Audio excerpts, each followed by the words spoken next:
offer that I had, so I coordinated. I needed a trip around that there was a slot tournament. Yeah, and it got you out there, and it was a bonus thing that turned into holy fuck. Yeah, that's fantastic. Yeah. So yeah, I've been to pool in there.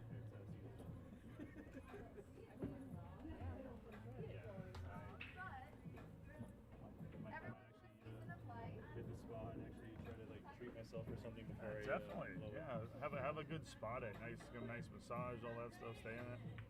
I went through Bank of America and I was like, pay off this credit card. There's $700. Yeah, make sure you get something tangible from it, the debt freeness and all that. Treat yourself to something.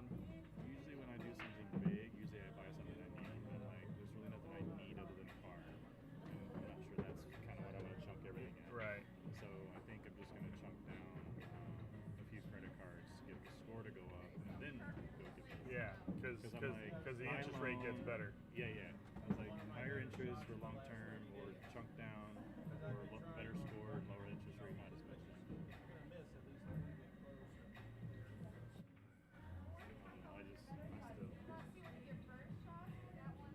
Oh, that's fantastic. I know nobody that's cashed well in a slot tournament. I don't know anyone that's cashed that well in a slot tournament. I've never cashed at all in a slot tournament. I've never played in a slot tournament or done anything on it. Usually I'm like the bottom 3 in my session. I'm looking at the score going, nope. We would have a bunch of us junkies at the back in the Riviera days at the BCA. We'd get like 10 or 12 of us to go sit in a row of the same machine video poker. Right. And we'd put $50 in the machine, and we'd each bet 100. So there's 100 in the pool, however many of us there are. Right. And whoever loses first gets the money. Whoever is bust first gets the money. And it is intentionally busting. No.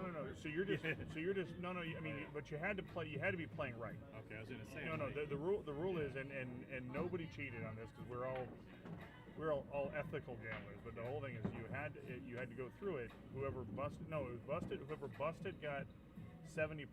Whoever won got 30%. There was something of that aspect. And every time I would go, like my pile of cash would go down and my credits would go down, and all of a sudden I'd hit something. I'm like, I'm gonna win. Fuck. I mean, how are you pissed when you get like 800 credits? I'm like, where the hell? How do you get upset with that? This was the message when I put my card in. Yeah. I was like, that's gotta be fake. That's pretty sweet. That's sweet. It's gotta be a typo. And then I went over to the actual the check-in or whatever, and I was like, oh, okay, so I guess I took second. Yeah. That's sweet. Crazy. All right, I'm gonna go put some money in the bank and get it out of my hands. Cool. Good call. Have fun. A couple of things, and then reset the clothing bag. Yeah. Keep an eye on remote as always. Good job. It's great when your vacations can finance another vacation. It's going to finance a lot more than that. Yeah. I really like that one as well. Oh God, no. This is a temporary stick on. I was gonna say those colors look fresh. I like the flexibility to change them up a little bit. So this is just what I've been wearing this weekend.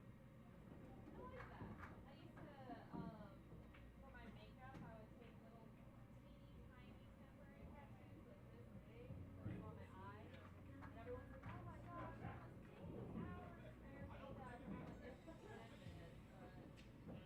I do the same thing sometimes. I'll run them down my fingers. Oh yeah. If I'm in a festival, if I'm in like a festive mood or something.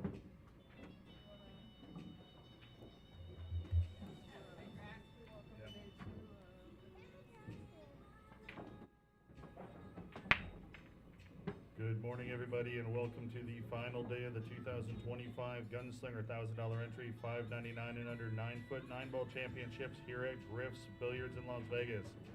Congratulations, everybody that made it through to today. The players on the winner's side are in the money. Those on the one-loss side have one more match to get to the money. We are going to be starting at 10 a.m. sharp. Rebecca will be calling the matches here shortly. Appreciate everybody's support of the tournament, and mob on. Also, want to give a huge thank you to Griff Billiards as a fantastic supporter of M.O.B Billiards in these tournaments. It's one of the best venues in the country, and I appreciate them for supporting us and supporting pool. Yep. Have you assigned him? Okay, yeah, no. Yeah, I thought you were telling me to go do it now.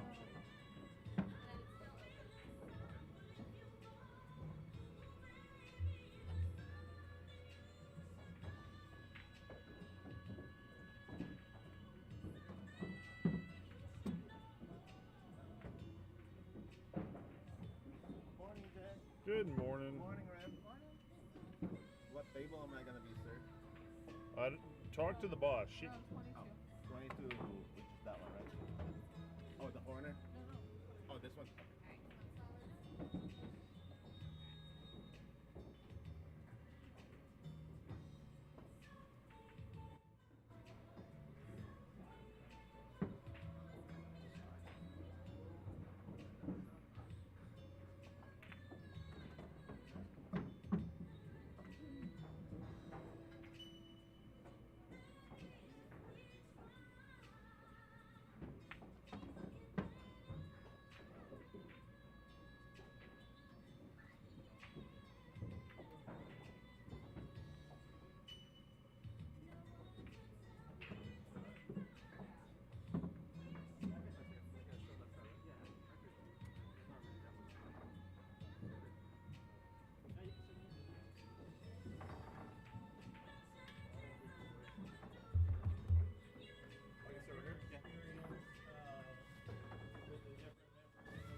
Just know, guys, that this booth is soundproof from that side, but collect sound from this side.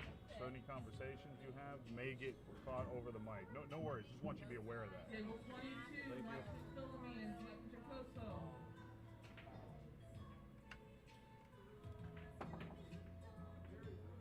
Table 23, Fong Nguyen and Miguel Hernandez. Good morning and welcome to the final day of the 2025 Gunslinger $1,000 entry, $5.99 and under 9-foot 9-ball championships here at Griff's Billiards in Las Vegas.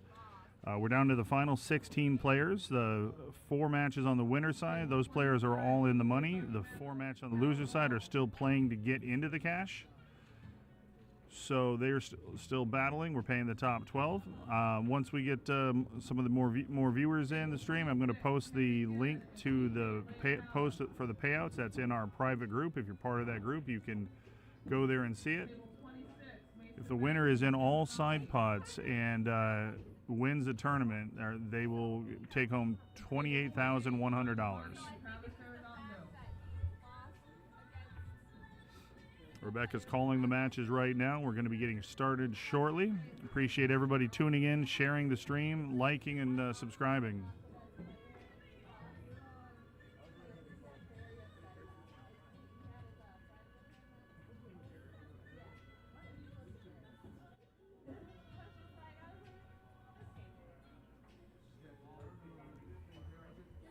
We got enough photographic stuff of you yesterday.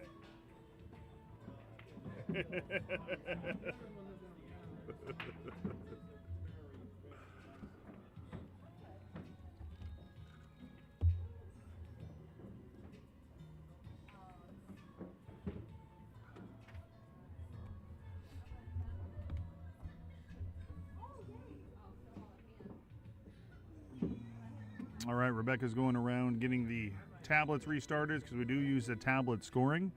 So all of the matches will be live scored through the digital pool link.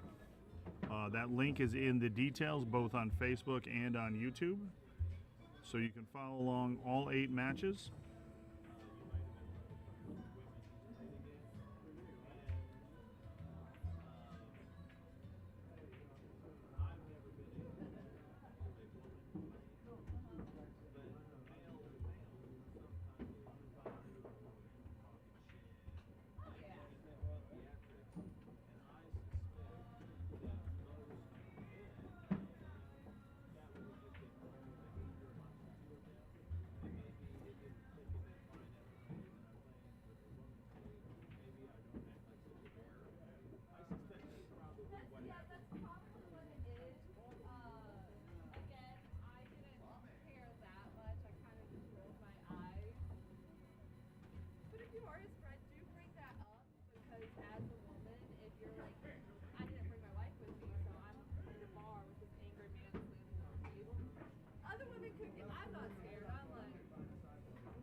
Noah Hernandez, you're asking who's next. The first matchup is going to be Navi Gill of Canada versus Paul Jacobs of Las Vegas. That's a winner side match, race to 9. We won't really know who's next until we see who wins what matches, because it'll be a loser side match with one of the losers from the winner side playing one of the winners of the winner side. So stay tuned and follow the bracket. We always tell everybody the one way to guarantee yourself getting on the stream table is just keep winning.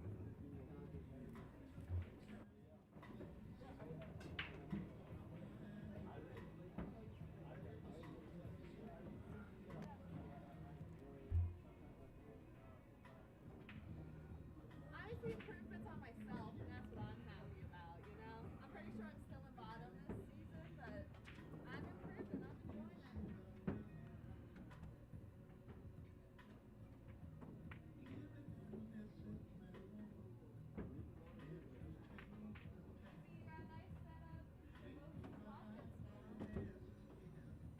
All right, the players are settling in, taking a quick bathroom break before we go.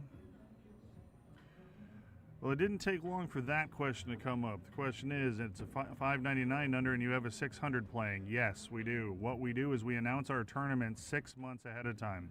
When we announce the tournament, you have to have been a $5.99 and under at that time, as well as when you register. After you register, we give you a 10-point cushion in case you go over the $5.99 skill cap, because if a player is at $5.99, more than likely their rating is going to fluctuate 1 to 5 points. So we allow people to go up to a 609 and they would still be eligible for the tournament because they were at $5.99 or under when we announced, as well as when they registered. I think the highest rated player we had in the tournament at tournament time was a 608 or a 606.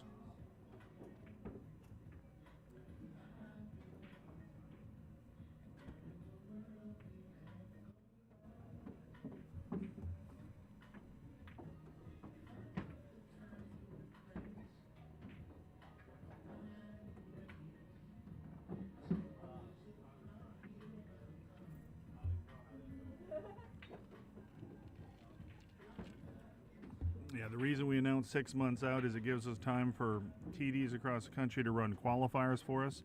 It also gives us plenty of time to do our research to make sure, to vet players, make sure everything's good and legit, which 99% of the time it is. So we do require the players to have their data sharing turned on the Fargo Rate app. And we've had a lot of success with these tournaments, and more importantly, the players have really enjoyed the tournaments. They're usually very competitive.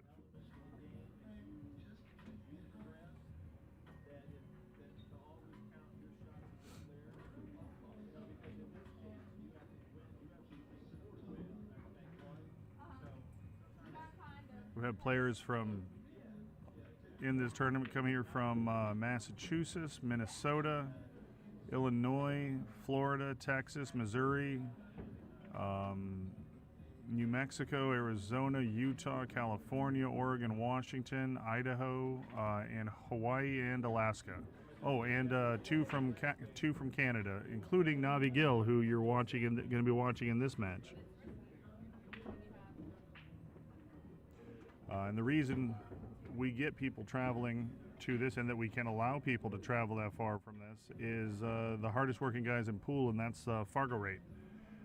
With Fargo Rate being a global rating system where it's globally consistent, it gives us the confidence to run a tournament knowing that a $5.99 is a $5.99 in Toronto or Florida or Vegas or Tokyo. Fargo Rate's done a ton for pool. Looks like Paul won the leg, so Paul's going to be breaking first. The format for the tournament: the winner side matches are races to 9, loser side is a race to 7, and it's a single race finals to 13. We play rack your own. The 9 does not count in the bottom 2 pockets. We're racking the 9 ball on the spot.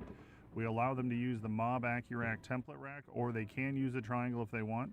So you rack the 9 on the spot, the 2 in the back. Again, the 9 does not count in the bottom 2 pockets. If it goes in the 2 side of the 2 top pockets, that counts as a win. We do play the 3 foul rule.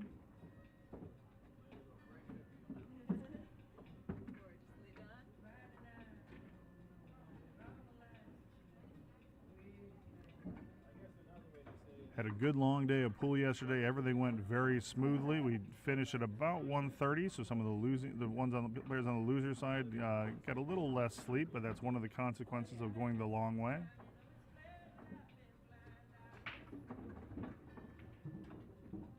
Paul with a good break off makes the 1 ball, the 8 ball, the 3 ball.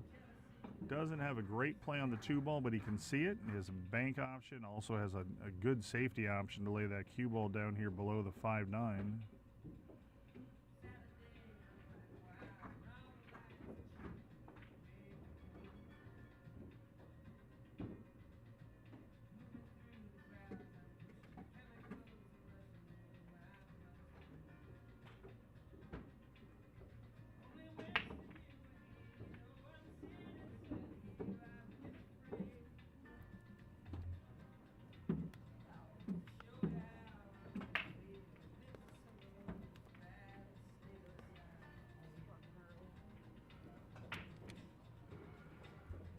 For some reason, we don't have to be here today until a little after 9, but I was here yesterday at 8:30, and a little after 9 today felt a lot earlier than 8:30 yesterday.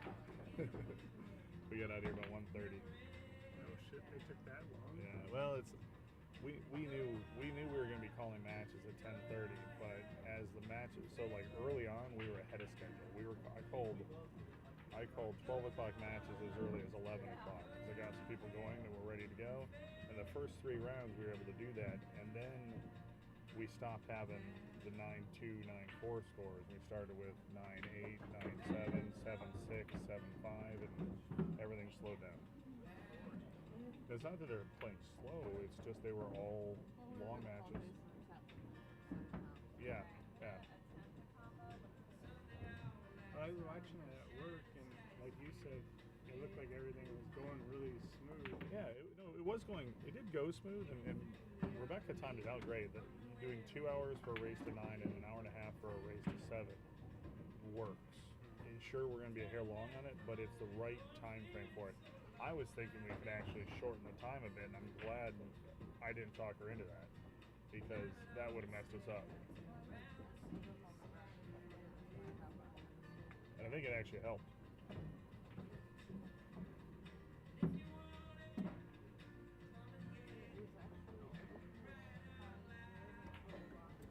There's a nice safety there by Navi Gill. Paul Jacobs will be kicking off the right side rail.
They volley back and forth on the 2 ball, and Paul leaves Navi really kind of jammed up on the 2.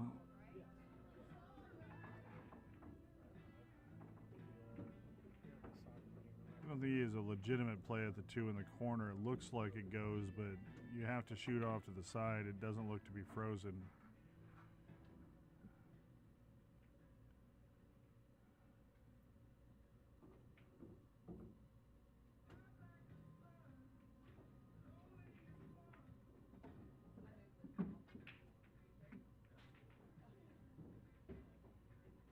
Oh, ooh, that's a tough one.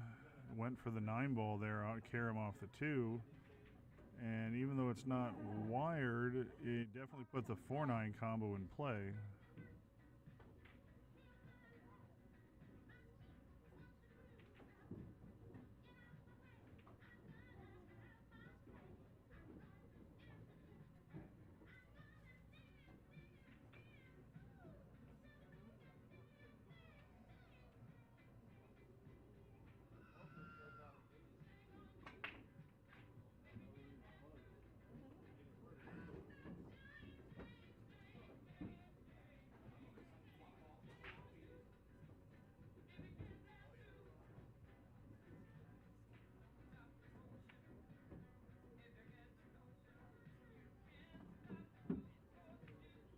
All right, Paul takes advantage of that, gets the first game.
The 3 ball was tracking, but it got nudged off course, so it's a dry break for Paul.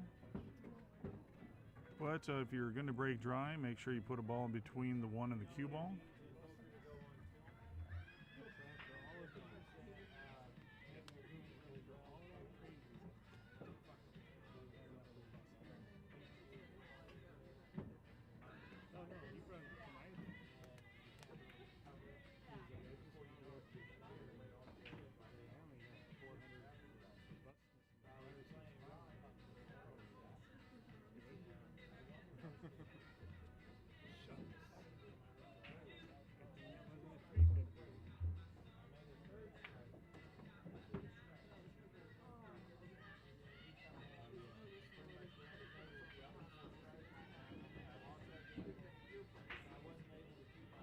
Feeling a little peaked come August.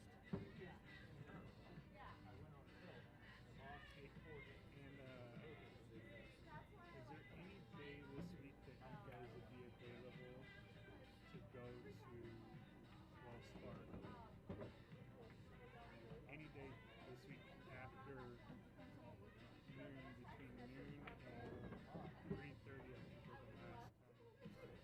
What for what? What are we doing? Because American Express called me for the credit card stuff, and I got to supply bank statements for the business, and I explained this small business was just getting everything up and running. And they're like, okay, we'll hold off on that. But you'll need to supply 3 months worth of bank statements. Huh? Yeah. So what I figure is we could go and get the business bank account started. When I was looking online into how to set up to make it to where people can pay the entries online, like off the website. Without paying a fee? Right. will pay the fee. Pay like a small 2.5% fee. Well, no, but we we'll can add it do- to their entry. Huh? We'll add it to their entry. We can add it up to their entry. Yeah.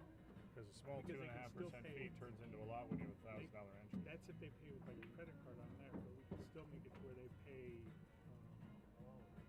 electronically through all the other ones. But then we'll set up all universal electronic payments to where it all goes into one account. Okay. So then it's all in one place and we don't have to move it around. And it'll probably make it easier to start paying out electronically too, maybe in the future at some point. Probably give you, as a business account, it's going to give you a higher Then we limit. might have to start 1099 So that's going to come pretty soon. Once we start tracking everything, they're going to track us, and that's going to come.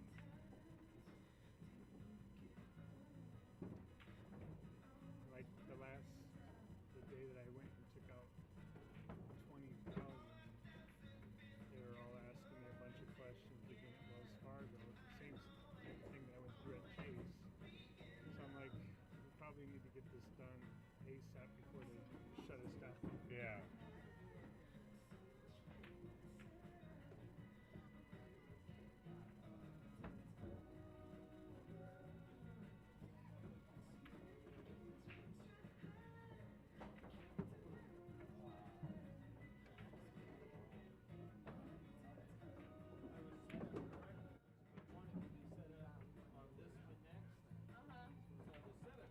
Yeah, you got that. Would you be able to get away from the office in that time frame? Maybe we could all meet at the Wells Fargo on Russell or whatever. And there's, because like I was looking on Wednesday at all the locations, it seemed like everybody had times from like noon to 3:30. Do all three of us need to be there? Yeah. Okay. Yeah, her schedule's the hardest one to work with, so if she can do it, I could be there just about any day. And the other big reason too is because like I've been going to the doctor a lot. I'm having like a lot of chest issues, and so like they could have me set up to go to a cardio doctor and everything. But it's like if something were to happen, like Mona wouldn't know what to do.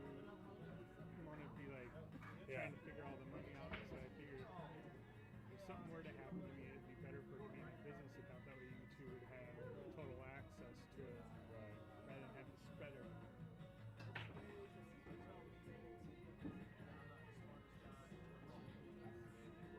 Any one of the three of us, yeah.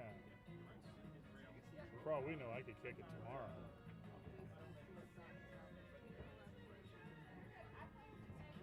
Yeah. It'd take her like probably 9 months to get all the money out of all the different. I'll tell her, we'll give her 10,000. 10,000 for the whole collection. That'll sound great. All right, again, we've got a bit of a cat and mouse game going on here with the two ball.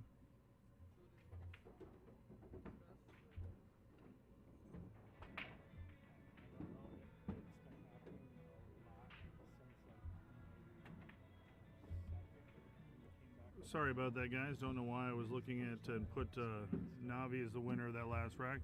Paul did win the first rack.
scratching the side.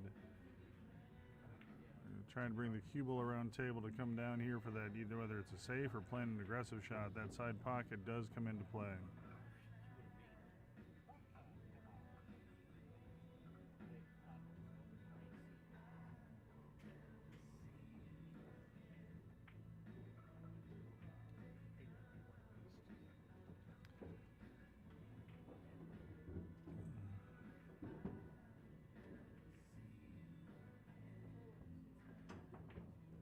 Well, I got the general right idea because I wanted to be back here to that pocket.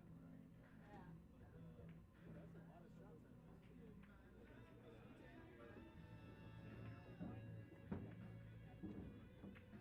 All right, Paul's on the 3 ball, but has to come down table for the pink 4 ball.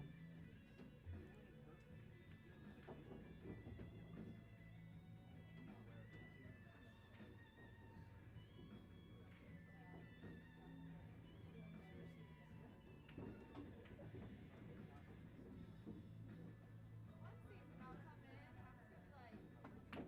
They'll be like, what happened?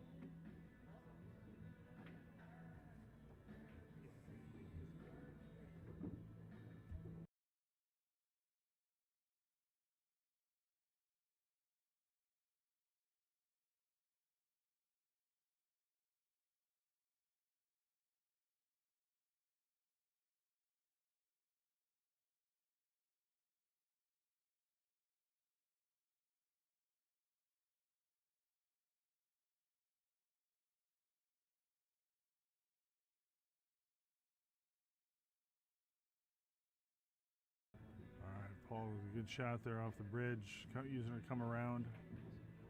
Such an asset on the 9-foot table, being good with the bridge.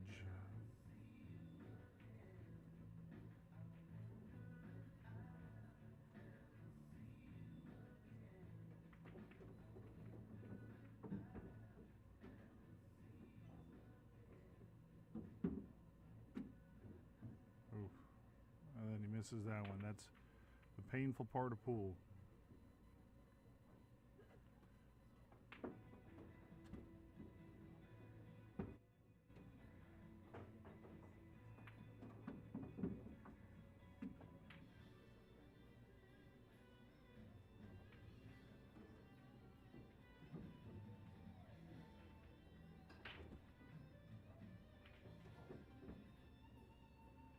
Crazy ball, but I'm a baller. All right.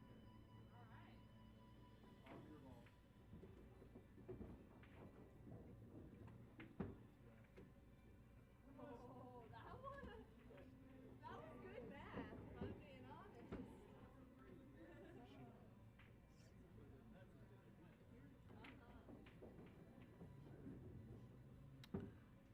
Paul doesn't have a lot of good options here. That 5 ball is hittable, or 4 ball, sorry, is hittable.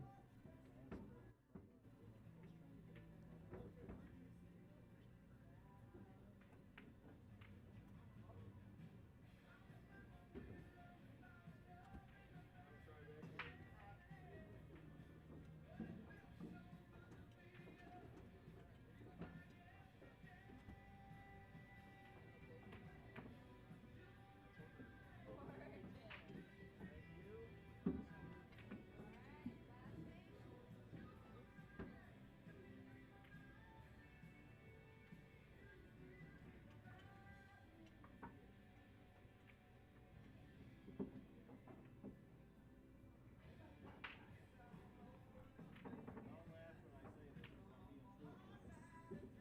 Where were all the fellows when I got hit a good shot? Because 9 out of 10 times I missed that front. Now that whenever they do anything cool, it's not in front of the people.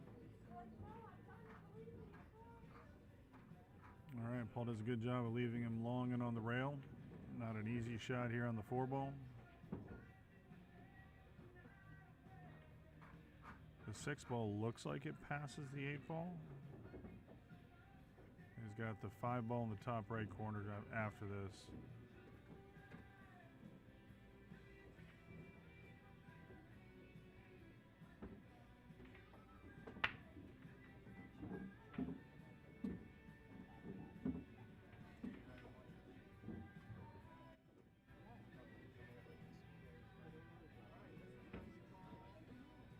Navi went for the safe. He left him tough, but he's didn't get behind the 6-ball. It's a smart play when the position he was in because it was not a high percentage shot.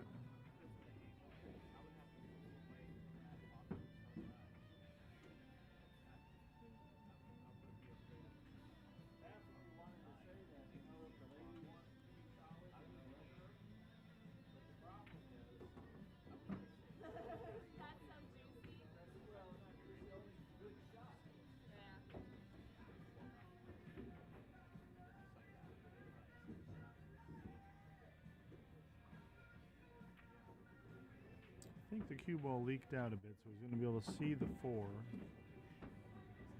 But he may have to be. It looks like he's going to be able to get access to it without being jacked up over the 8. Maybe just a hair impeded.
Nice shot on the 4 there on the side. Would like a little bit of an angle though. Doesn't want to be straight.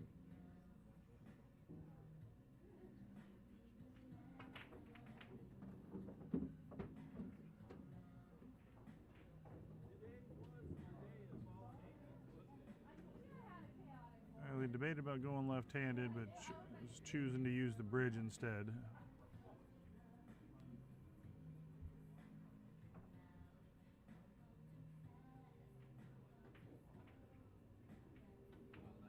Oh, he got into that ball. Overdrew that ball. It fell into bank shape on the 6-ball. Just wants to bank this ball and will hold up shape for the 9-ball.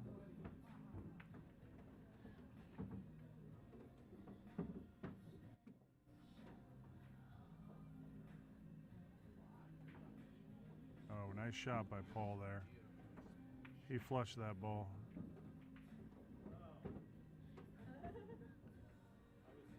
Probably going to need the bridge again here, or it's just going to be a long reach. He's a tall guy.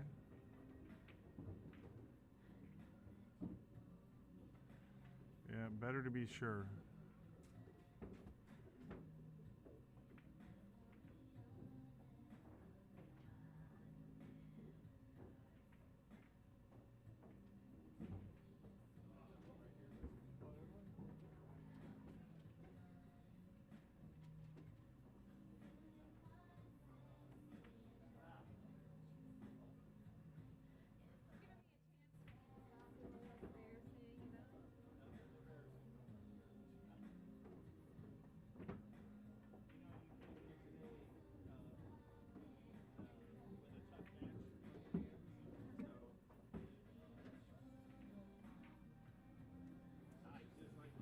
All right, Paul takes the first 2 games.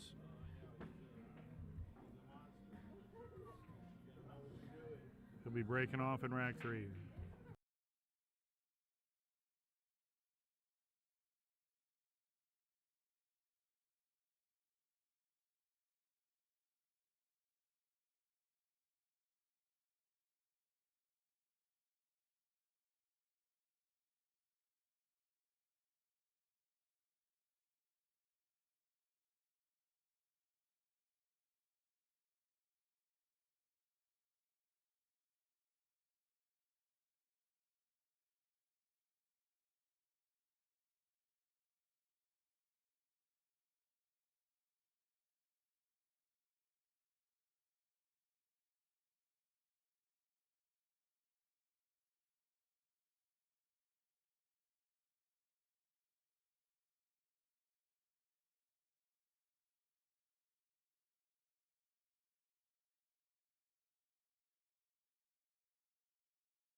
Yes, Saint Soldier Music. It's a race to 9 on the winner side, race to 7 on the loser side, and race to 13 in the finals. Single race to 13. Like,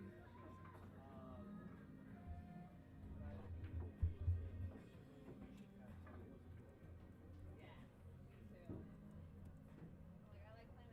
Honestly, I like pretty much everyone in the league. They're fun people. I think we have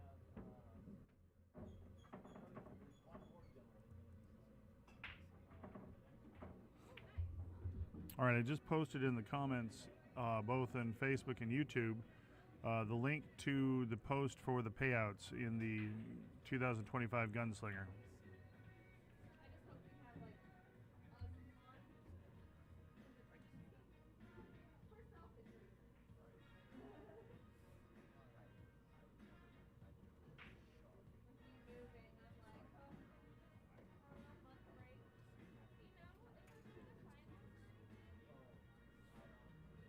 it's just for the finances. We can just talk about money. Eric Lacey, you can read our website to find out the information. I've already answered this question once, but I'm sure I'll answer it 1,000 times today. We announce our tournament 6 months in advance, and as a $5.99 and under, you must be rated $5.99 and or lower on the day we announce, as well as when you register. Once you register, you then have a 10-point cushion in case your rating fluctuates a little bit. So yes, Navi Gill is a 600, but he was a $5.99 or below when he registered.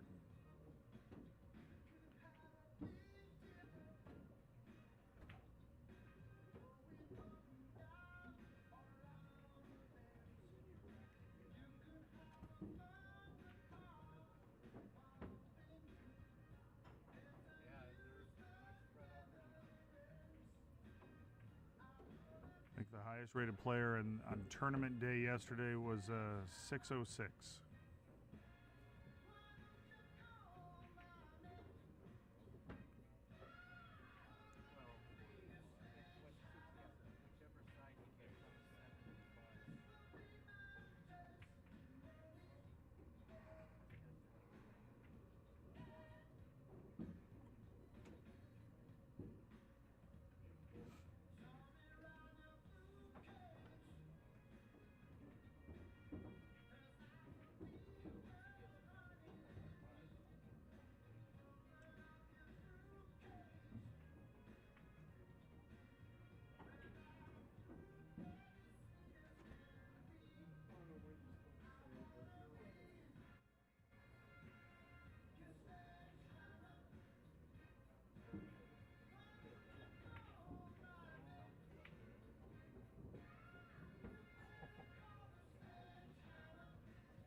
Can't believe that ball stopped. I thought it was dead.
that 6 ball was deep in that pocket. It's a hard ball to control the cue ball coming off.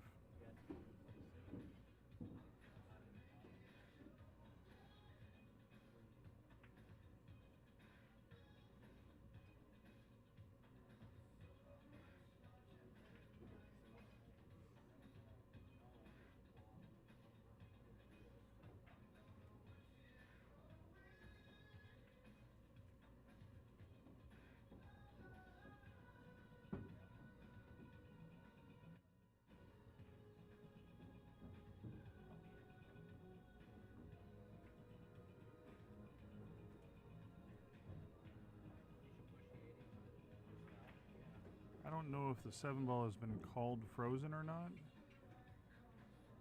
but it looks very close. Okay, so he's taking an intentional foul here, just going to put the 8 ball on top of the 7. Important to note that we are playing the 3 foul rule here, but if the 7 is frozen, that makes this safety much more difficult.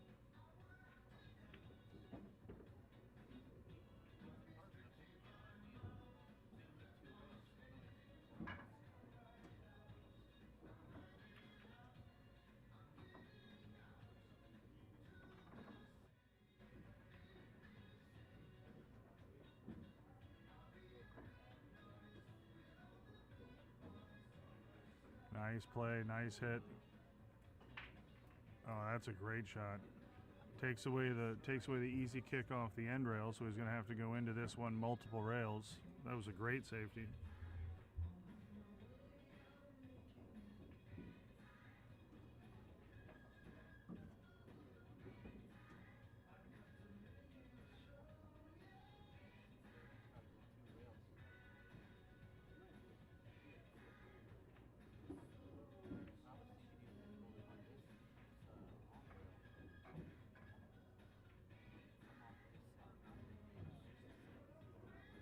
Looks like he's going to just blast into it to break him up here.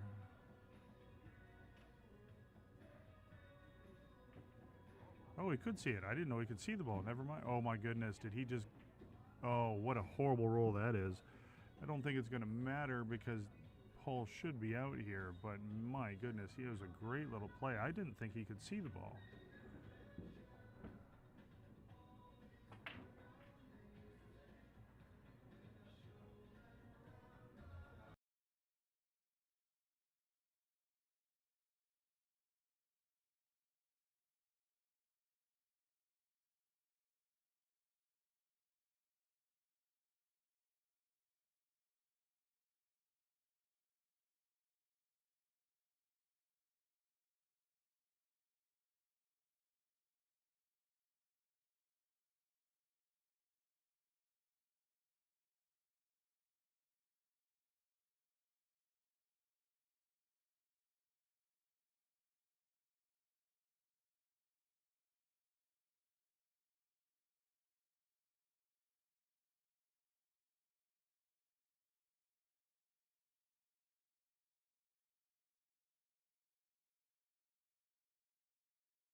All right, Navigill with another deep ball in a pocket here. I like playing it that way. It's a smart play, going rail first, not trying to control the thickness or thinness of the hit.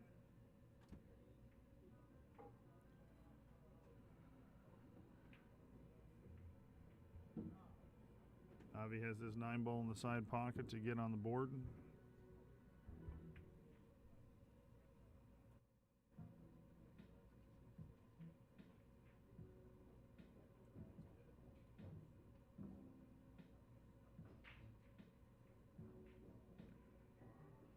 Oh.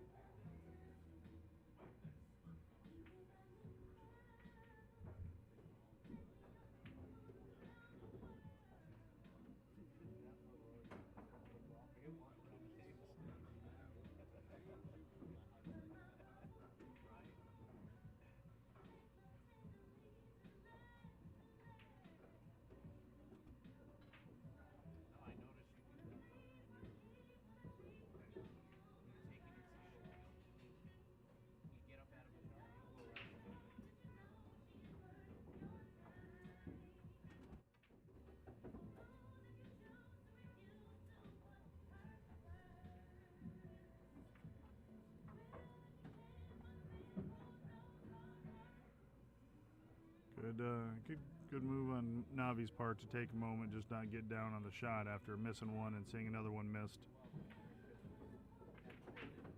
So Navi gets away with that missed 9-ball. Score is 2-1. How you doing? Good. How are you doing? Great tournament. Thank you. Give some score updates around the room. In a one-loss side race to 7. Renee Carrion is up 5-1 on Jack Ripple. Mike McPhillamy is up 2-0 on Jing Jacosa in a race to 9 winner side match. Fong Win has taken a 4-3 lead on Miguel Hernandez in a race to 9 winner side match. Julius Argumendo is up 3-2 on Cal Ball in a race to 9. In the other one-loss side matches, Henry Good is up 3-2 in a race to 7 against PJ Liatiawa. Sorry, I'm butchering that last name. And Tim Bentley is quickly on the hill, up 6-1 on Mason Mauld. And then Sean Damani is also on the hill, 6-2 in a race to 7. So we've got some quick matches coming through on the one-loss side. They definitely came to play this morning.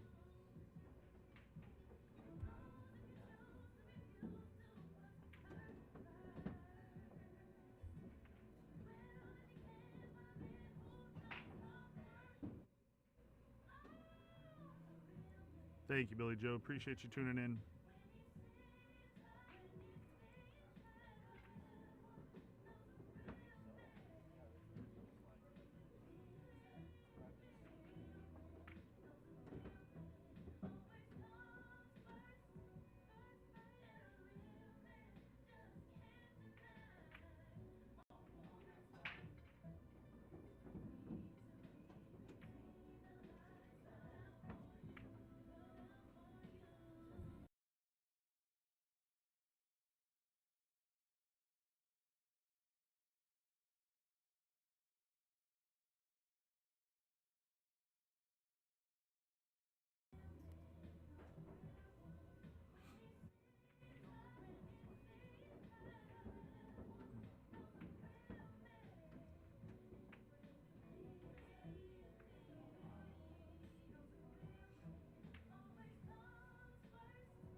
Well, Navi needs to parlay that good fortune of getting a missed 9-ball back into some momentum here.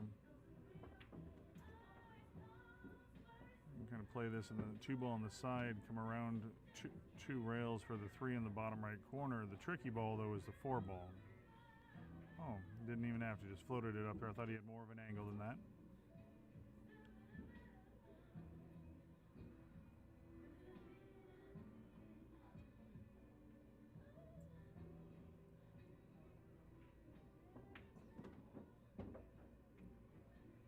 I think he's going to probably play a safety on the 4-ball, trying to park the cue ball behind the 6. Can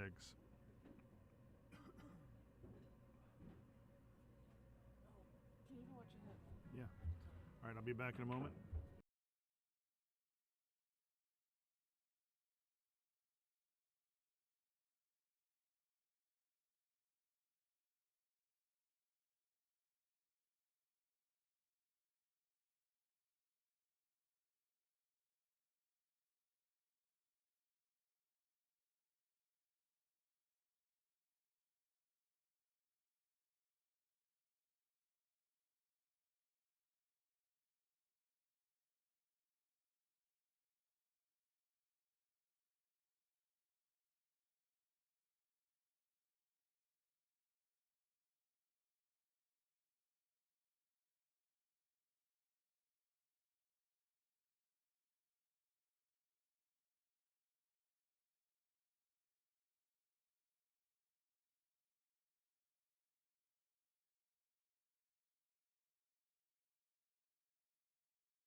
Nice shot there by Navi.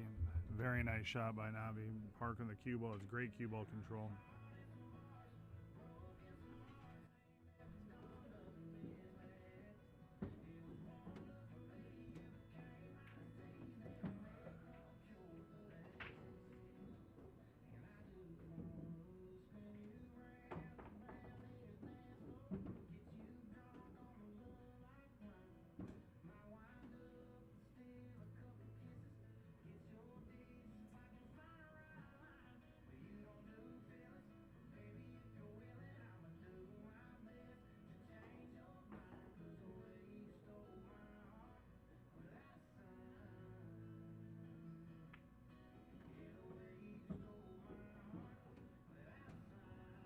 All right, Paul got a little elevated with his cue, which made the ball hop on that one, hitting it so hard. It's so hard to kick at balls hit with speed like that. You have to have such a level cue.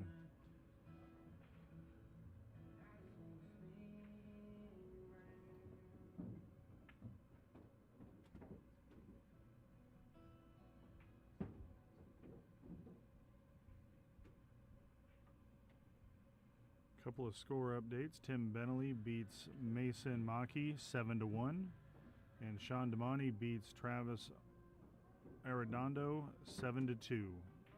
That advances Tim Bentley and Sean Damani into the first round of the money.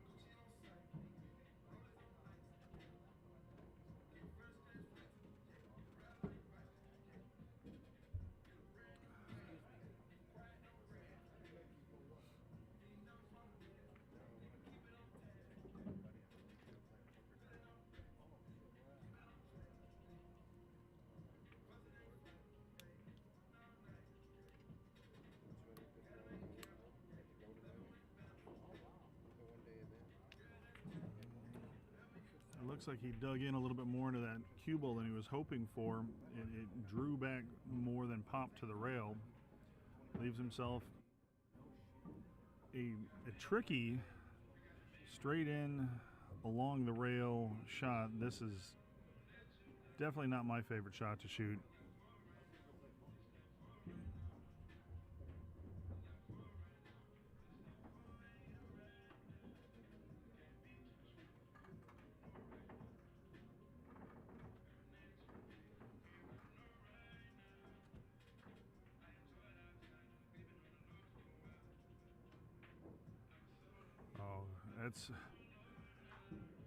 That's a good shot. Even with rubbing a little bit of a rail, he still got it in. That's a smooth stroke.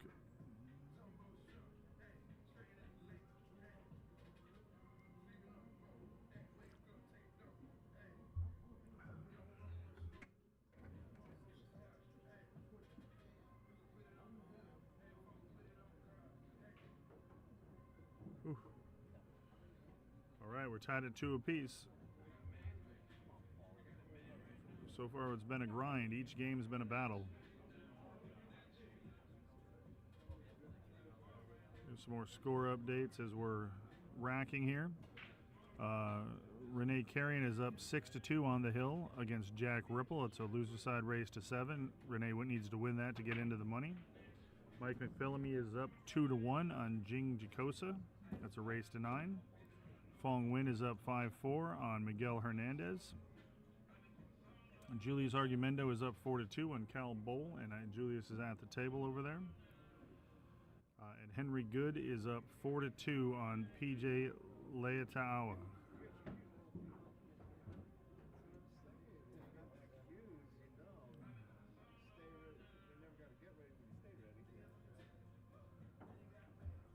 All right, Navi's breaking off in rack 5.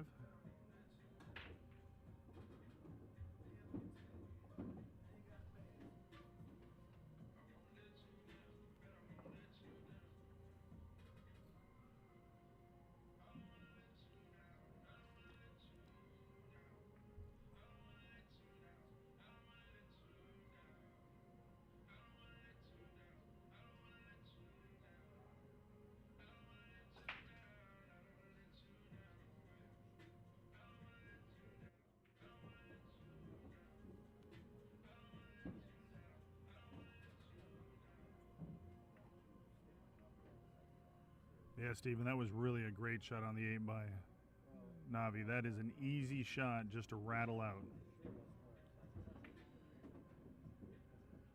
And these are standard diamond pockets, 4.5, but the diamond pockets still are tough. They will spit a ball out.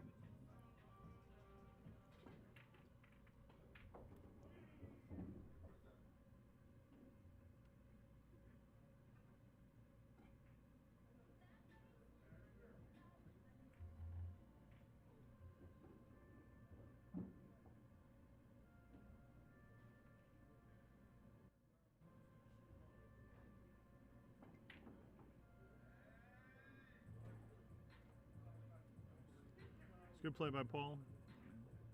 Navi's going to have a clear look at the one ball, but it's an end rail play.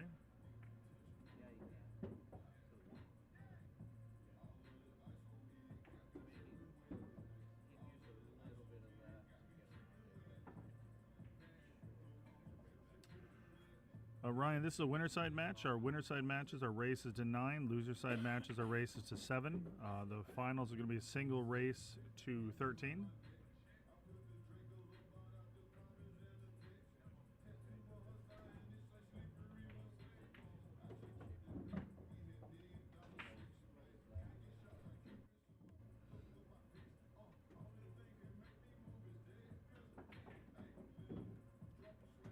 Good play by Navi.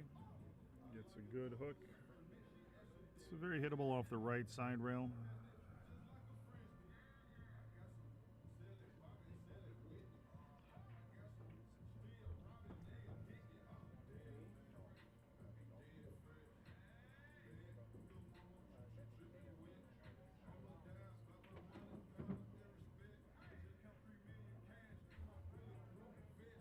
Shooting me to plug in your phone.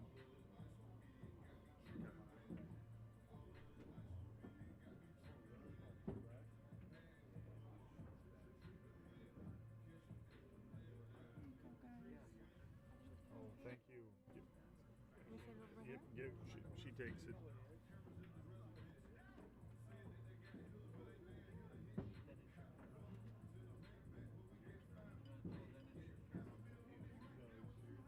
All right.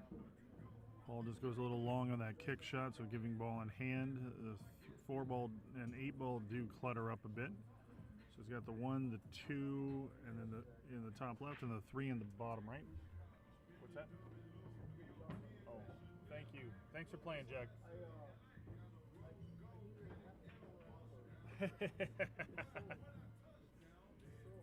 Oh, it's tough. I always say that these tournaments are a grind, but it's even more of a grind when you go through the loser side. Yes.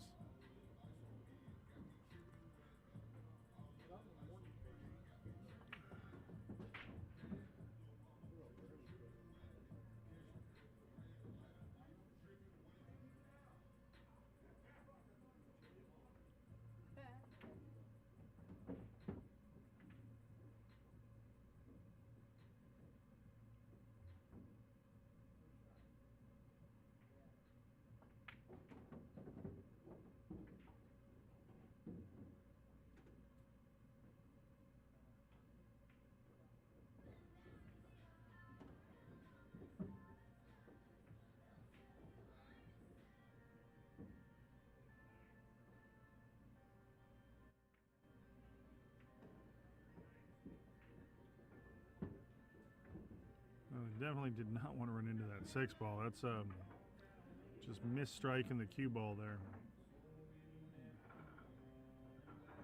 It changes the difficulty of the shot, giving ball in hand, because now you can obviously take the line you choose to break out that the 4 ball, or play the save.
Paul looks to be going for the breakout here.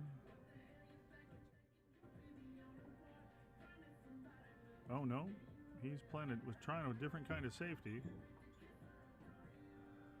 I think if he was playing a safe, I liked his first option of playing it where you're following it, shooting the 3-ball up table and following the cue ball off the rail, instead of more playing the carom line. Gives you a larger margin of error. This is a very hittable ball and maybe even a makeable ball. He might be able to see the edge of the 3.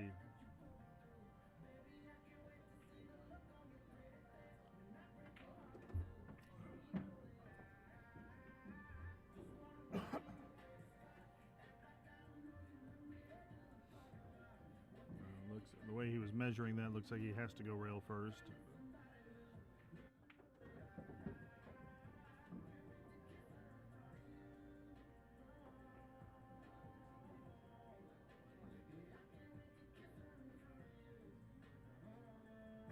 Well, he doesn't leave anything easy here for Paul.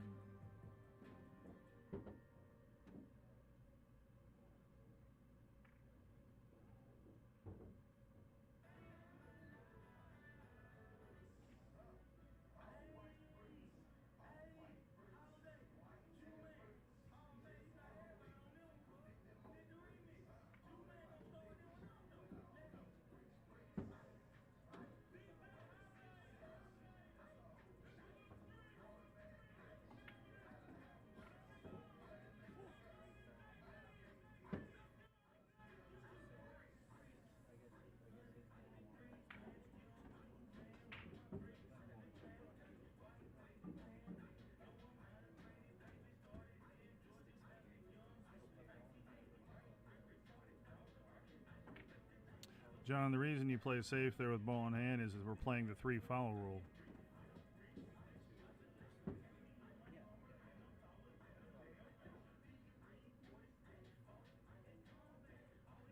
There's a lot of risks going into the breakout there, whether you're going to get the shot on the 4-ball or not, so play the percentages.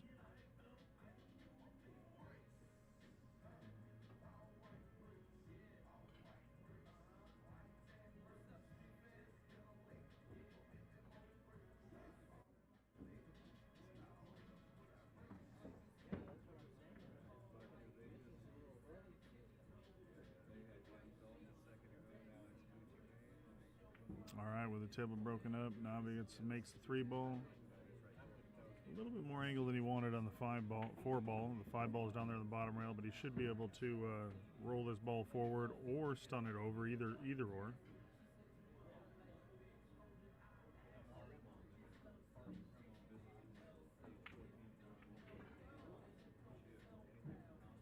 That's a great thing about pool, guys, is there's not only one way to play it.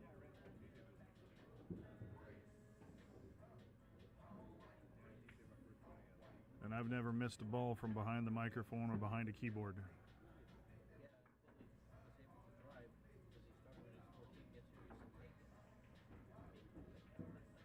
Steven, yes, Paul that you're watching here is from Vegas, Paul Jacobs. Jack Ripple was in this morning, but he just lost his match to, I forgot who he was playing. Let me take a look at that.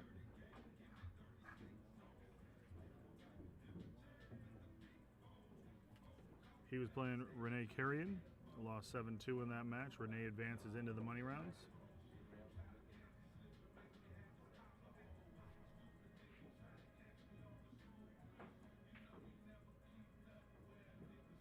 Paul's had a couple of strokes recently where he's done a little bit of a pumping motion on it, where it's almost like an adrenaline move.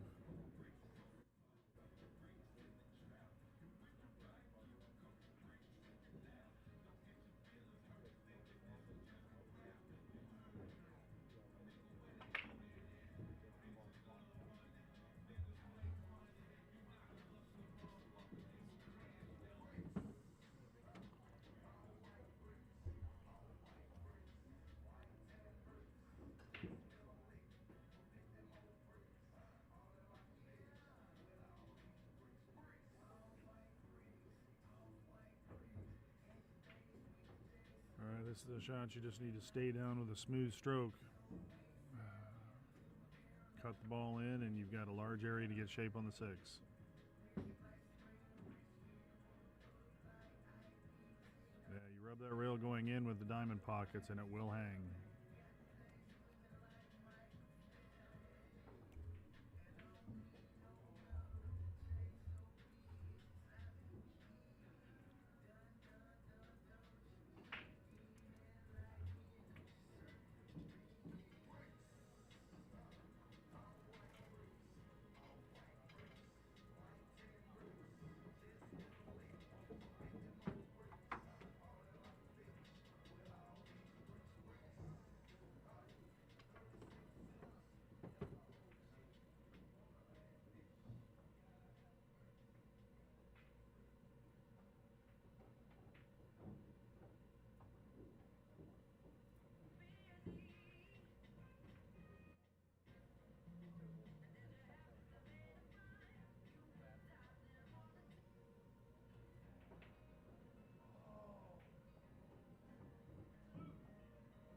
It was a great stroke on the 6 ball by Paul.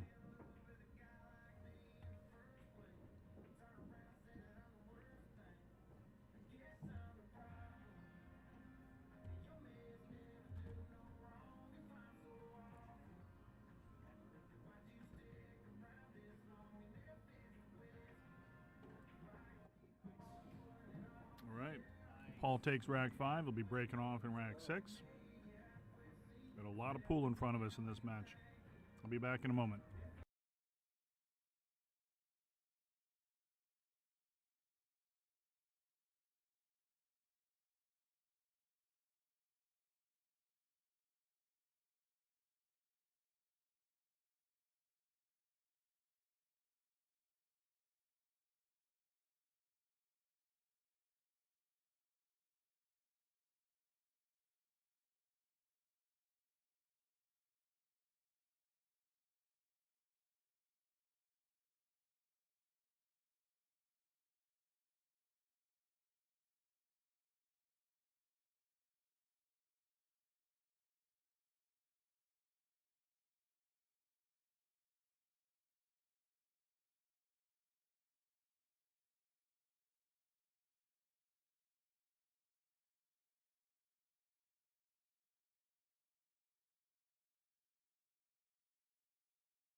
Well, John, I always say that the result of a rack doesn't always say if it was the right decision or not. It has to be the right decision for the player that's shooting it. Me personally, I'm a very offensive and aggressive player, but that's because my theory is I'd rather go down swinging than ducking. I know.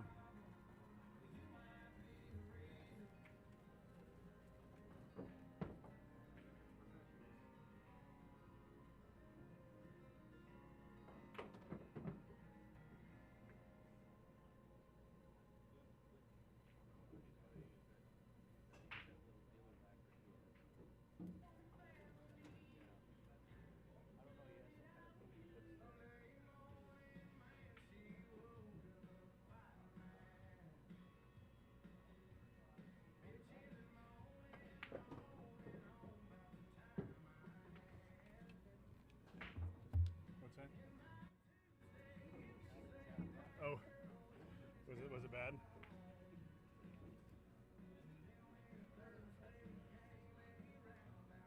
The ratings just went up. All right, thank you.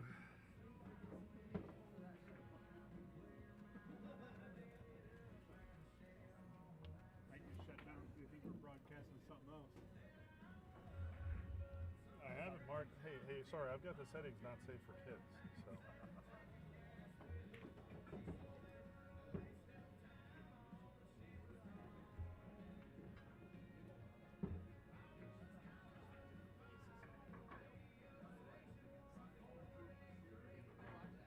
Oh yeah. See how horrible. And the worst part is the camera's looking down.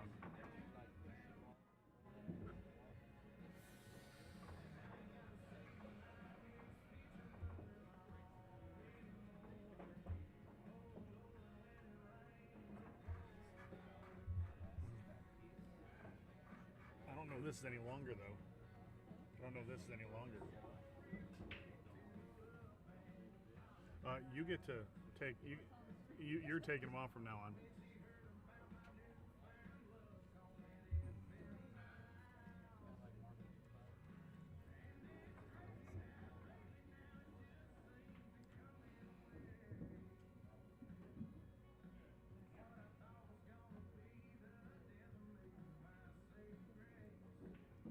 All right, now he's got the 2 in the side, the 3 in the top corner, and the 4. The table's pretty open here, so we'll see how it goes.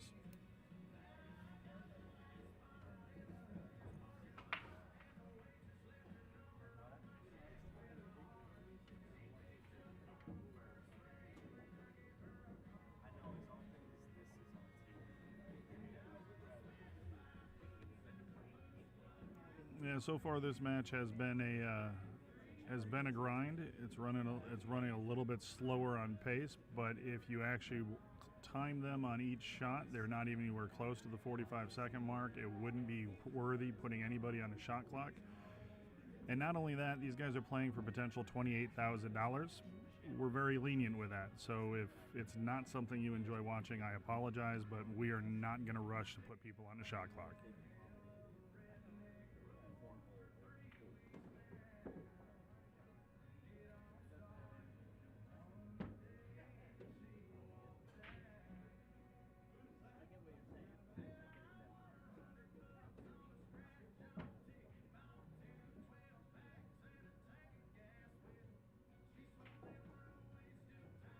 He put a good stroke on that ball, but he's going to end up getting 2 straight unless he's playing the combo.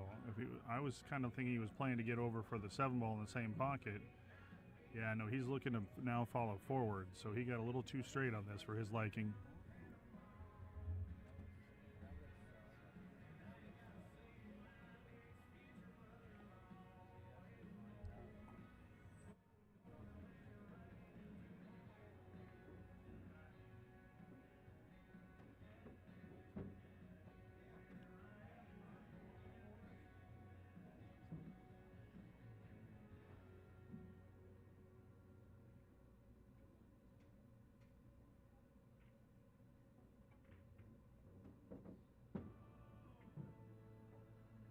Well, I don't envy him having to shoot this 7 ball off the rail like this. This is a pressure moment.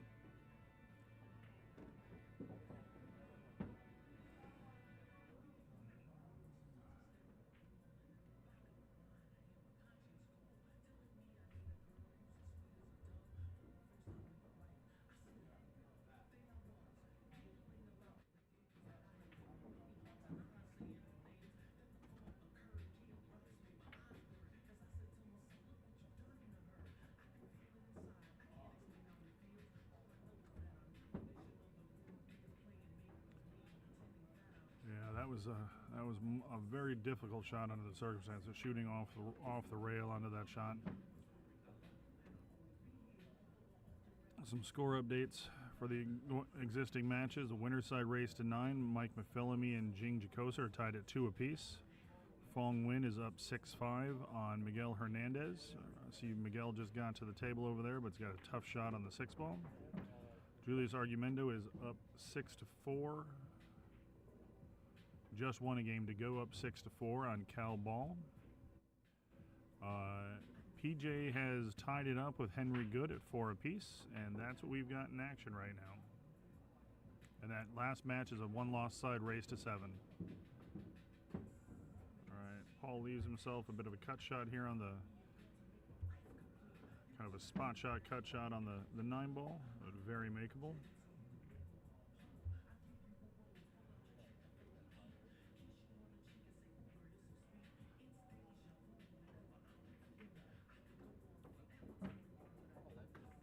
That's a nice confident stroke right there by Paul.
round, are we done with the other 4 tables?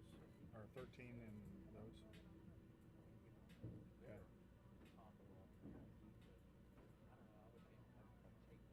Okay.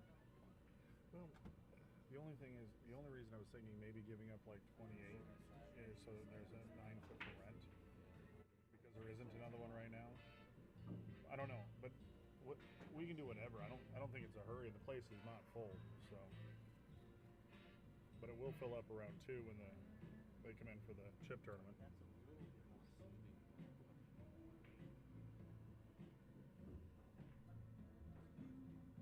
you're good right there, bro. I just didn't want to creep up on you. You know what I mean? Now I am. Yeah, from now on. I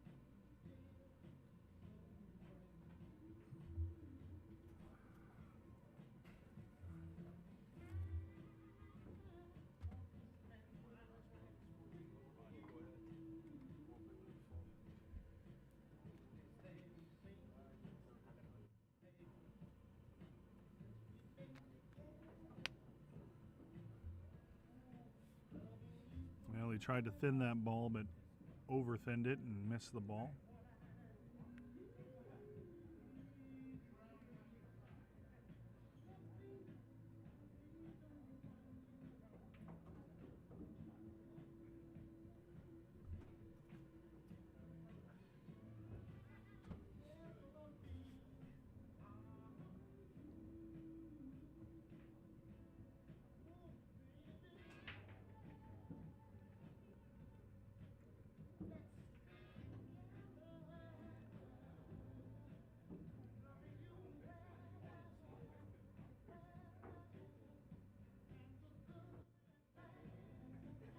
Ball elevating to hold the cue ball. Great shot there. 5 goes by the 6 ball down here in the bottom right. So he doesn't need to do much with the cue ball here. Table's pretty open after that.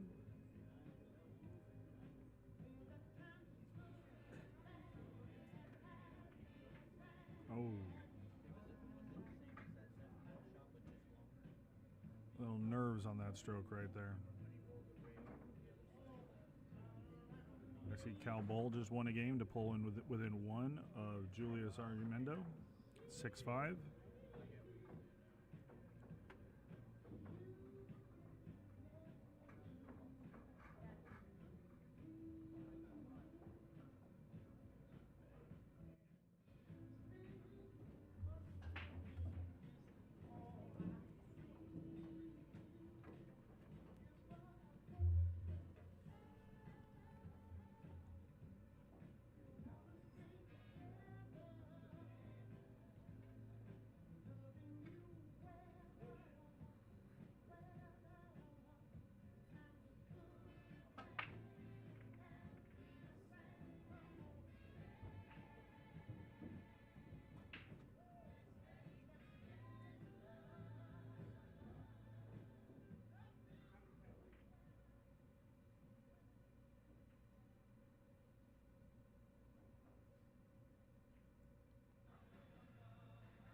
No, Javier, I appreciate you following on the stream. Appreciate your support.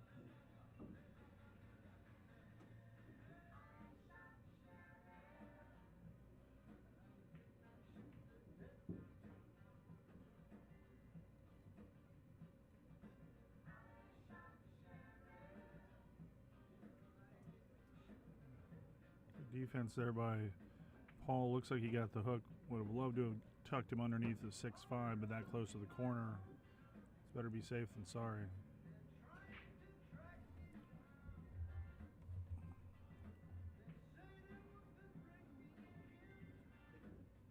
And also, I think by nudging the 6, the 5 no longer goes. So that complicates that corner pocket greatly.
Good play.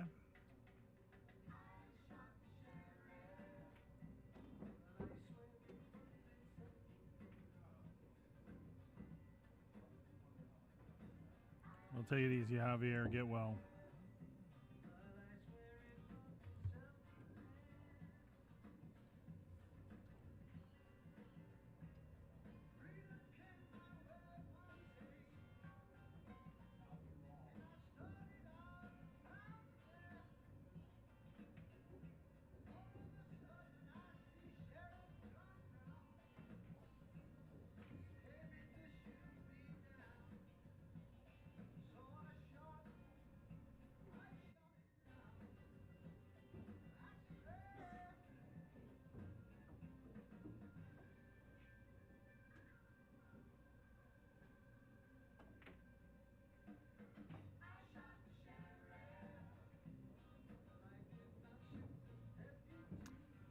That's why they put 6 pockets on a table for 9 ball. I don't know if he can play the carom on the 6 here. He may be able to.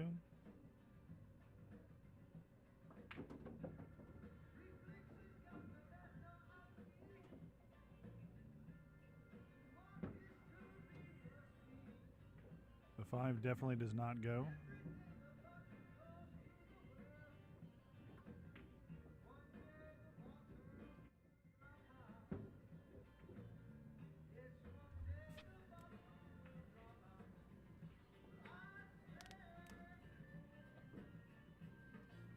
Looks like he's playing the carom on the 6.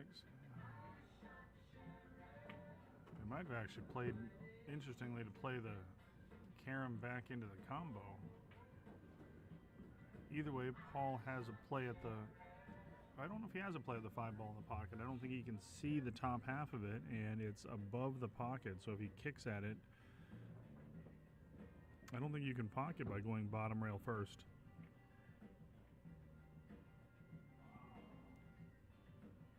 You can if you kick off the top rail. But if you go off the bottom rail, come across it, you can move the 5 over to the end rail and put the cue ball up to the top rail.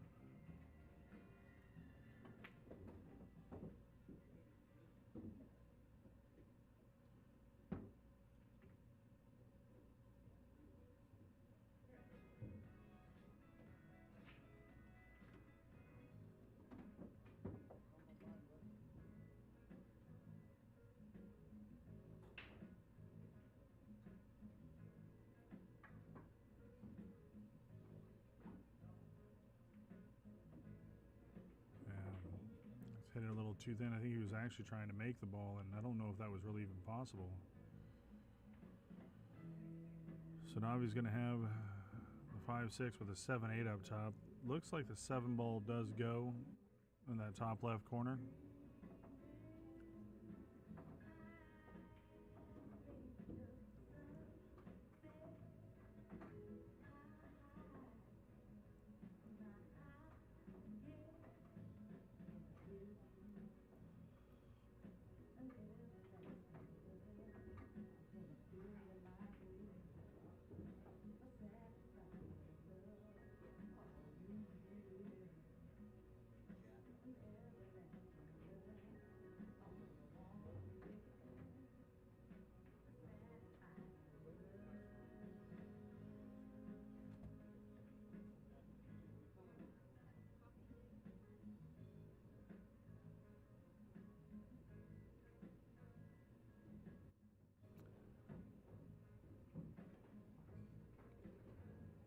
Just wants to play this in, have the cue ball go around 2 rails to play the 8 in the same pocket.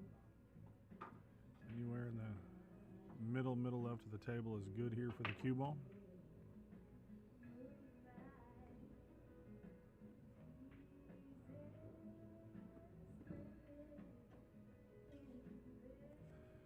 Put a hair of inside on that ball because you didn't want to put outside on it to spin it around, because outside might have made the 7 cut, like throw it a little bit too far off, because he just had enough to make that ball.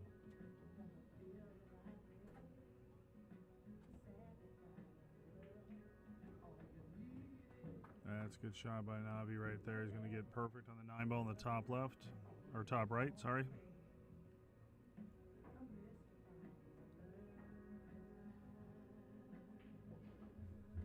All right, he pulls within 1.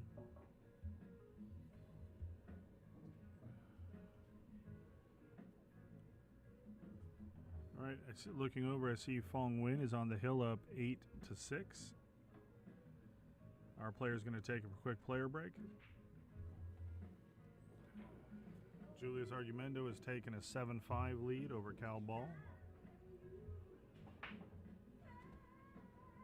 And PJ is up 5-4 on Henry Good. And Jing Jacos is up 3-2 on Mike McPhillamy.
All right, they're back to continue the match.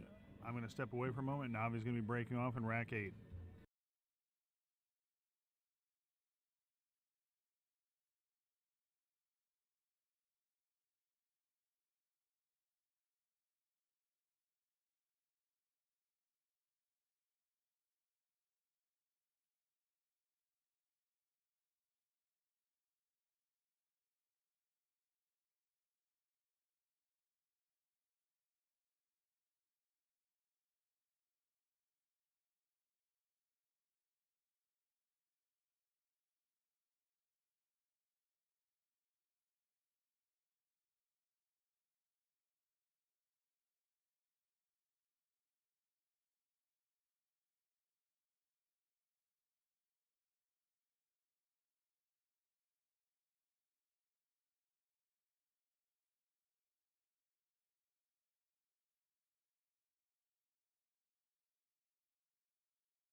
Navi is waiting on Julia's shooting a shot over there that Rebecca was watching just to get out of the way.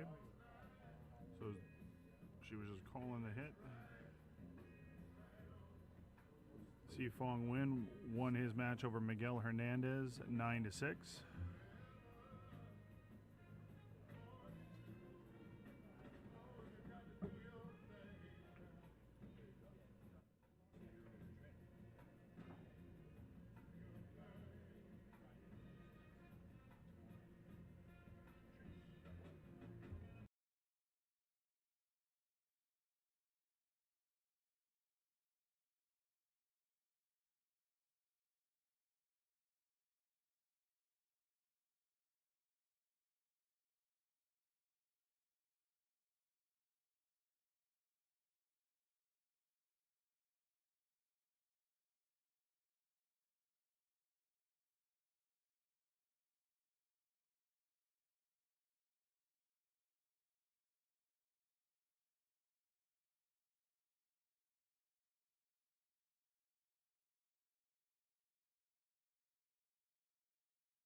All right, Navi ties it up at 4 apiece.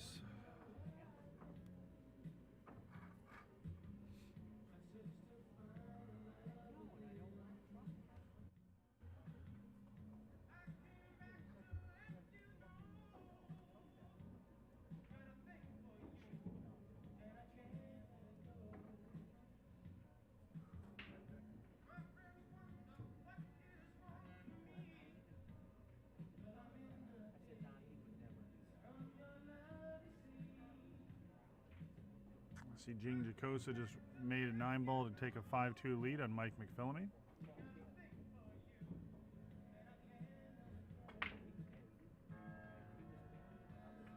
Cal Ball is at the table down 7-6 to Julius Argumendo, but left himself a little difficult on the 7-ball. If he's going to play an offensive shot, it's going to have to be a bank. And Henry Good has gotten to the hill first against PJ Liatawa.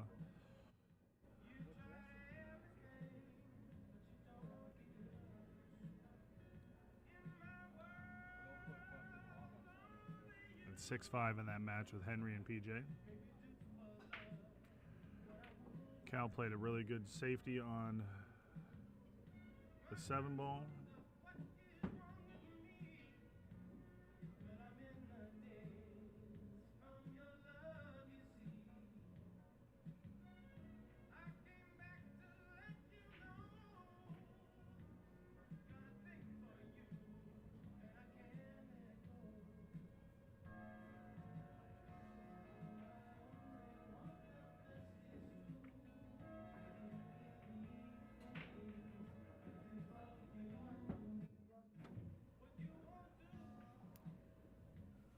Julius made a good hit on that 7-ball, leaving a hook on Cal. So Cal's going to kick at it, but it's actually a kick that's not only hittable, but it's makeable.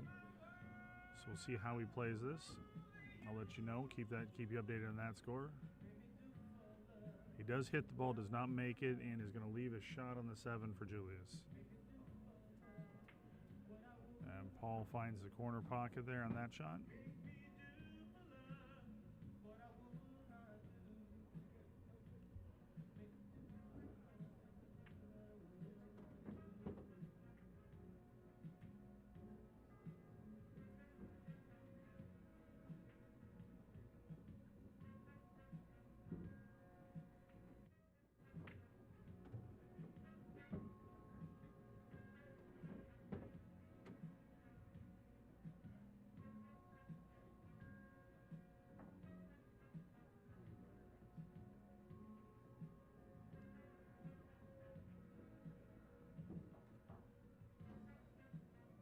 think by his reaction, he can see this ball. He kind of looked like he wasn't happy with where that one ball, when the one ball bounced up. But it looks like he definitely has it past the 7 balls, so.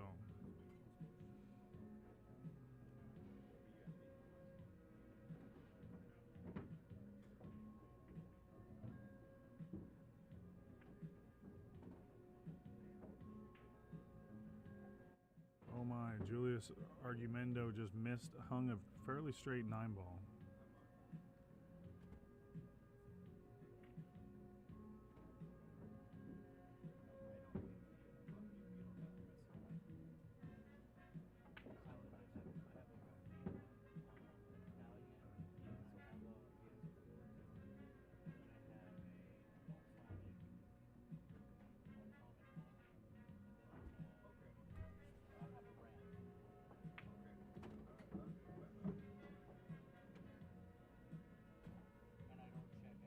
Navi's on the 4 ball here.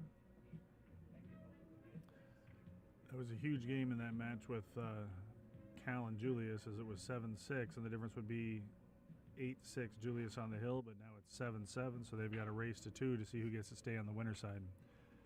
And the big thing with the winner side matches, and the reason these guys are grinding the way they are, is the winner is guaranteed first pay level in the Calcutta. So they're guaranteed 5th, 6th, which is a good payday by itself. Navi overhit that a little bit, so we expect him to play a safe here.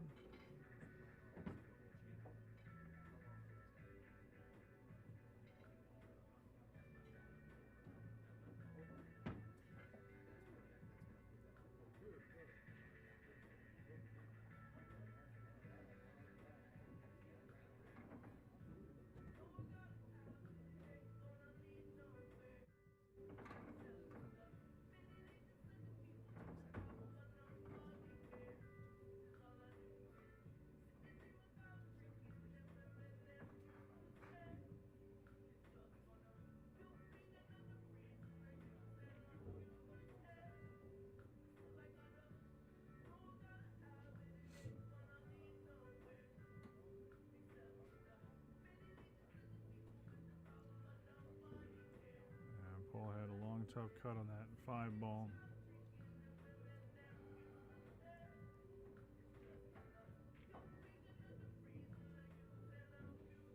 All right, I see Jing just won another game, so he's up 6-2 on Mike McPhillamy. That match, and actually that's one of the 3 matches going. That's a winner side race to 9.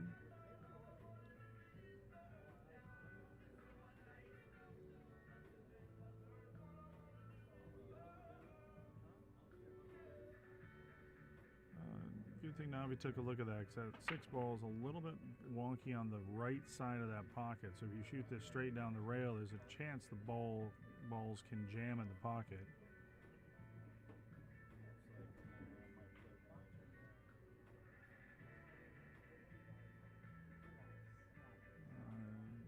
It's going to leave either a bank or a carom or a defense here for Paul.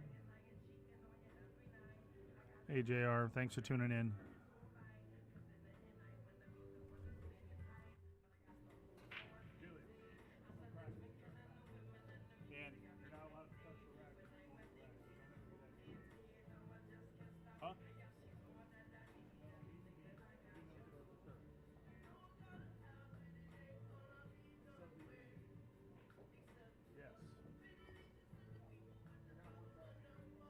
It's all right. You got a good one.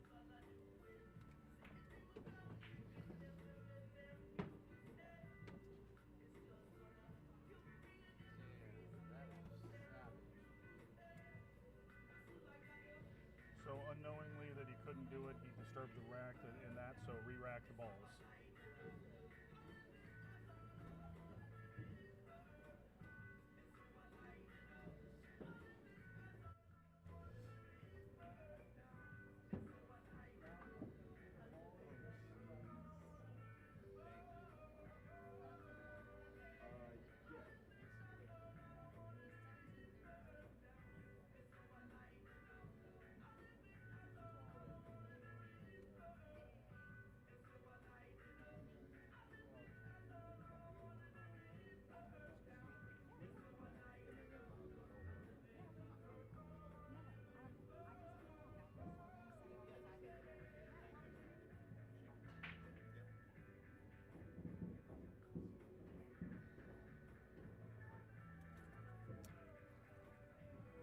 All right, now he's on the 6 ball here. He needs to get back up table for the 7 in the top right corner. He's got himself the perfect line and angle for that. 8 balls up there in the middle of the top of the table.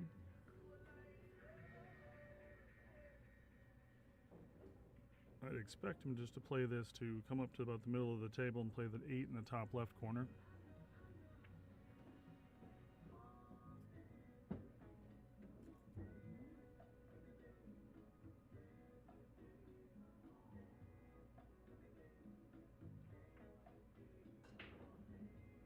Well, he underhit that ball a bit. Either underhit it or overhit it, depending on how he was playing it, but he didn't want this 50-yard line shot.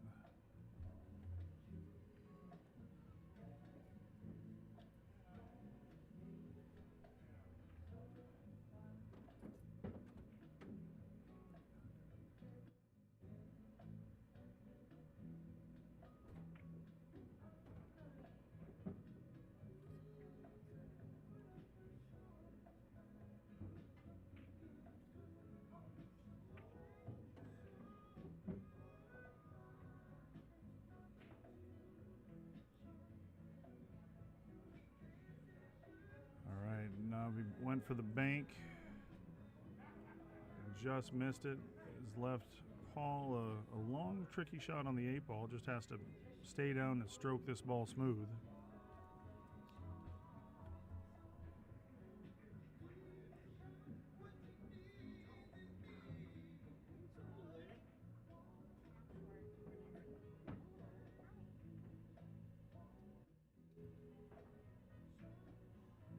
I think he hit a little wide. Just didn't like the way the contact once he hit it.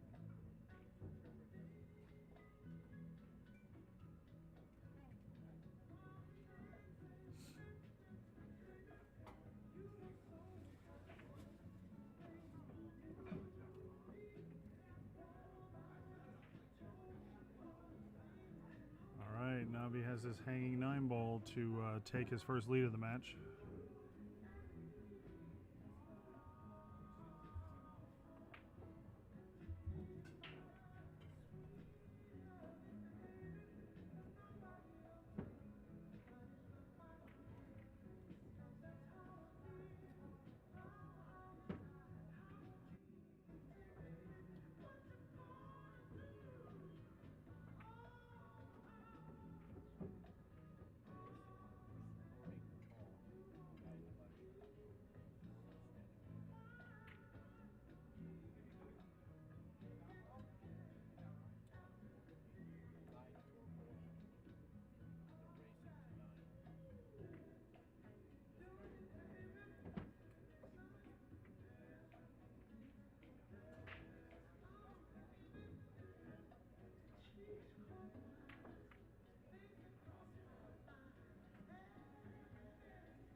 Okay, guys, I need the owner of a silver Highlander California plate.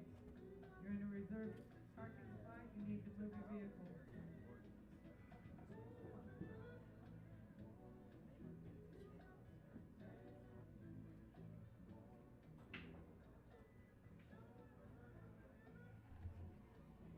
Yeah, absolutely. I'm sure it is.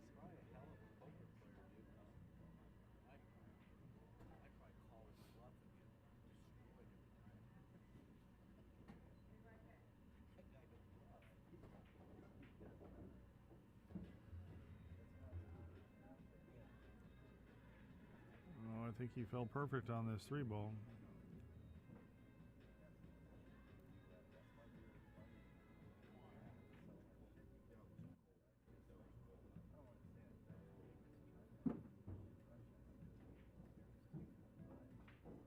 Again, guys, I have a silver Highlander.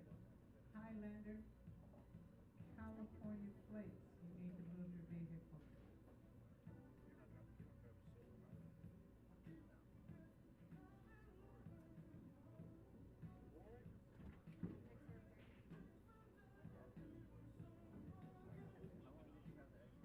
Oh, after you have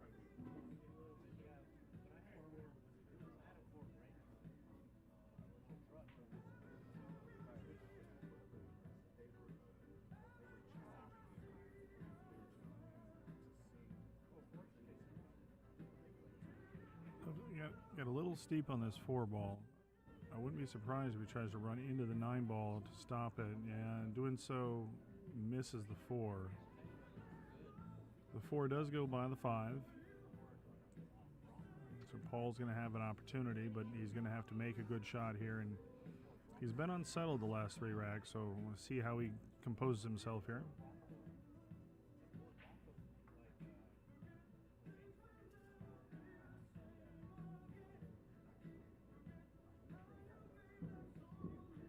Oh wow, Julius just back cut a 9-ball in the corner pocket, and then the cue ball scratched, on the side pocket. So with that scratch, Cal ball goes up 8-7, so he's on the hill.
All right, now he's on the 5-ball here.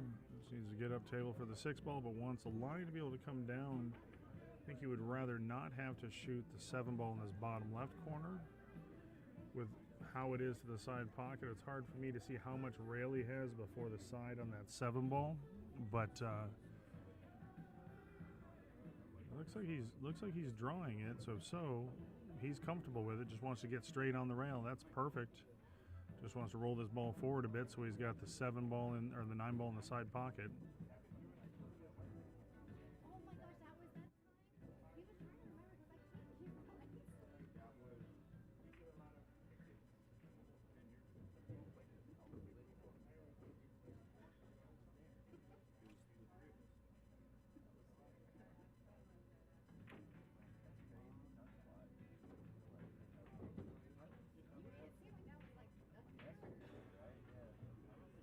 Just punched that ball in, didn't want to roll it, wanted to make sure he was going to shoot it straight. He's going to have a bit of a back cut on this this 9-ball on the side. Shouldn't be an issue.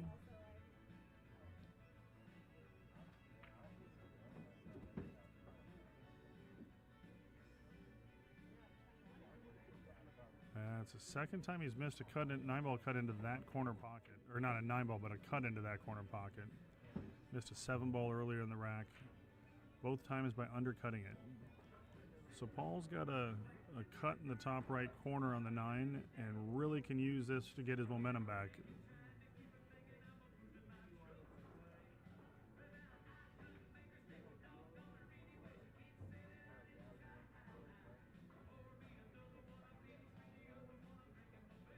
I'm looking over a table with Cal Ball and Julius, and Cal just put Julius in jail on a 2-ball.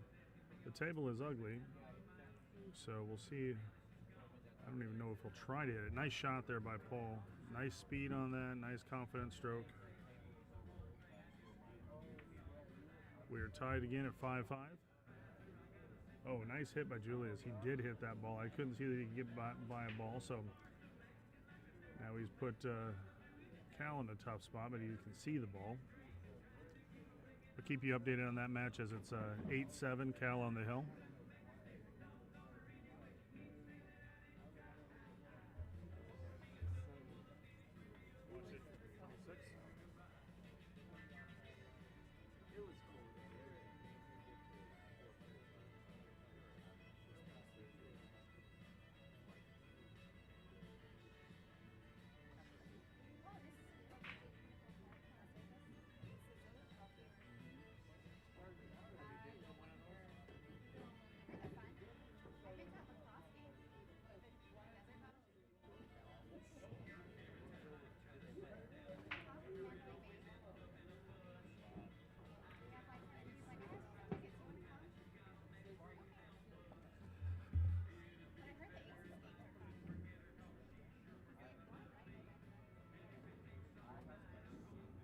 Now he's getting ball in hand with a full table, but it's an open table.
All right, Navi's on the 2 ball here. There's a 3 ball on the right side rail, about just below the side pocket. Pink 4 is right there. The 3 ball does go by the 4 ball.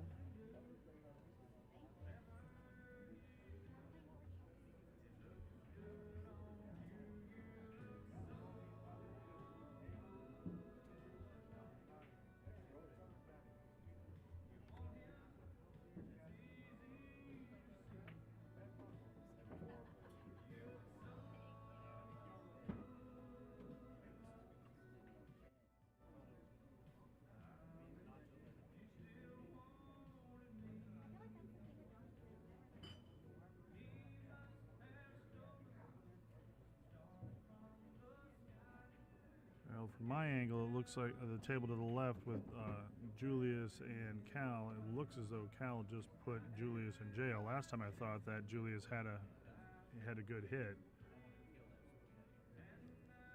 I don't think this is even hittable.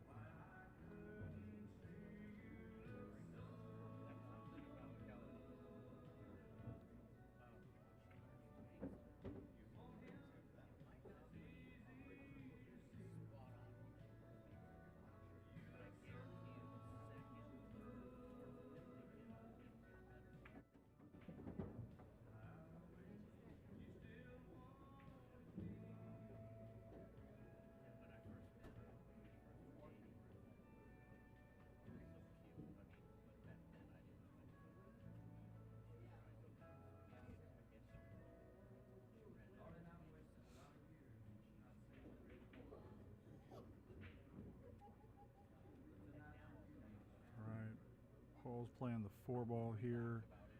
Oh.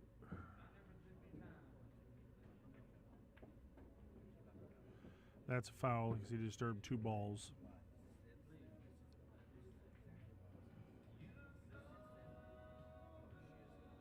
So it's ball in hand for Navi.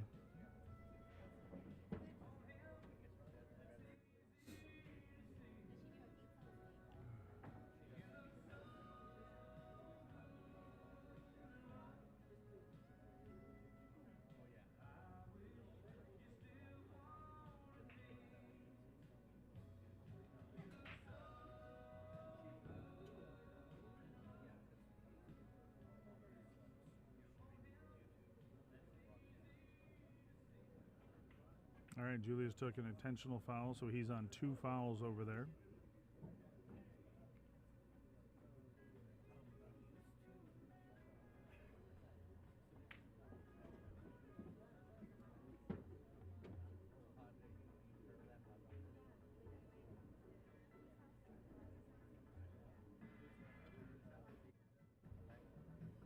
Henry Good won his match Hill over PJ. So Henry advances to the money rounds.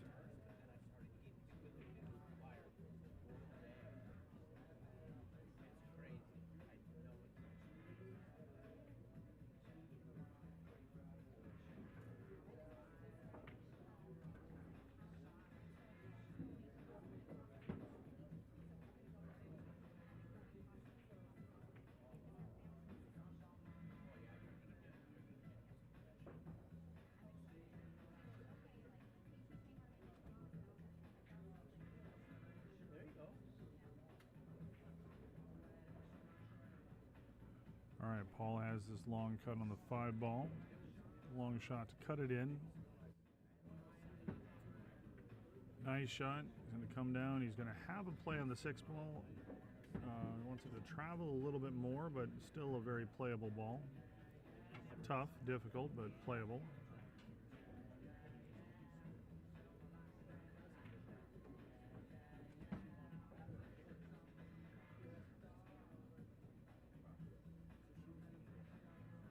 Oh, nice shot. Great shot by Paul. Love that back cut with outside English, controlling the cue ball to come around for it. All right, Cal Ball is playing a good out here. He chose not to go for the 3 foul because there wasn't a real lockup safety there, but he's on the 7 ball.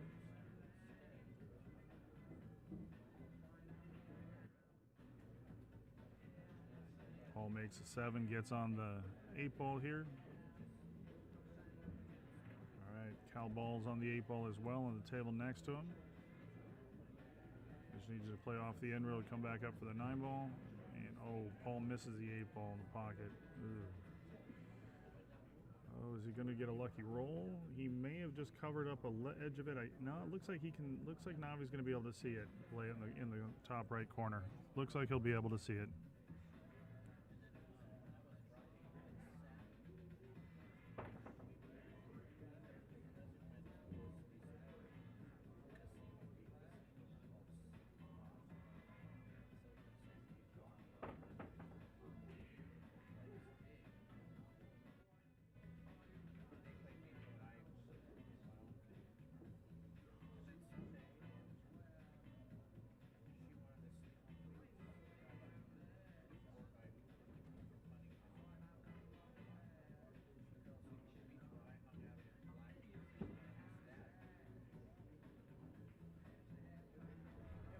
All right, Navi takes a 6-5 lead. We've got a grinder of a match here. And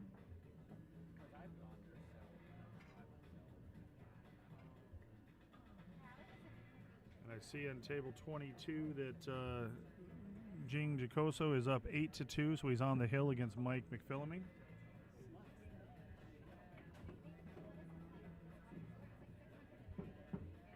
Yes, Javier, this has turned into a great match. And Cal Ball did win that match against Julius, so Cal advances into the first money of the Calcutta rounds on the winner's side. Julius is still in the money. He's guaranteed no worse than tie for 9th place, which is first place in the tournament money.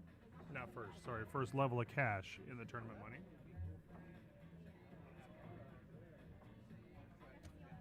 All right, Paul's taking this time to take his player break, so I'm going to step away for a moment as well.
we've got a lot of pool left in this match, but the next match that will be on the stream table is going to be the one lost side match between Julius Argumendo and Sean Damani. That'll be a race to 7 after this match, but again, we've got a lot of pool left here in front of you.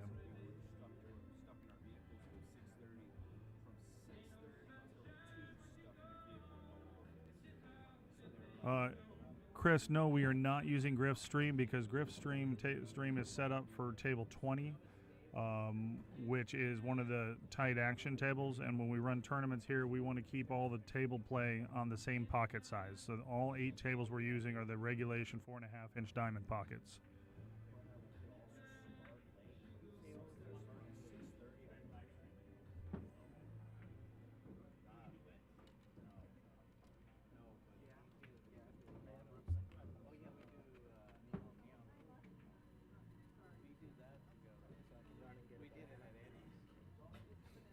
Walk to get a banana.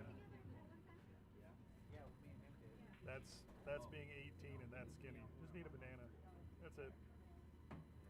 I'd walk to run to get a banana split.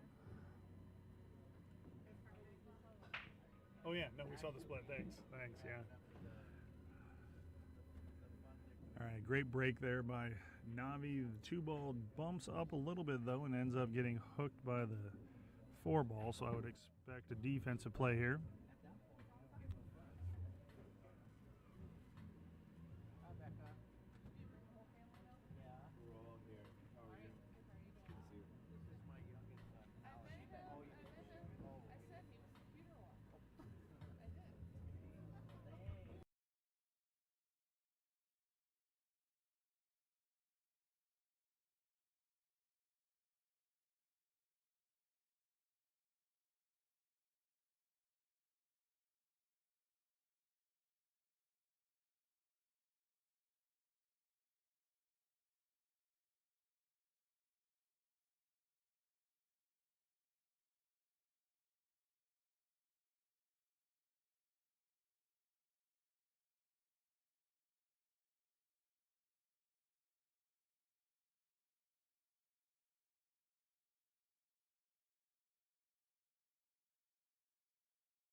All right, Paul was trying to just miss that 9-ball, get behind there. So while he did leave the 2-ball here, he made the window tighter to get on the 3-ball. So he's going to have to get in a more narrow window, but he does have enough space off the rail to be able to get into the cue ball to pull it up.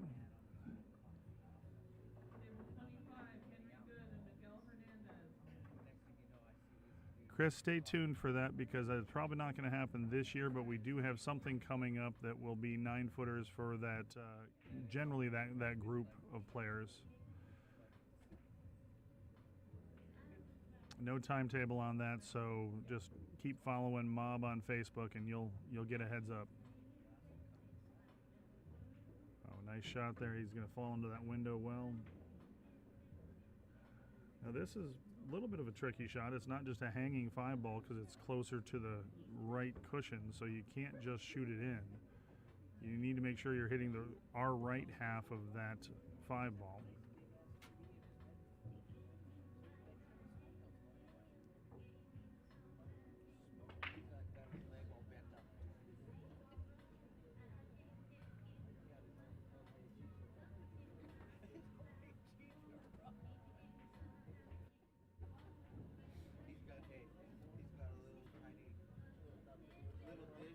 No, Chris, the puddle jumper will always be on 7-foot tables, but we've got something in the works.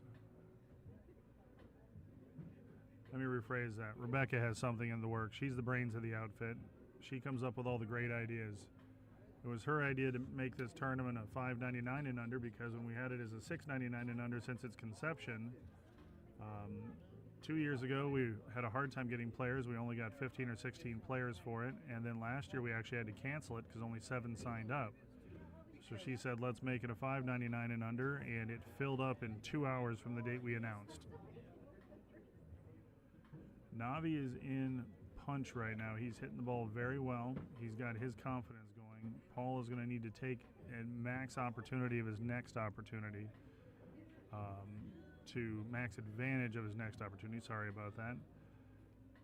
Just to get momentum. And again, it's a winner side match, so the loser's still in the money, but the winner is guaranteed first level of Calcutta money. So.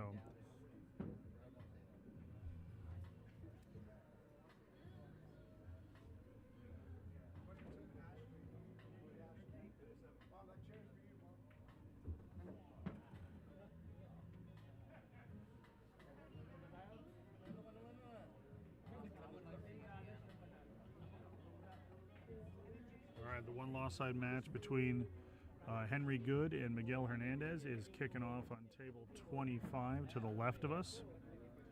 That's a race to 7.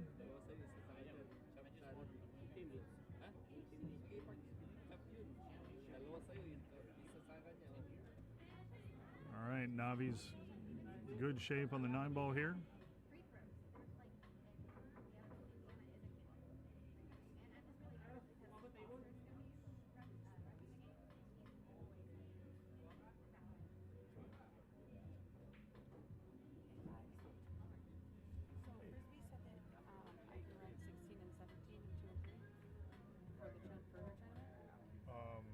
No, not 16. That's what I said, no. 2 and 3 you can have, but not 16. 17 she can probably have. Okay. So we may still need to use one table down here. We'll give it up once we're done. Okay. Yeah. So 16, no. 17, 17, yes. yes. And, two and 3 because we're going to be done with. No one's playing. I'll move the ropes up. Okay, and then And 29. And 29. 29, right? So 28 is the buffer? Yeah. Okay, you got it.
use 26 as a buffer. Then do we need 16? Okay. Yeah, no, absolutely. You're right.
sit over there, like away from the table, but to watch this match? As long as you're not inside where those ropes are, Yeah, yes. I'll be over there. Yeah, and don't communicate with the players. No, I won't. Yeah.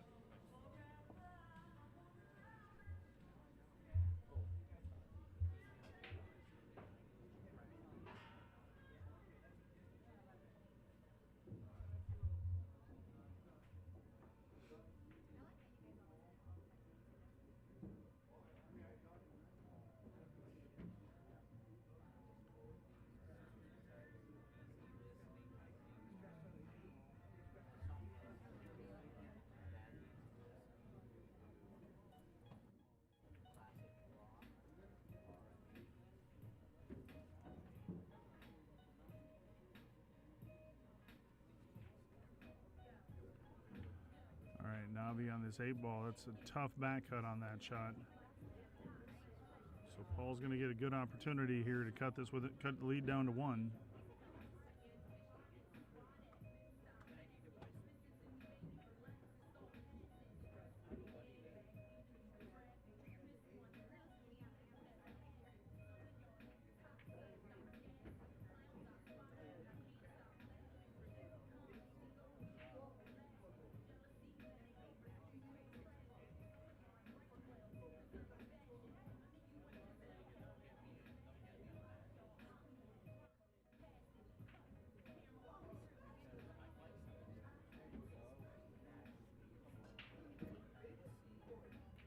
Just needs to bear down and make this 9-ball.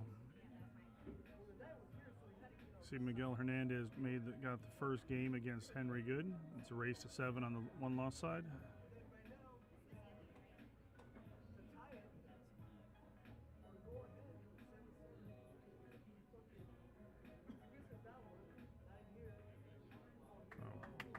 All right.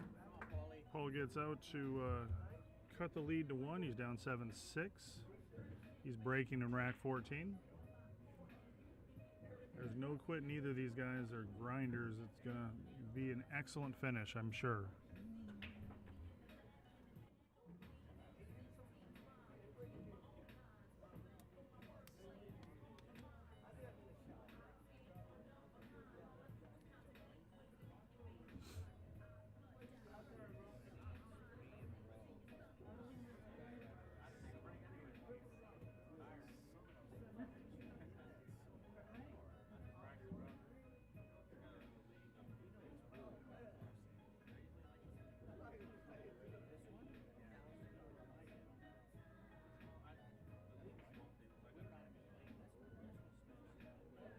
They're getting ready to start the Sunday afternoon chip tournament, singles chip tournament here at Griff's. Frisbee, the chip tournament director here, is getting everything organized. So anybody wants to come down to watch a tournament and play the chip tournament.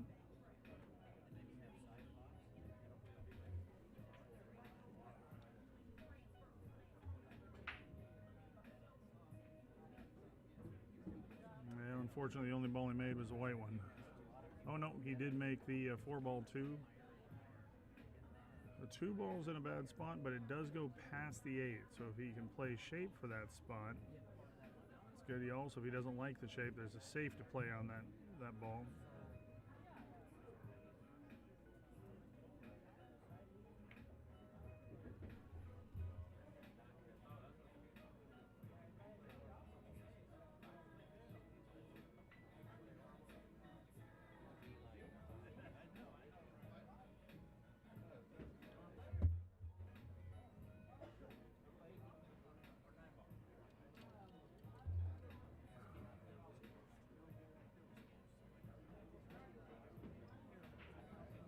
Looks as though he's going for a safety here, trying to get behind. No, never mind. I couldn't see the angle on it. I thought he was playing to the side of the 1 ball where he would put the cue ball on the top part of that 8 and 9.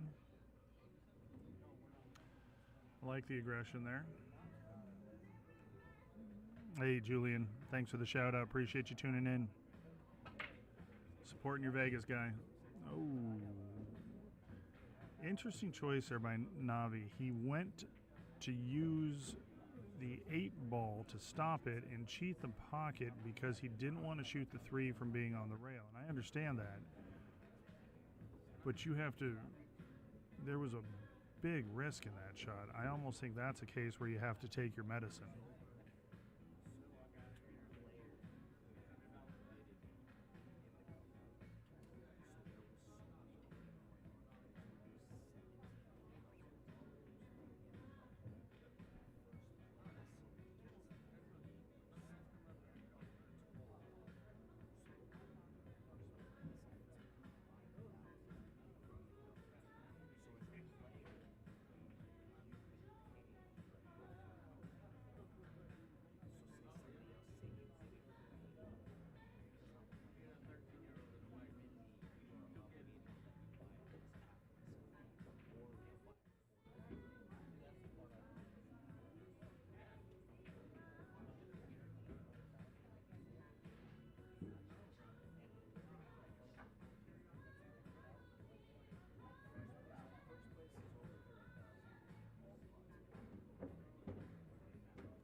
Good speed there by Paul. Starting to find his rhythm. To me, this is actually a very critical shot, how you get on this 3-ball, because you need to get the angle on the 5. Once you get on the 5, the table opens up, but you need to be able to get on the 5 and you don't want to be short or too steep.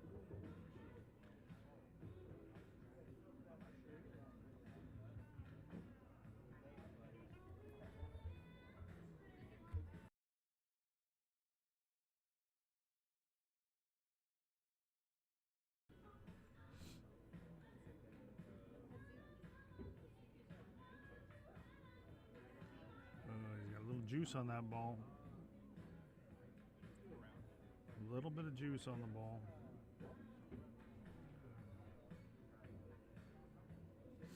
Kind of expect him to play a touch safe, trying to put the cue ball behind the 7-ball. Just bump the 5-ball out to mid-table.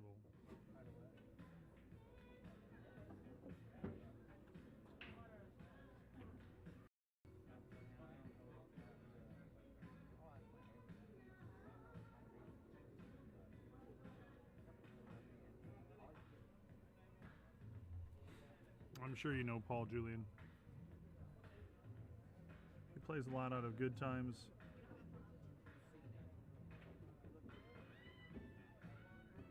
Well, hit that a little firm. Doesn't want to put the 5 by the side, by the corner pocket. Left Navi more of an offensive shot than he wanted to.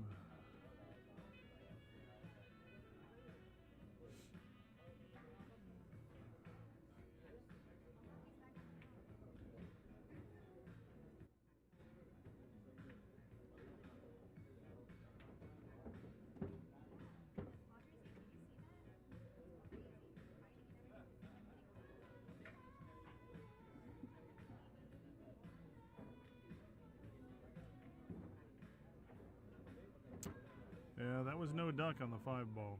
He had to execute a tough shot.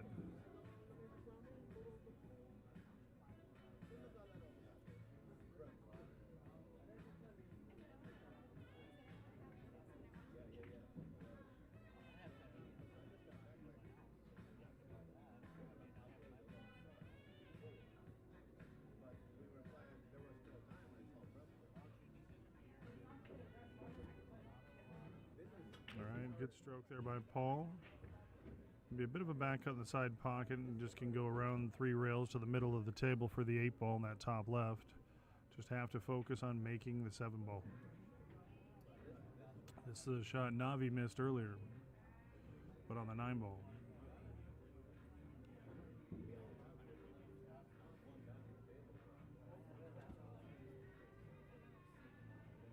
Well, he wiggled it in, but the important thing is it went in. However, he definitely got all of that ball. He just stopped short of getting himself in trouble.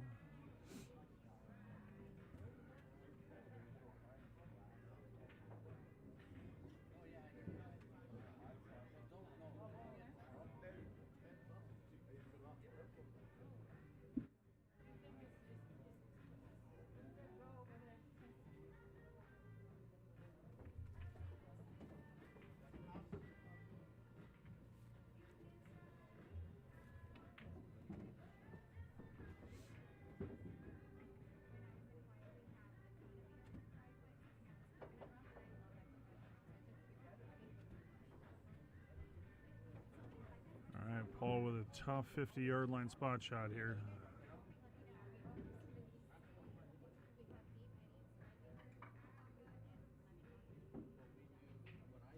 Looks like he's playing this with outside English, which I like because it has a tendency, if you miss it, you overcut it to leave it on the end rail. Actually, undercut it and left it there, but definitely didn't leave it hanging in the jaws. And I don't think he actually ended up putting outside English on that ball. I think he hit it with just straight top or kill.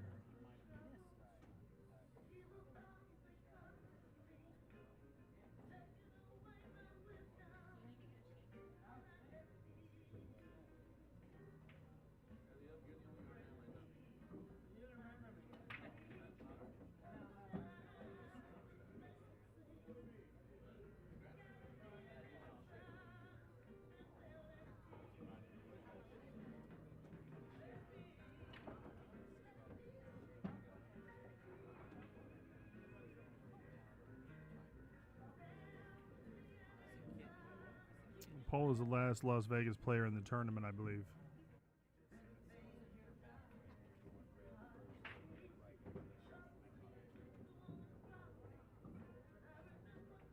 Jack Ripple was in this morning, but lost his first match to come just short of the money.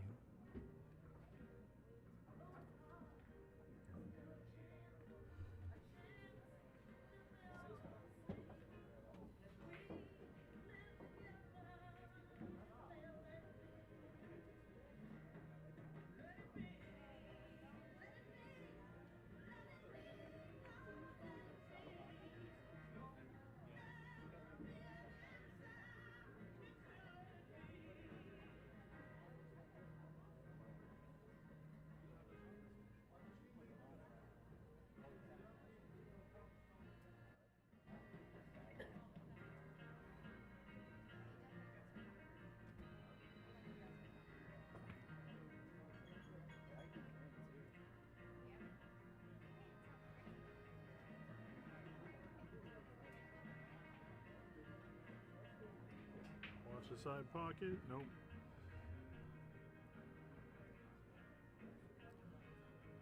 All right, Paul has a cut shot here on the 9.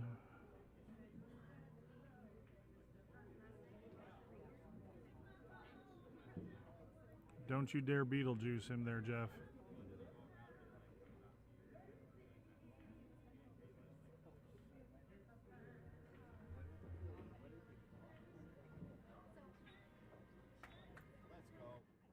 What do you do on Facebook and tell Jeff Gray to shut his mouth? No, just keep the comments on there. Okay, babe. He's trying to Beetlejuice Jason.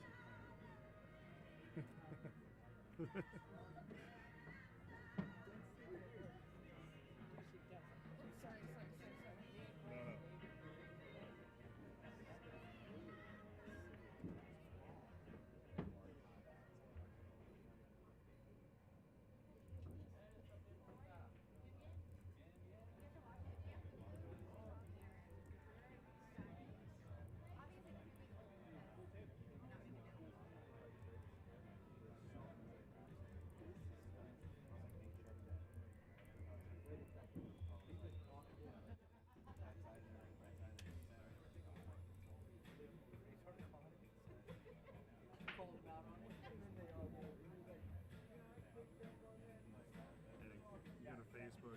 Oh, you're going to make it look like I'm saying it? Yeah, absolutely. All right. So go scroll down on the left. No, on the left. There you go. Will you change the score, though?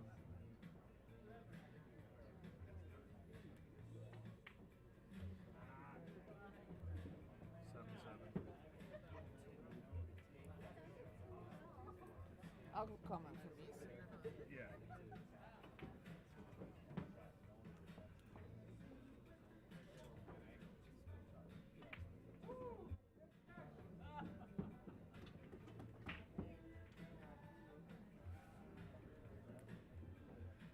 All right, we've got ourselves a race to 2 to get into the first level of Calcutta money. It's what the winner is guaranteed.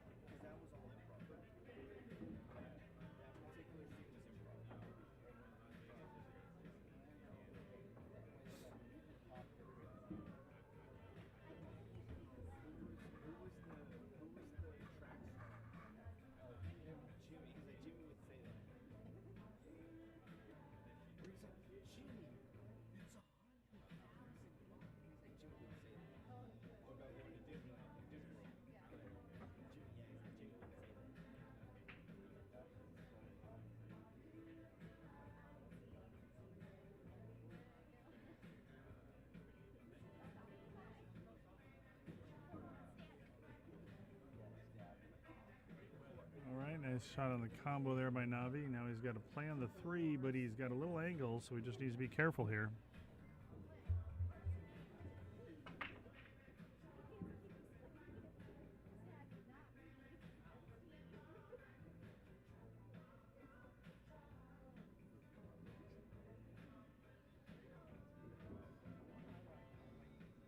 These are all high pressure shots because not only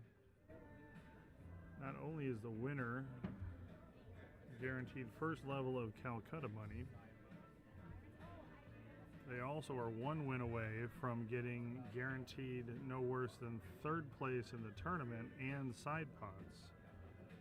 So they are one win away from a guaranteed $10,000.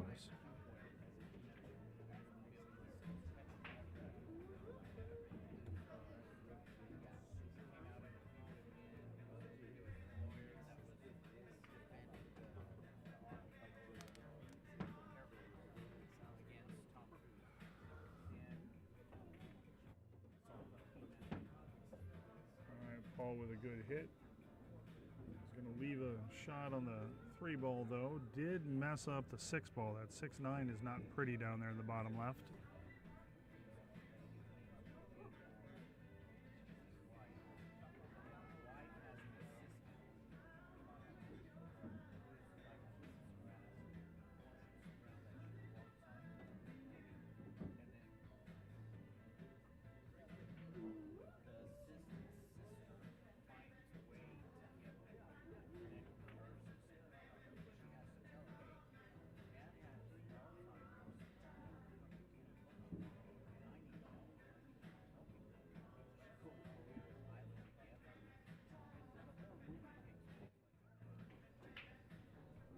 Okay, he left him a long shot on the 5 ball. I'm curious to see how he plays if he tries to get 2 rails into the 3rd rail around to get to the back side of that 6 ball to play it in the bottom right corner, or if he tries to hold it up. It does not go into the bottom left corner.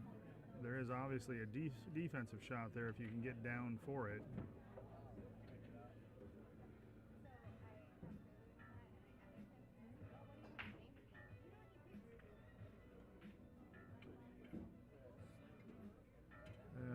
He definitely did not want to break it up, but I don't think he left Paul a shot either. So Paul's going to come with a defensive play here.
see how Paul reacts here, what he looks at. I don't think he can see enough to make it. He may be able to.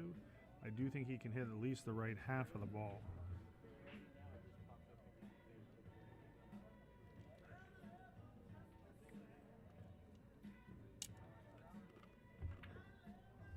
Now Paul's going to get his jump cue, so he likes to playing the jump here.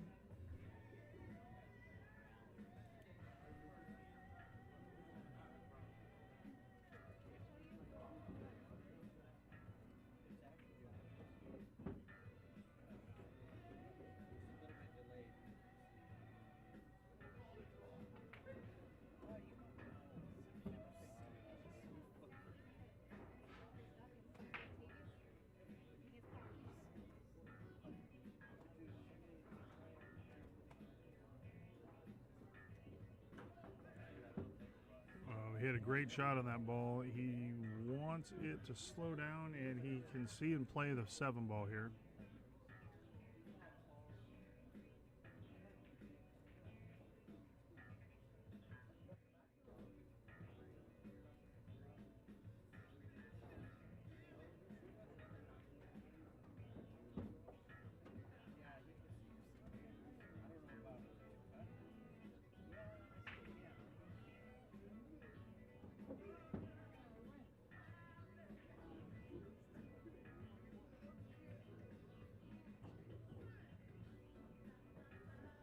Watch outside pocket, nice shot. He hit that well. As you might be able to hear, Paul does, being the local guy, does have a rooting contingency behind me.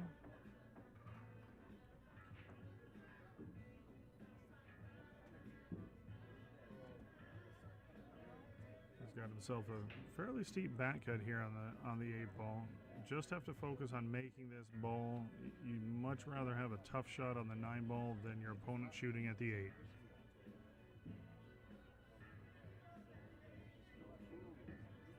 Nice shot, good shot, well played.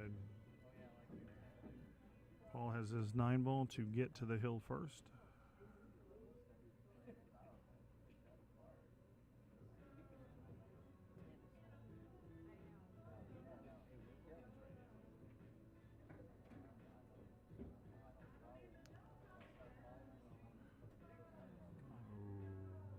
It's going to set up for Navi here, so a little quick on his shot right there.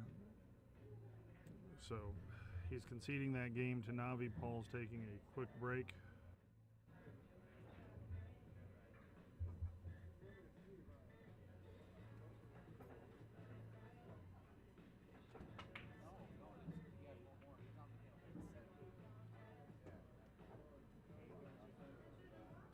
All right, I've got to step away for a moment. I'll be back in just a bit.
back. Can I see Navi? It looks like he can see at least half of the one ball here.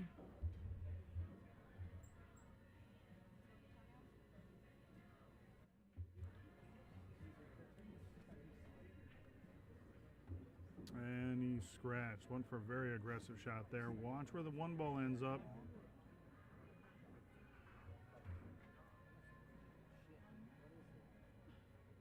I think you're going to see Paul shoot. I don't think he really... It's going to be hard for him to pass up the 1-9 combo here.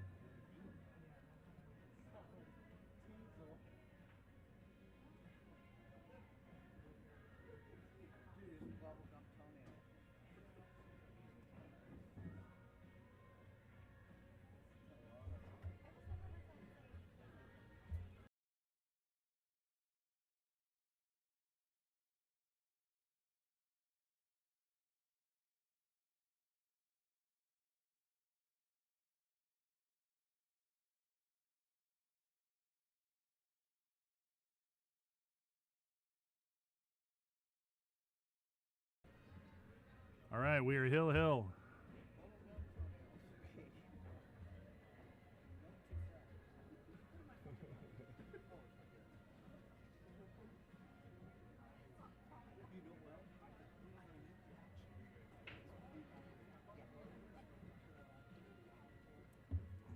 I think we all had a feeling from the get-go on this match it was going to be a grinder and a hill match.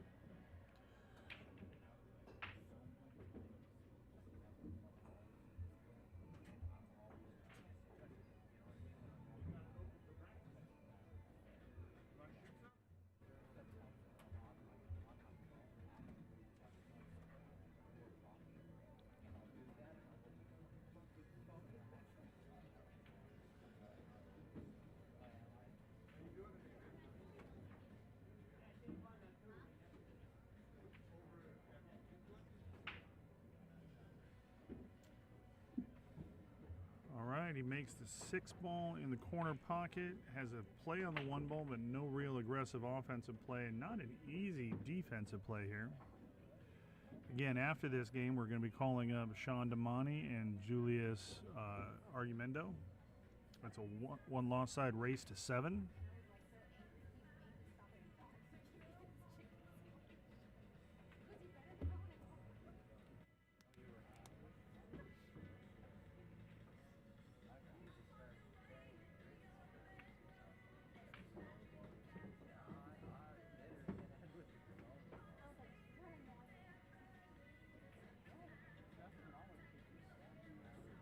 Doesn't go once, it can go twice.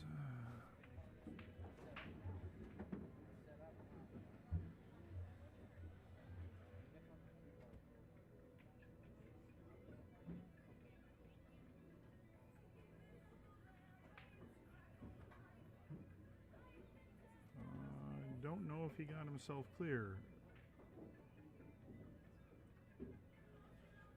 With the eye roll and the head roll, I don't think he did.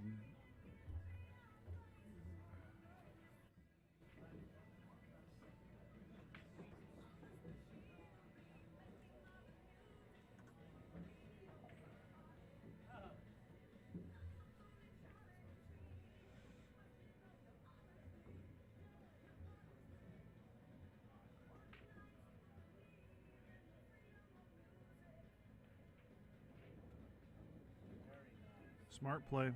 Very smart play. Tie it up, make it ugly, make your opponent work for it. Paul has played a very intelligent tournament.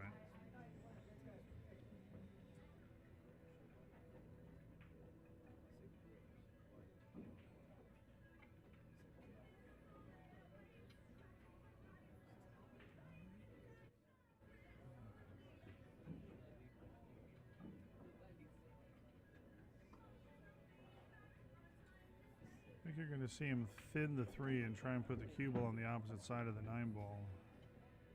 Can I get Mason to the bar for waitlist, please? Last call. Mason to the bar for waitlist, please.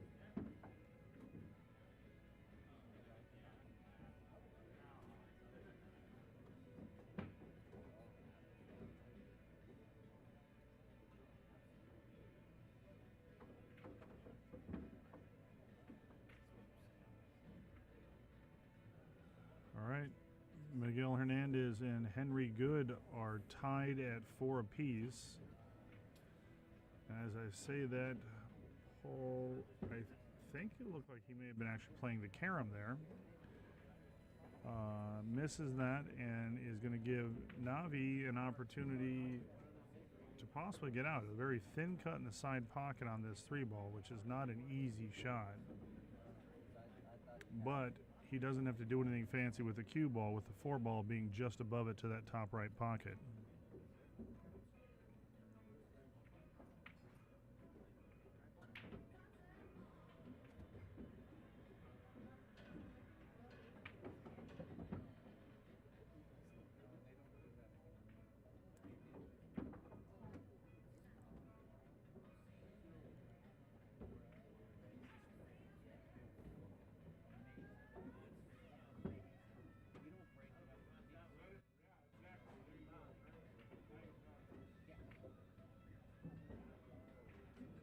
That's the third shot Navi has missed to that side pocket by undercutting it in this match.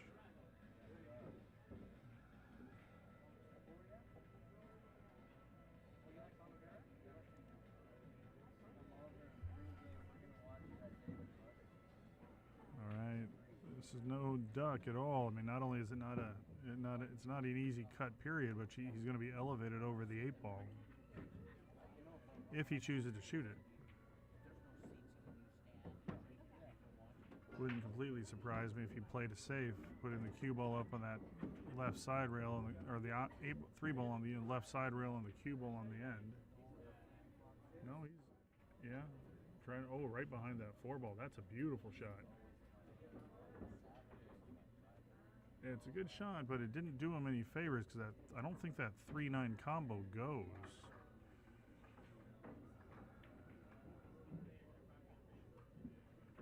Obviously, it did him favors because it's a very hard ball to hit. I don't even know if you can go too much of it off side rail. You only have half a ball to hit kicking at this. And if you hit the top of the 3-2 full, the cue ball is going to carry him into that right corner pocket. There's not a lot of advantages to kicking this ball. I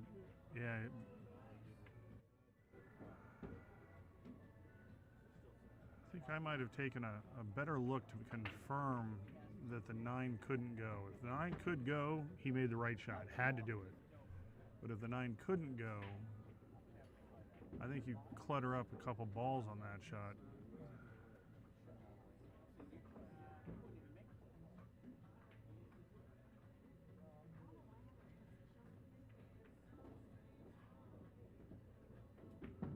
All right.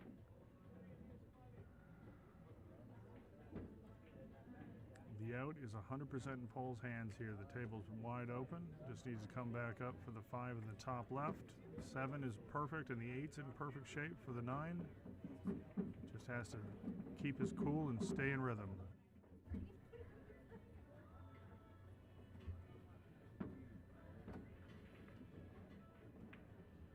Miguel Hernandez is up 5-4 against Henry Good.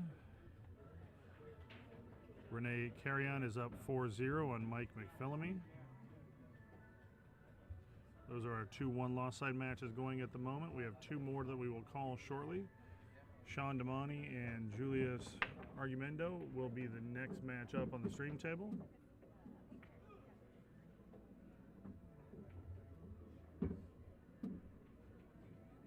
Yes, Jeff, we are playing 3-foul.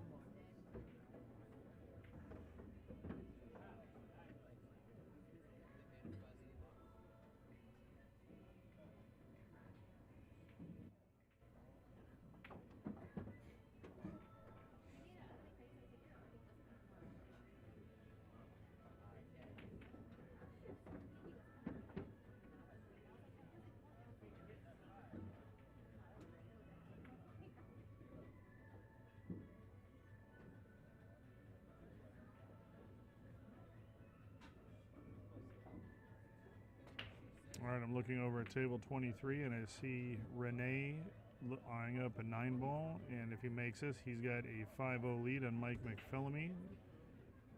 Mike looks like he's thinking about where he's going to have sushi next.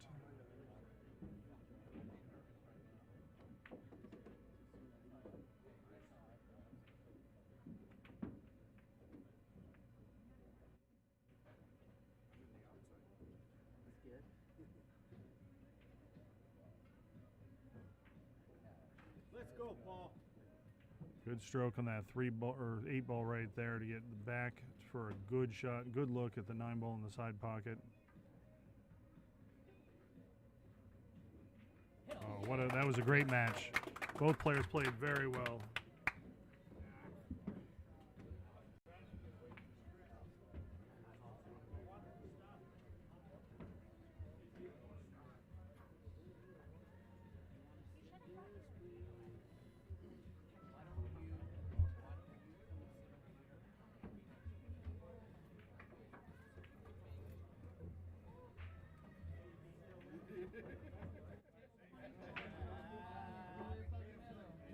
Let's go. Let's go.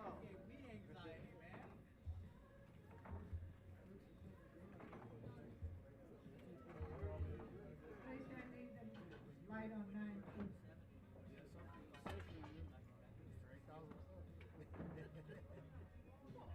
Table 22, Tim Manali and Navi Gill. Navi has about a 5-minute break. Good match, sir, Paul.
All right, this is 9th through 12th match. So the loser gets 9th through 12th. The winner advances. Going to be a race to 7 on the one loss side. We have the match after this will be a winner side match between Jing Giacosa and Fong Win. That should be another spectacular race to 9.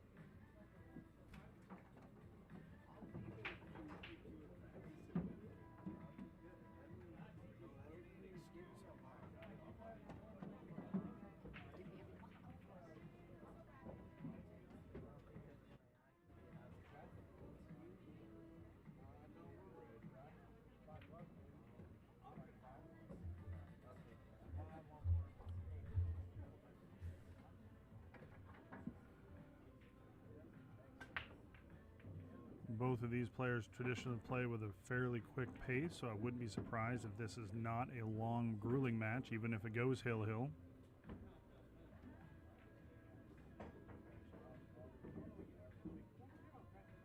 Sean had a late flight in on Friday, so his first match at 10 a.m. was tough against Michael Rogers. He lost that one and has been on the loser side ever since. So he's lost his first match and come all the way back to get to this point.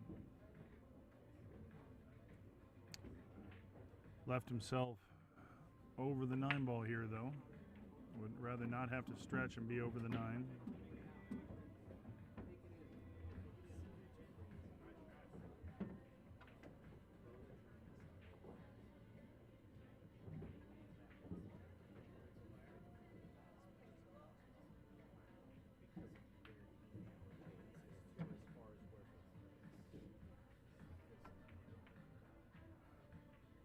Ronda Julius lost his last match. I want to say it was either Hill or 8-9-7. I think it was 9-7 to Cal Ball.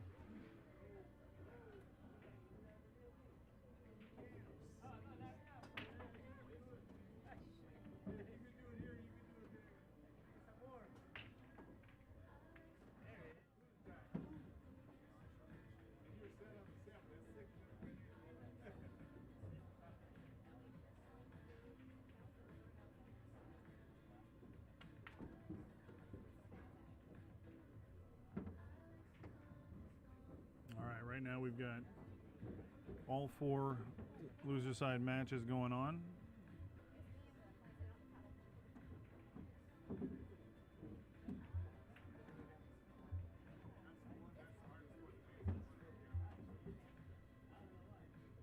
So we've got the match here with Sean and Julius. We had Tim Bentley and Navi Gill are getting started in just a bit. Navi gets a 5-minute break, so he just finished that match.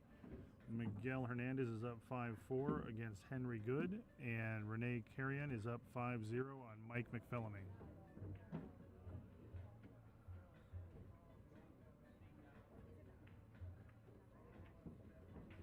All of these players are in first round money in the tournament, but all of them want a lot more. If they're all in the side pot, if they're in all side pots, and most of them are, and and they win the tournament, they're taking home just over $28,000, not counting the Calcutta.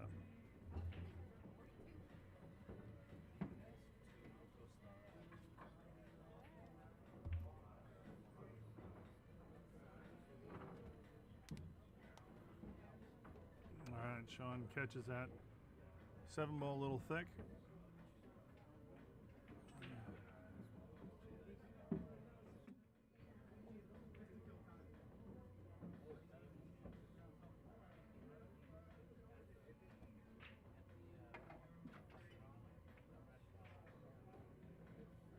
Julius thins in the 7-ball. It's a little straight on the 8-ball though, because that 9-ball's on the rail.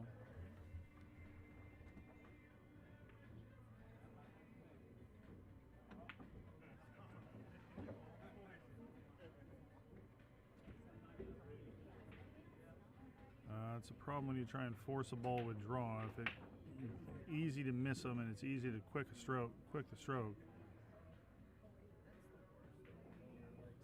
So Sean has a long, tough, thin cut on the 8-ball here.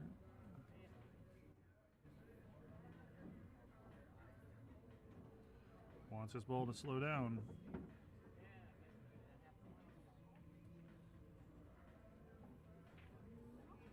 And I can't tell if he's corner hooked or not. He's right there. So, and I don't want to look because I'd be looking right down the line as he's shooting. Oh, he hit it. That was a 0.5 millimeter from disaster for Sean.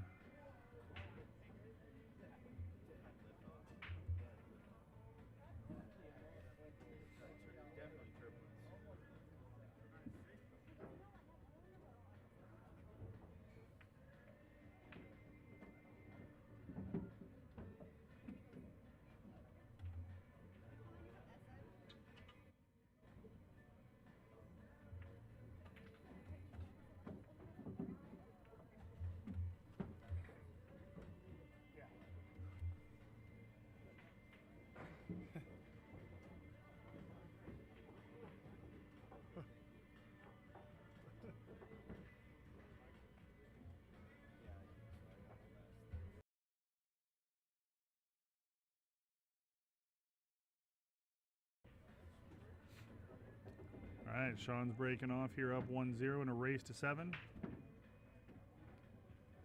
Makes a 4 ball. The 1 ball's tracking towards the corner. The cue ball's close to the rail, so it doesn't look like he has a lot of play on. He might be able to thin in the 1 ball. If he does, the 2 ball doesn't go by the 3, so he's going to have some work to do here.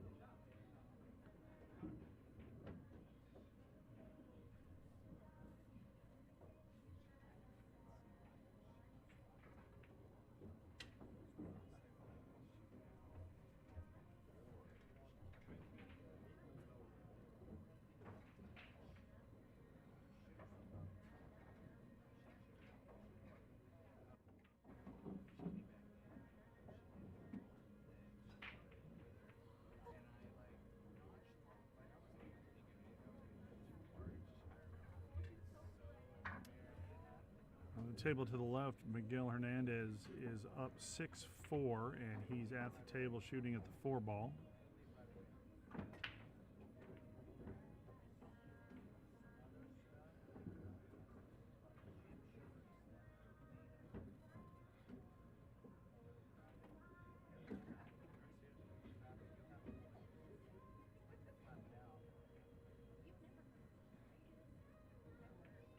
Nice shot by Sean, avoiding the 5 ball coming up.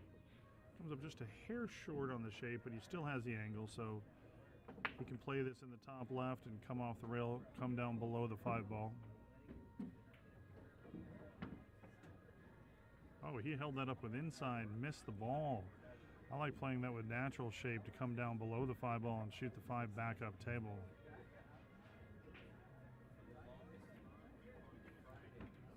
I've always felt that inside English is pressure's ally.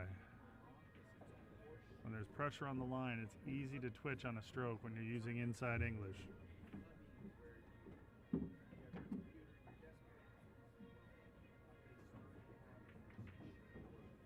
Watch out, side pocket. All right, they're both flirting with that side pocket so far, and it's only 2 games in. A little bit of Melrose going on. A little bit of drama.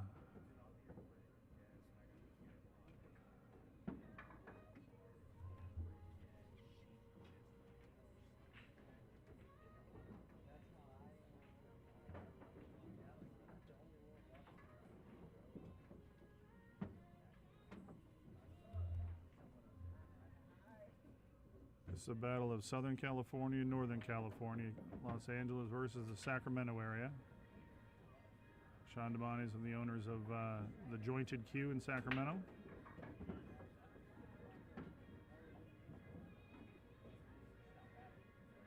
Oh, that spin helped him there. It helped centrifuge the ball in that pocket.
Final 12 players left in. We've got players from Arizona, Nevada, California, Washington, Texas, and Florida.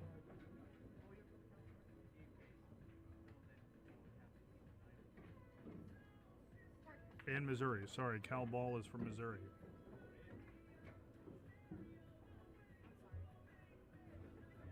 The O and Mob, Jason Osborne's from Kansas City, Missouri. All right. Julius Argumendo is about to tie it up in one apiece.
Henry won or lost?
That's what I said, yeah.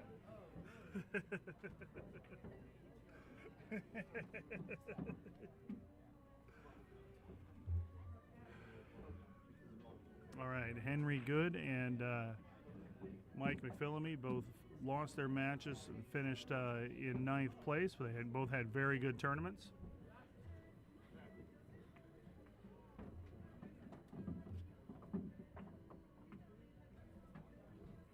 Am I right in seeing that Sean is the only one that's not in R3? He's in the 100 and 200.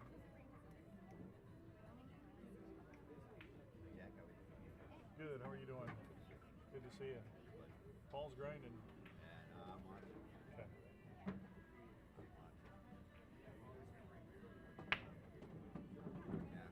We missed having you in the field. I was very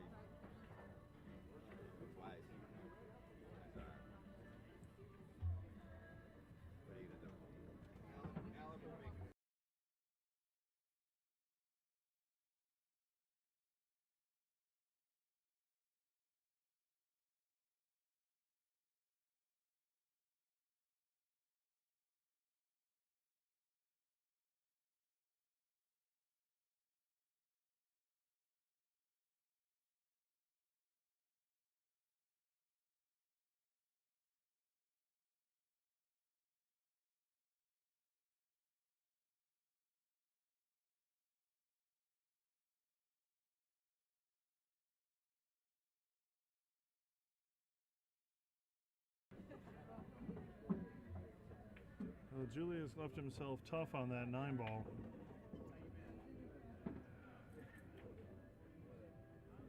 Nothing easy here for Sean. And he overcuts it, but is going to leave Julius tough. That's missing on the pro side, as they call it.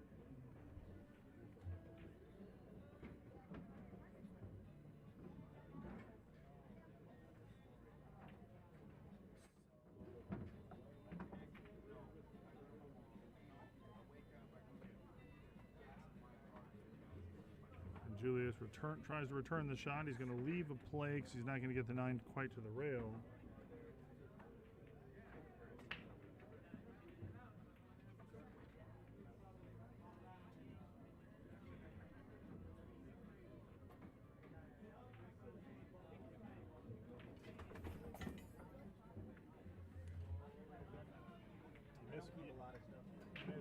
You miss one tournament and you lose everything. We've got these guys battling on the 9-ball here.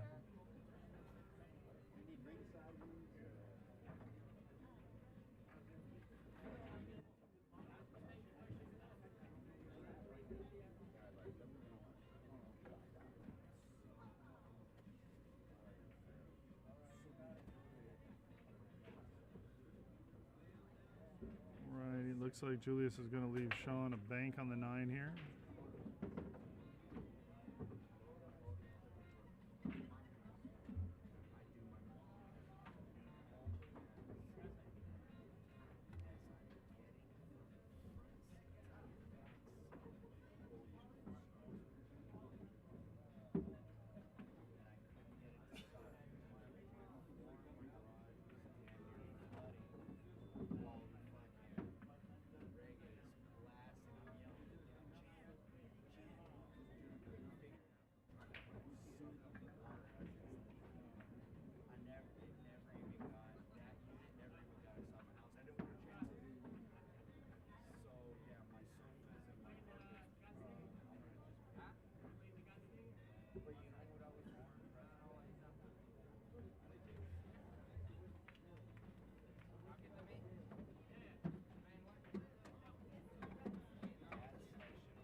All right, Julius ends that game. Take a 2-1 lead. Sean takes a quick player break after that one. Don't blame a player for that.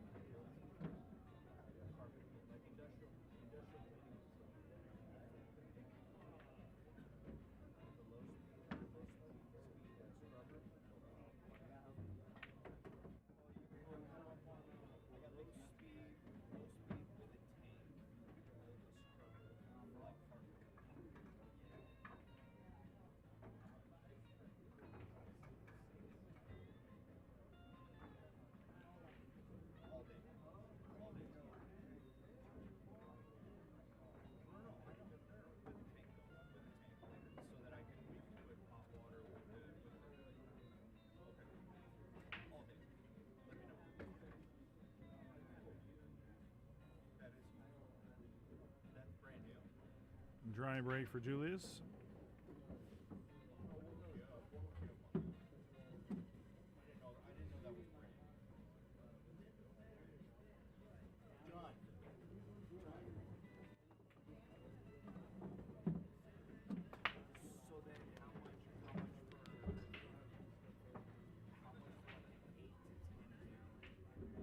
All right, Sean pushes out, but pushes. Oh no, you can see an edge of that 1 ball, but I don't blame Julius one bit for giving that back. Well, they're battling back on this. Thank you again for tuning in and supporting the players. If you've got a player you're rooting for, let me know who it is and let me know where you're watching from. I appreciate everybody tuning in. The 2025 Gunslinger, $5.99 and under, $1,000 entry tournament. This is the first year this tournament's been at $5.99 and under. It originally was a $6.99 and under the last couple of years, but last year we weren't able to get enough players for a field, so we had to cancel it. And the boss, in her infinite wisdom, said, "Let's make it a $5.99 and under and give them the try." And it filled up. The field filled up in about 20 minutes. No, sorry, not 20 minutes. 2 hours. Felt like 20 minutes.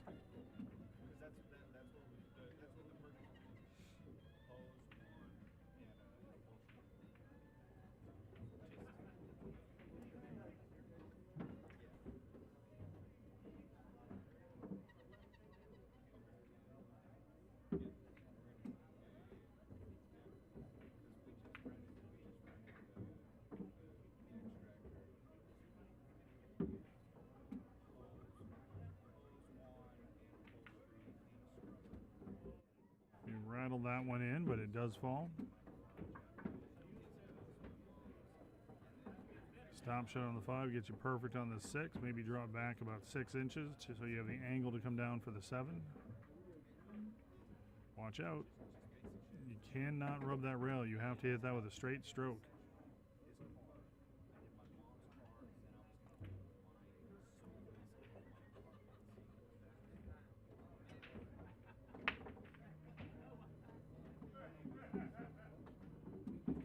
That a little firmer than he wanted. He's going to put it in front of the pocket, so if there is a jump shot or a kick shot, it's more makeable. I think he may have even just showed the ball. Looks like Julius is elevating, so either a jump or a Mazeo. He's swerving the ball.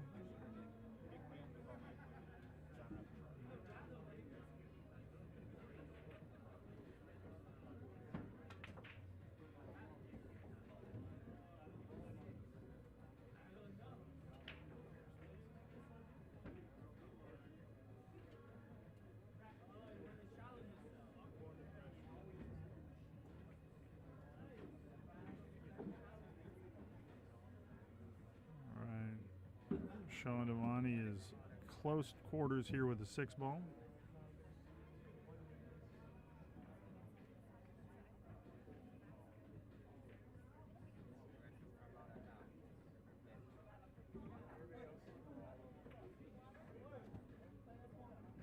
Jing has been playing well, Ramil. He's playing very well. He's going to be on the stream table next with Fong Win. That's a winner side race to 9. Oh, what a shot by Sean. That was a great shot.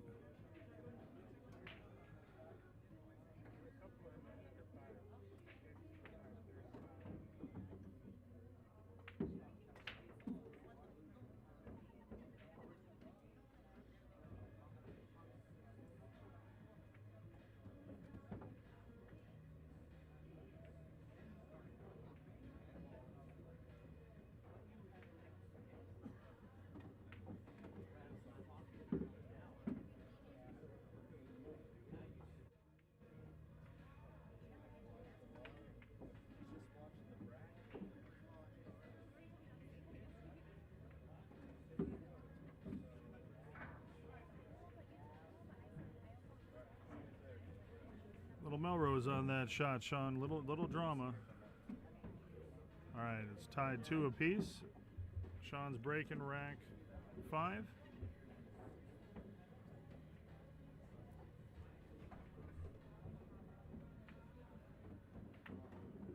Prop Joe, yes. How it works is when we announce a tournament, it's 6 months out from the event. Player must be at or below $5.99 on the date of announcement, as well as when they register. Then once they register, they are given a 10-point cushion in case their rating fluctuates a little bit. All of the players, including Julius, were at $5.99 or below, and were eligible, paid their entry, paid their deposits to get registered. And so he's eligible. You could go up to a 609 and still maintain your eligibility. We did have a couple players go up to 610 or higher, and they got their deposits refunded. All right, dry break. Julius is going to have a straight in shot on the one ball to get started.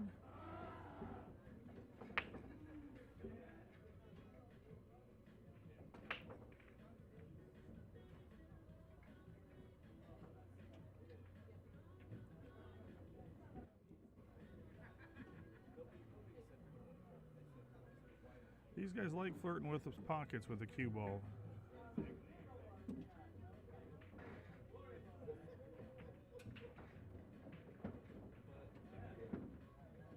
little bit of a quick stroke from Julius. He's going to leave Sean either a cut shot or a bank into a hanging 8-ball. That 8-ball's hanging in that top right corner.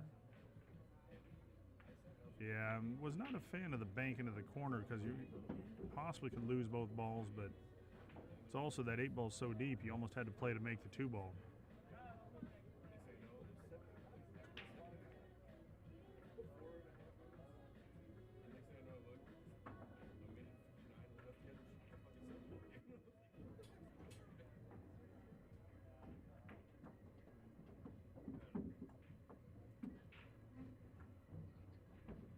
Rashab, the 9's on the spot, the 2's in the back.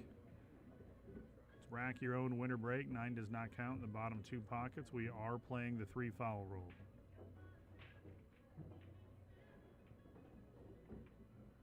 All right, Julius has enough space to work with here. I think he's probably going to soft roll this 4-ball down to the 8-ball. Just try to have it stop in the pocket.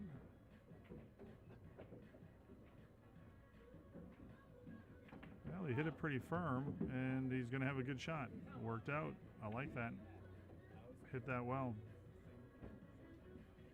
It's a smarter shot than hitting it soft, because if you hit it soft, it has a tendency it might roll to that end rail. Oof, undercut it. And then you don't have a shot on that ball. So he played a much smarter shot than what I was referring to.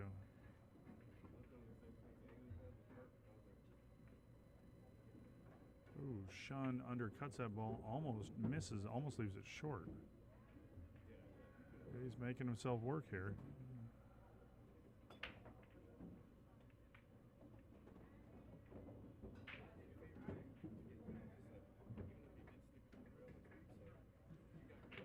He's looking at playing the 6 in the bottom right and having the cue ball come 2 rails across for the 7 in the bottom left.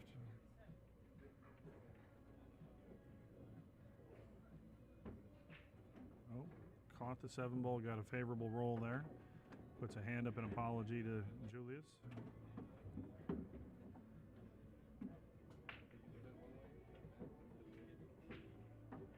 And he almost misses the 7 ball.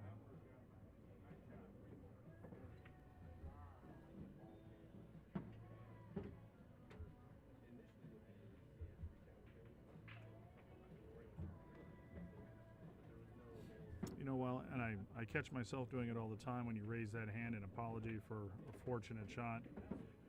But I'm not a fan of it, only because of that. I understand the courtesy, and you're saying, okay, yeah, I wasn't playing it, but the last thing you want to do when you're playing in a match in a big tournament, big stakes, is do anything that's going to alter your possible conscience or confidence in your thought process. It's a minor thing, but the subconscious mind's a delicate aspect. At least mine is.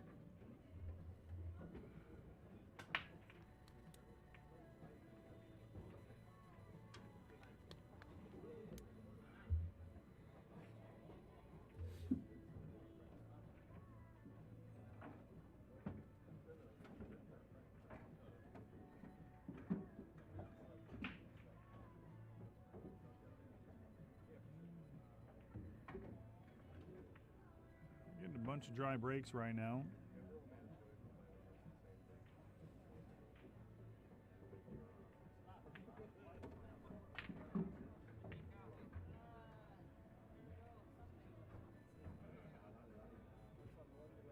Tim Bentley is up 3-2 and Navi Gill on table 22. That's the other one-loss side 9th through 12th match that's going on at the time.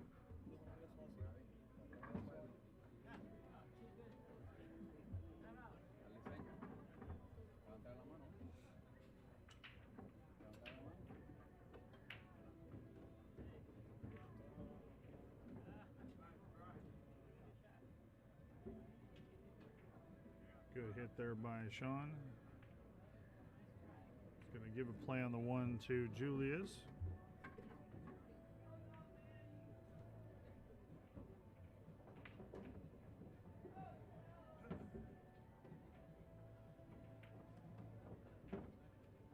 No, nice bank shot there.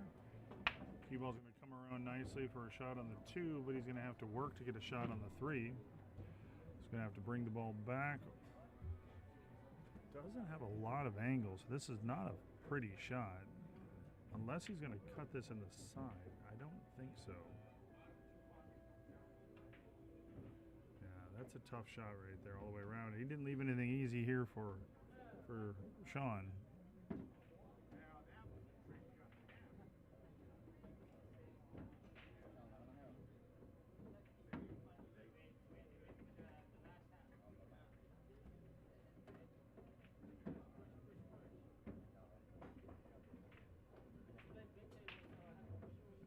Nothing pretty about those shots.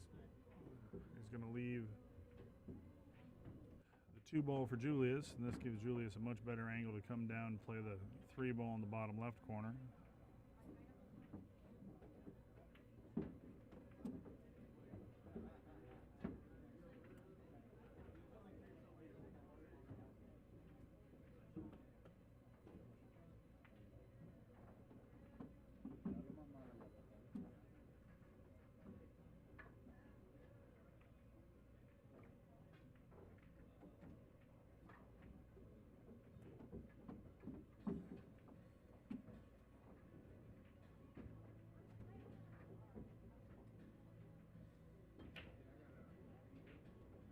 Nice shot there by Julius. That worked out very well.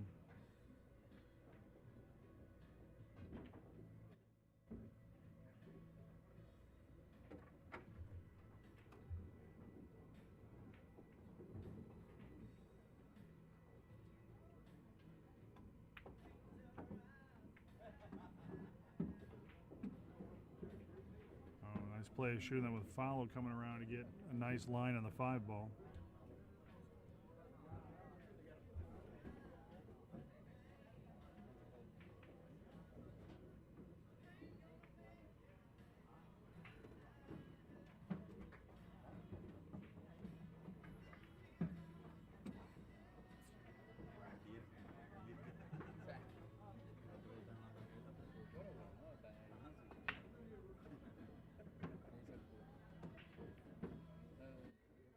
Julius looks to be fairly straight in on the 6 ball. He doesn't need to do a whole lot to get on the 7 ball.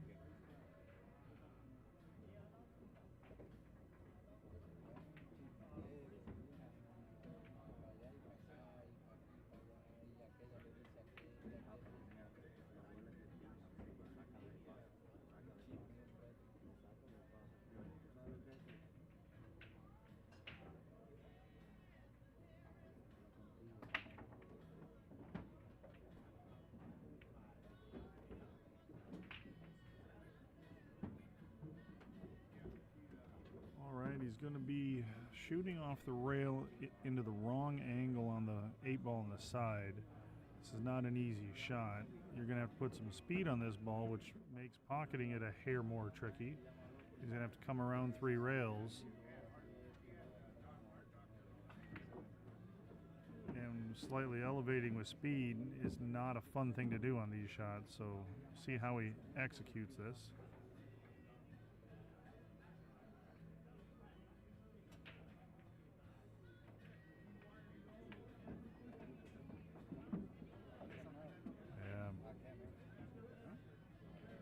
Just complicating it when you have to do that, so he put himself into a difficult situation there.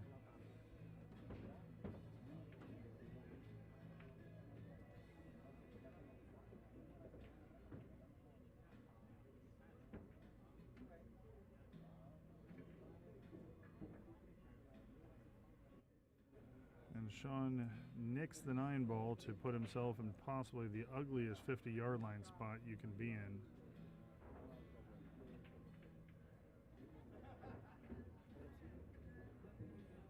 Looking at the roll-up save, possibly just rolling the cue ball.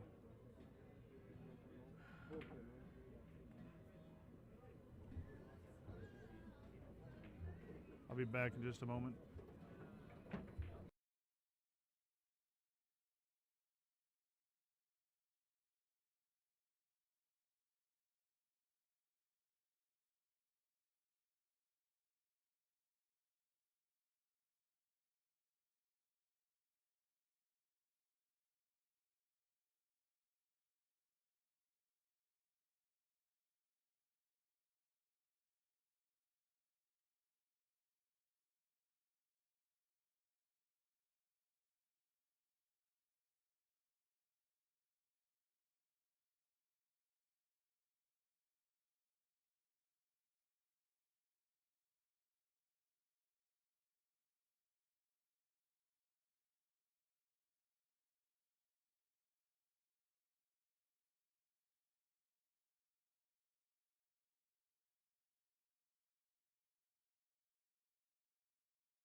I step away from a moment and I missed 2 games. I'm sorry about that.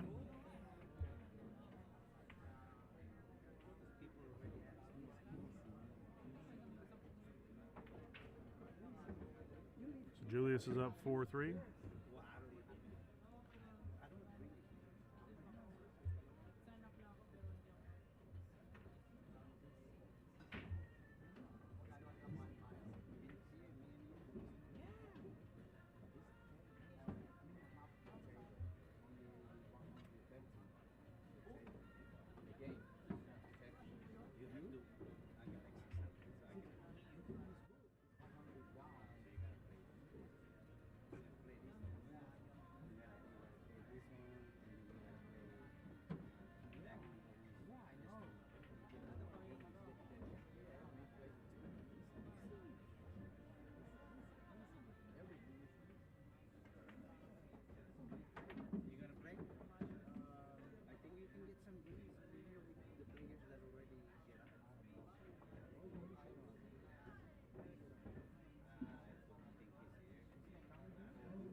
All right, Julius has a 7 in the corner pocket.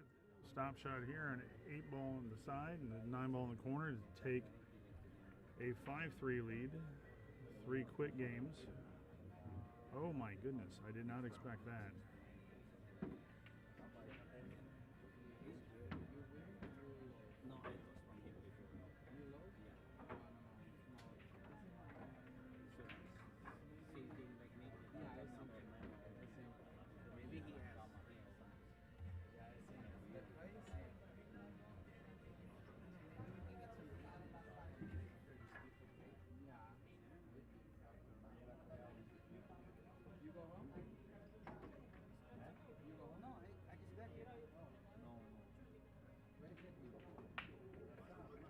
Good stroke there by Sean as this 9 ball to pull it even at 4 apiece.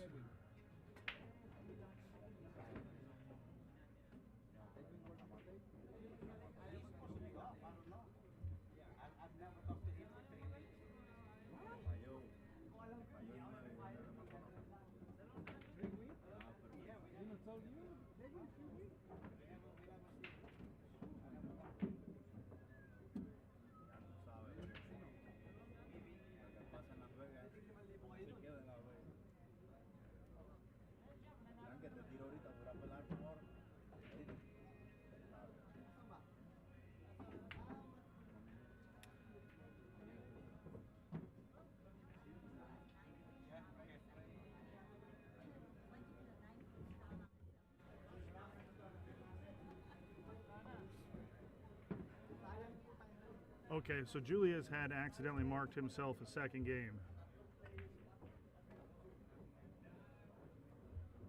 All right, that makes sense. So he must have accidentally double tapped the tablet.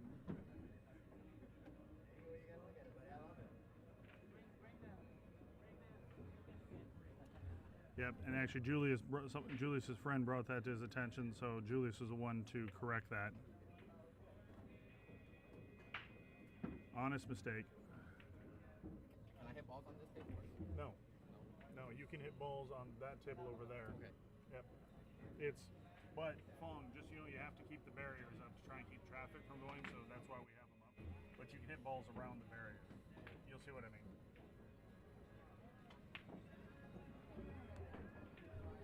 You don't mind him hitting on 25?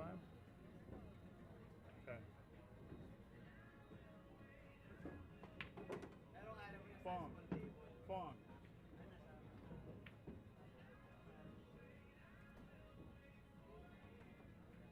The boss said you can have 25 if you want. Just stay out of their way. Yeah. Yeah, you hit balls at 25. Just stay out of their way. Yeah. She said so.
I can hang balls on any table.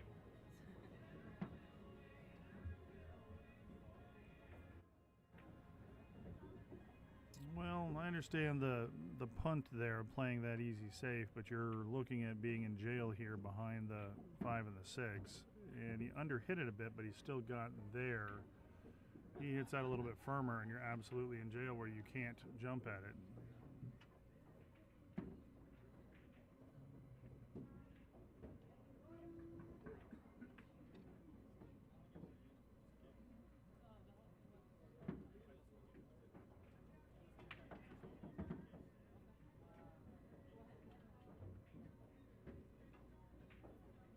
Oh, I didn't realize he didn't even get to the hook.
All right, now it's 4-4.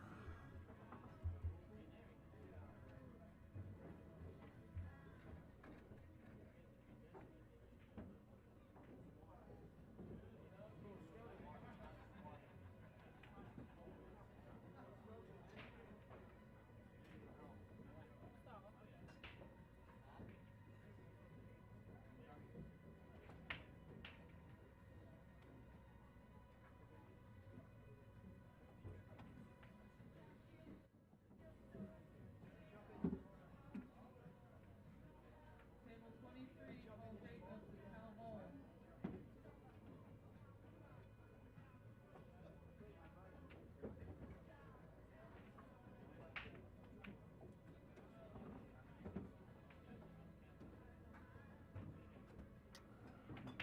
Both these guys have been making balls on the break all tournament. They just all of a sudden on this table they just haven't been. Now this is the first time either of these players have played on this table.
All right, rattles a 3-ball, so Sean's coming up with a 3-ball in the pocket, but has to get back for the 4-ball, which is down here below the 9-ball, bottom right area of the table. Doesn't want to draw into the 9, but off the 9, and he's good. Hit that well, and got a benefit of a roll.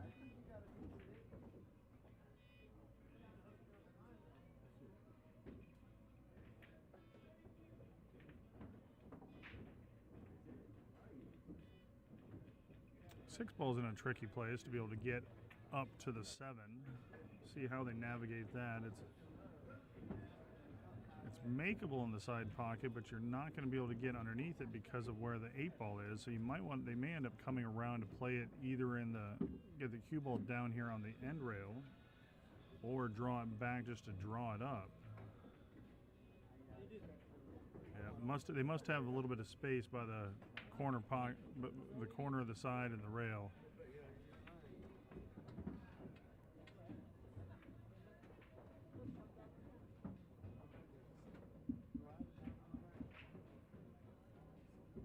Good shot by Sean. Nice speed.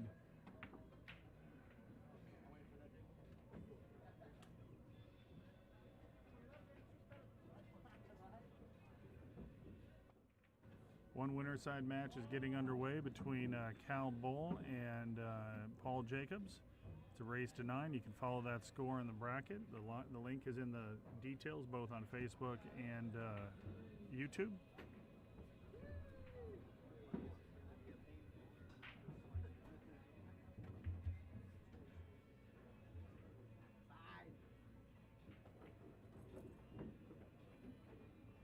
All right, Sean DeMonte takes a 5-4 lead.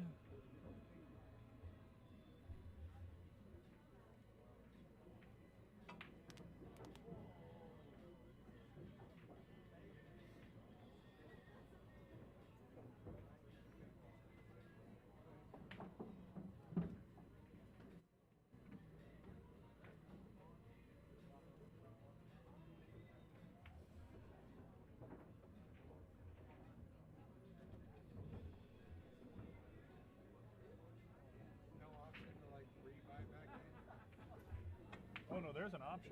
You just cannot afford it.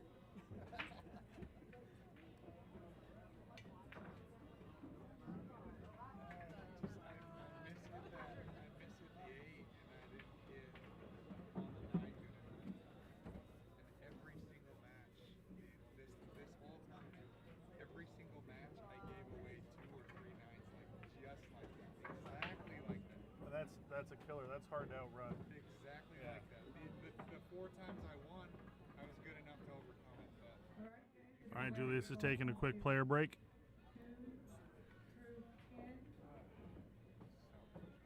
I'll be back in a moment.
In a race to 7, you get one official player break. Each player has kind of stepped away briefly from the table once, but it was to get a bottle of water or just to do something which wasn't really an official player break, and both players were good with it. This is the first player break of the match for Julius. Well, Sean makes a ball on the break, but doesn't leave himself anything.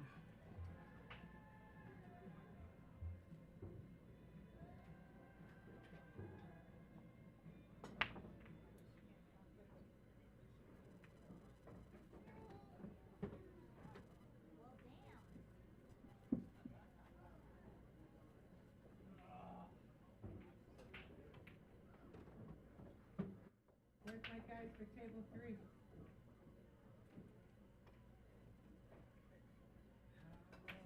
Oh, nice play there. Nice safety by Sean.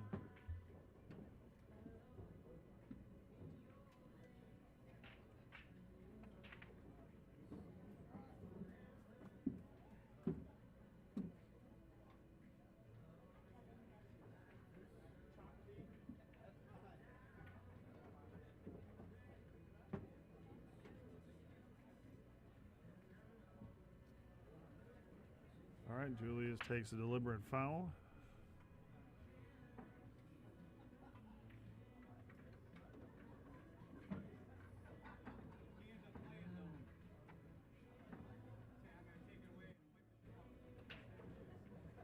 Looks as though he got the hook, so he's going to kick at the end rail.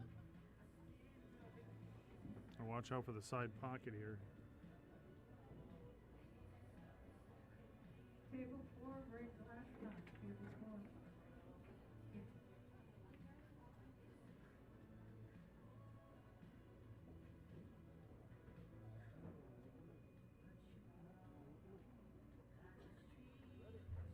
What was that? It was a big chip in the 7. Okay.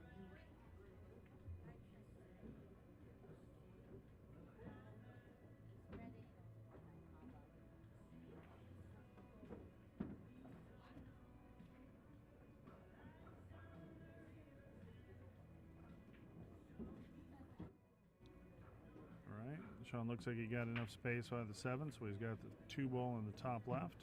So to come out middle of the table for the 3 ball in the top corner. Oh, he's going to play it back a little bit. He's going to get a little straight on this, so he's going to have to bring it back for the 6 ball, and he's got to work on this one. This is not an easy shot at all.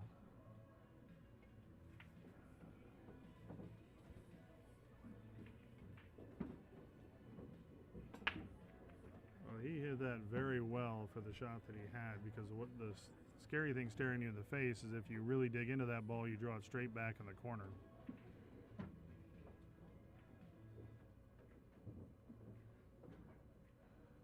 And you can't rub the rail going into that corner pocket. You cannot rub the rail.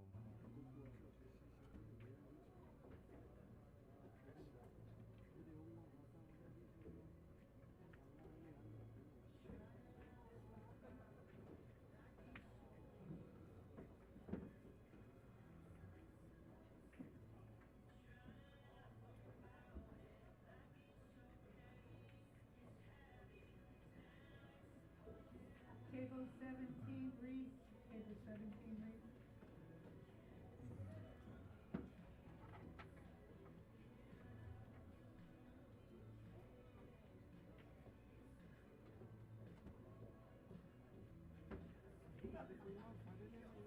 Table 5, King. Table 5, King. All right, Julius is going to leave him a tough shot on the 7.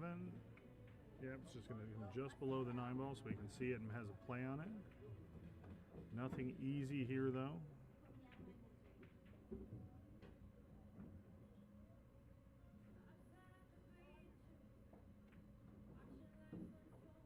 I think Julius can see the bottom half of that 7 ball, so I would expect a safety return here.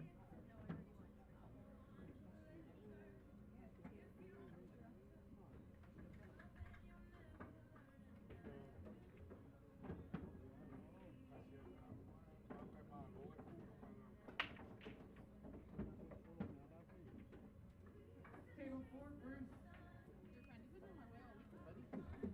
Every time I turn around, there you are. Did you order? Good. Thank you. Thank you.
Julius wins the cat and mouse game there.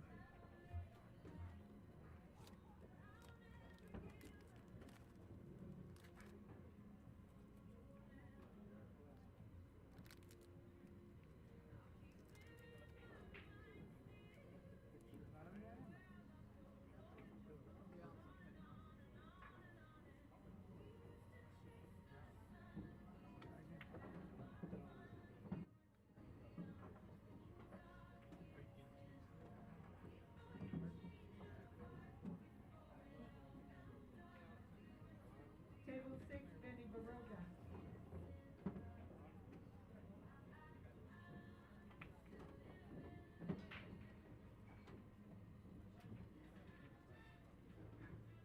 She would probably meal prep for you though. And send you the stuff to the office.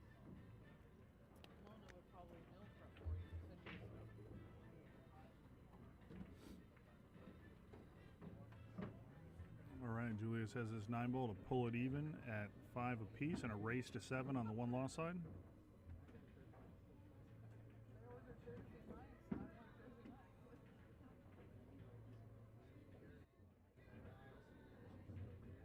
Oh. He got really quick and jerky on that stroke. He just did not have confidence in that shot.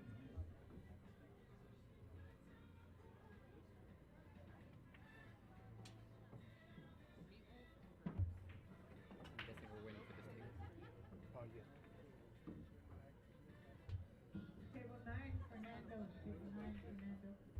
All right, Sean Damani's on the hill.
Can't tell how much of the ball he can see. He can see enough though that David he's Jones. playing it there to break up. Oh, I didn't see he could make the 5 ball. I didn't know that 5 ball was on. That's a great shot.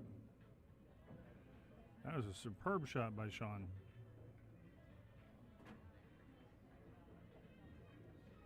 Table 10, Jason Pater.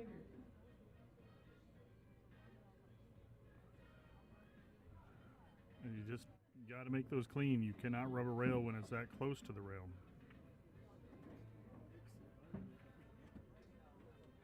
Table 3, Cameron.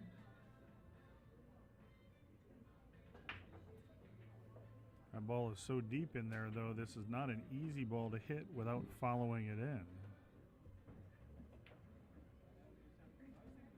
Table 18, Manny Hernandez.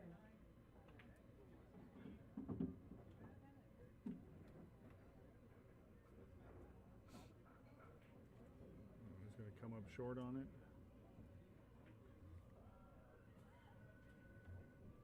Table 7, Stefan.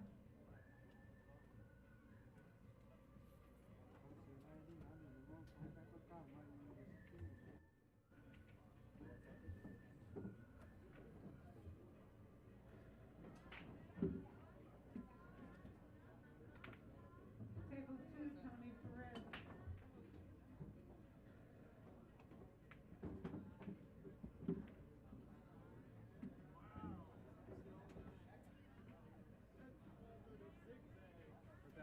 Well, he let that ball go. All he really had to do was stun a 4 or even stop it, and he rolls it and ends up a little awkward. He can play this in the side pocket still, but made it a lot more complicated than it needed to be.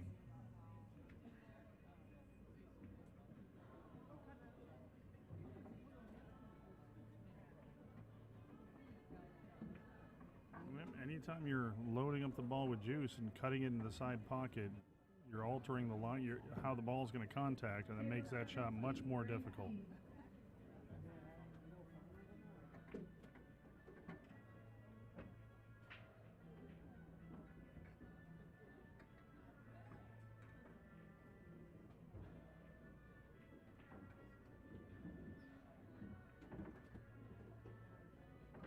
All right, Julius is good on the 8 ball. He's just going to have to stun or roll this ball forward a little bit.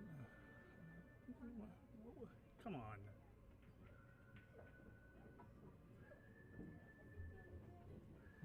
Table 5, Mary and Julian.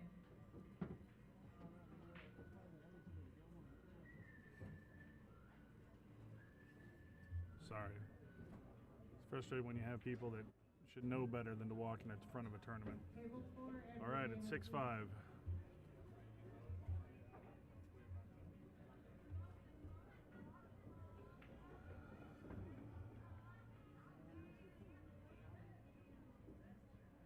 Guys, if you're waiting on your opponent, don't hit balls. Not even the cue ball.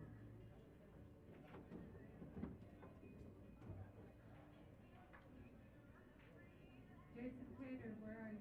You're up on 10. You're up on 10.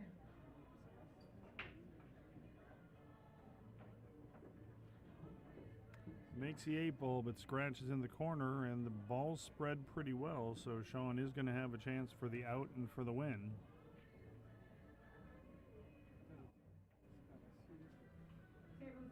Again, once this match is over, we're going to have the winner side match between Jing Giacosa and Fong Win. That should be an excellent match.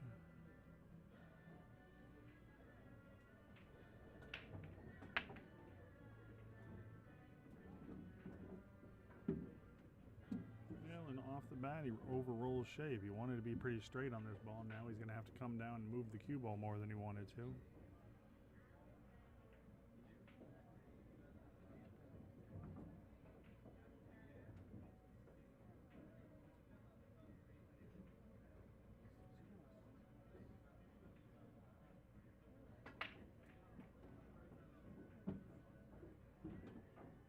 When you get out of line, you pay the consequence, and that's just the hard part. Is you got to stay focused all the time, ball in hand to start a rack. So the most important shot is getting in line.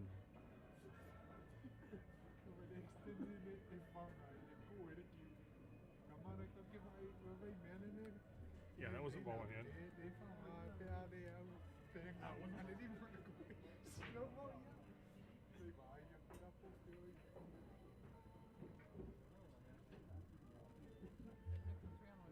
Yeah, moved the 3 about that far.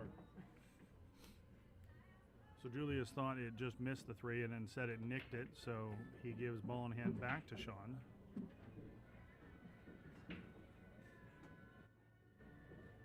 Table 18, Michael Rimmer.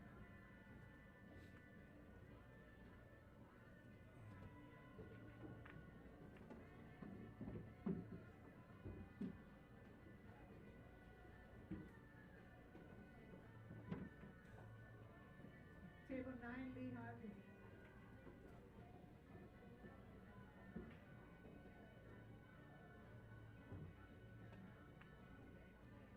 Yeah, that's a mental error on Julius's fault. Even if you do think it's a foul there, you ask. You don't just grab the cue ball.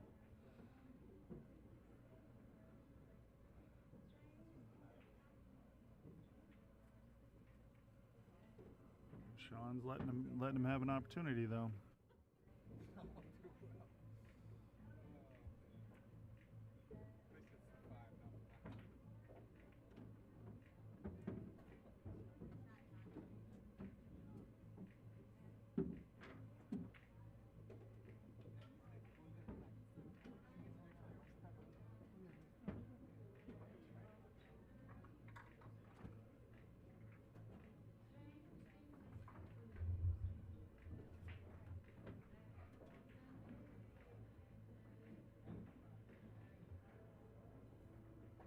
All right, Julius cuts that ball in. He's going to leave himself another thin shot on the 6 ball, so Sean's going to have to sit there and sweat this out.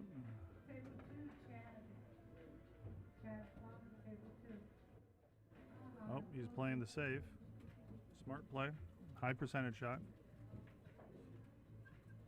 Hard for me to see if he can see the edge of it.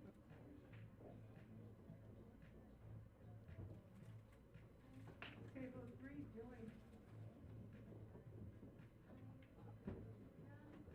He's lining up like he can. Yep, gets the edge. Catches a corner of the side. Doesn't leave him an easy shot, but doesn't get the distance he wanted. I think we're going to see a safety behind the 9 ball here.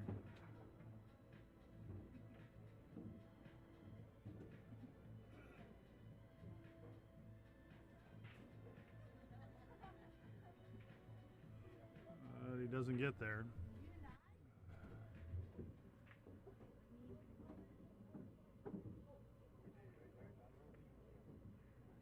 What table are you on, baby? 8. Thank you.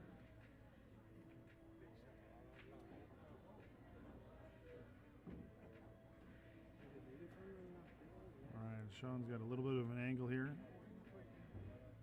Wants his ball to slow down a bit. Table 8. Should be good. He's got a little bit of an angle here, but it's a cut that he likes. Just got to make it clean. Yep, and Sean wins. Sean wins 7-5 to advance. All right, the next match is going to be the winner side match between Jing Giacosa and Fong Win. This will be a raise to 9.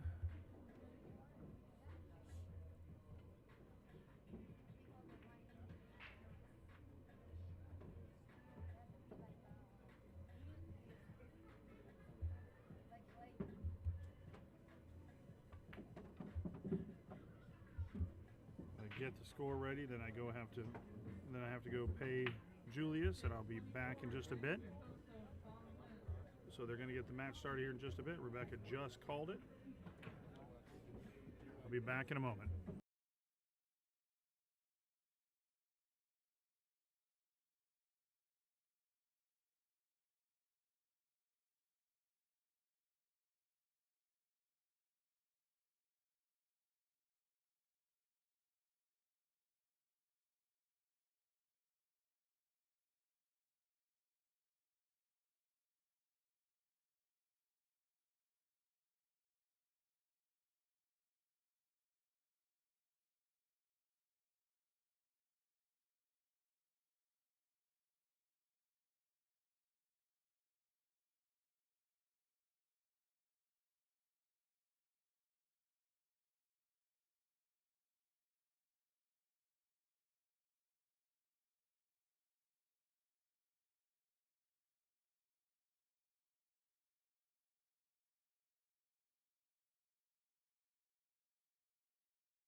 right, sorry, I just had to step away for a moment.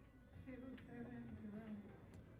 Got Fong Win at the table. Jing Giacosa sitting down watching. Fong's on the 6 ball. This is a winner side match, race to 9. The other winner side match is Paul Jacobs and Cal Bull. Jing is from Washington State, per Fargo at least, and Fong is from California. The other winner side match, Cal Bull's from Missouri, and Paul Jacobs is local here from Las Vegas. Do you want anything? I'm going to walk down to 7-Eleven. No, thank you though. I appreciate it.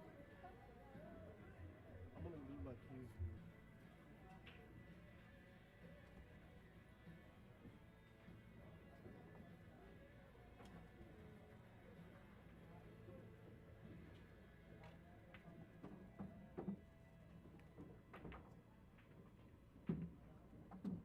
Table 6 are now.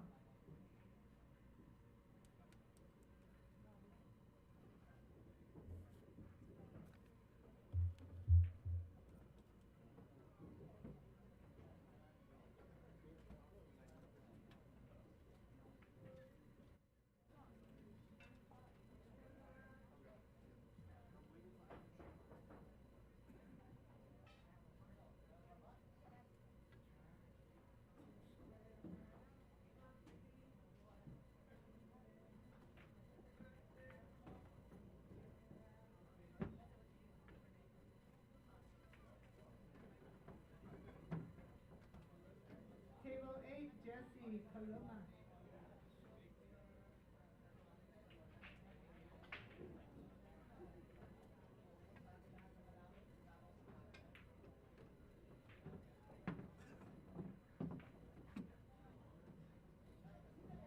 Table 18, Eric Lambert.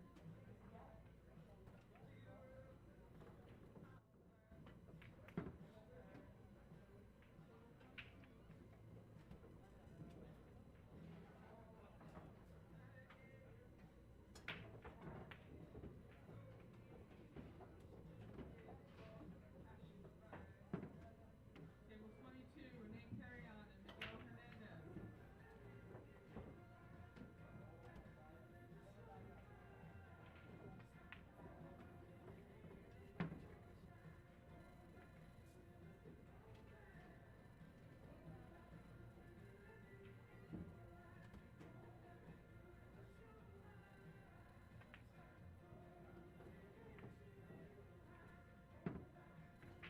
Table 2, Herman.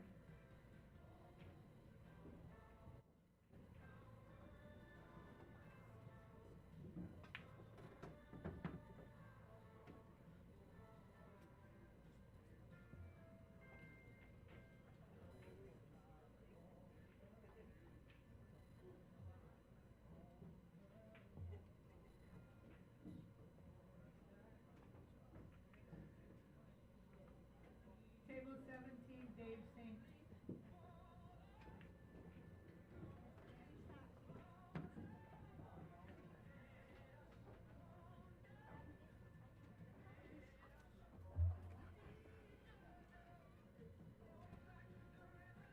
Had to step away to pay Navi Gill, who finished in 9th place. Tim Bentley won that match. Hill to advance. He's going to be playing his 7th, 8th match in about 15 minutes. Looks like Fong won the first game here.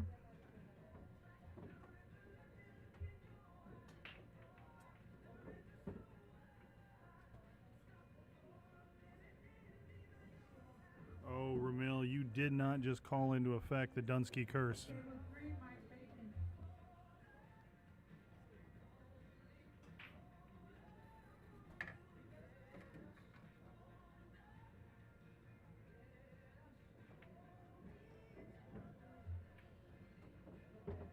Table 5, Felisa.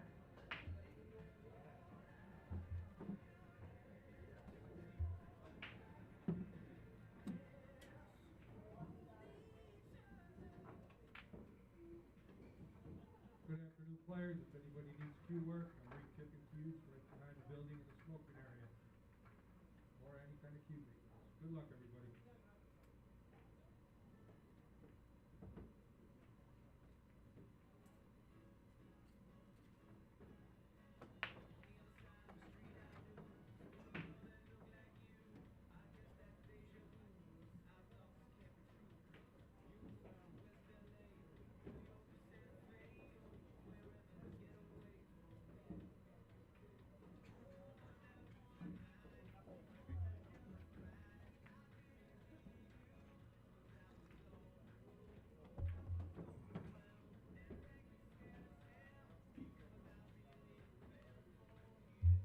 Looks like we got a lot of support from both sides.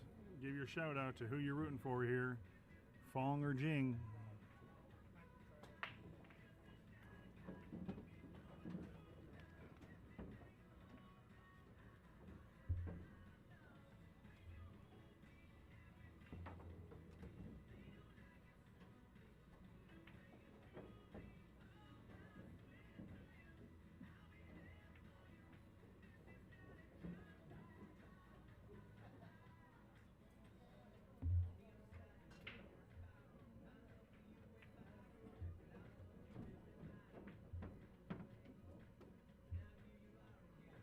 Table 8.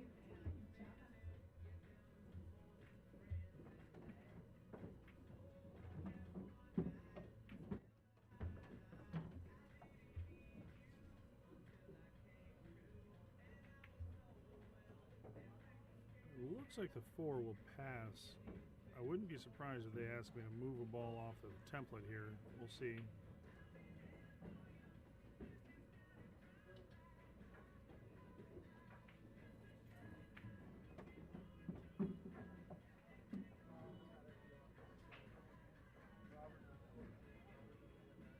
Table 7, Kevin. Kevin King, 7.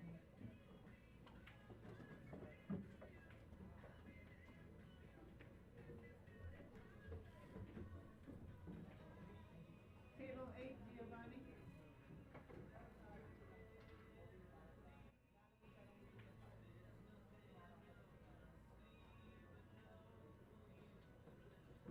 Table 10, Alex Solis.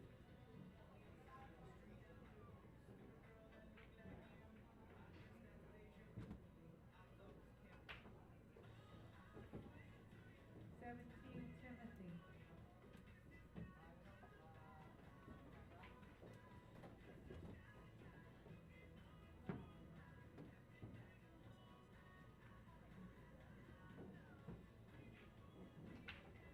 Table 6, David Jones.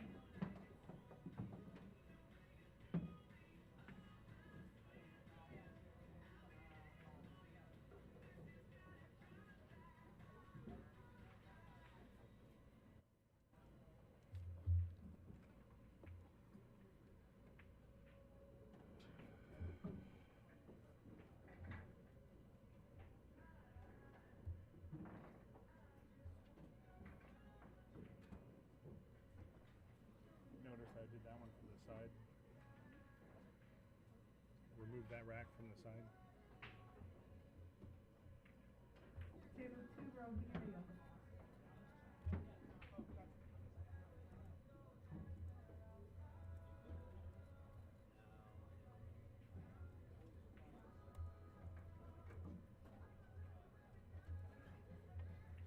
Table 9, Steve Coletti.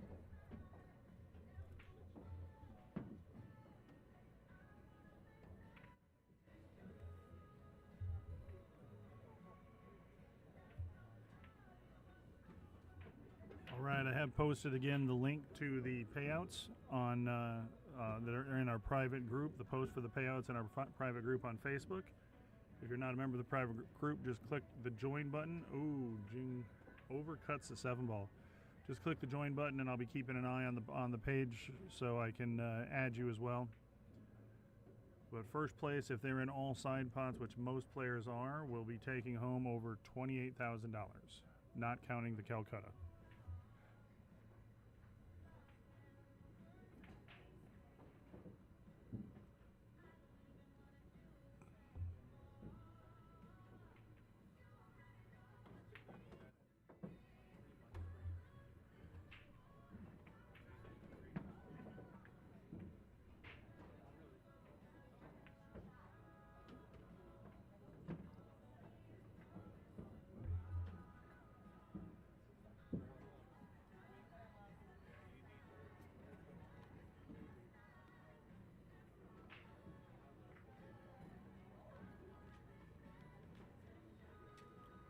I'm back. Table 18, Larry Easton. I went to 7-Eleven. You're going to be up on 25.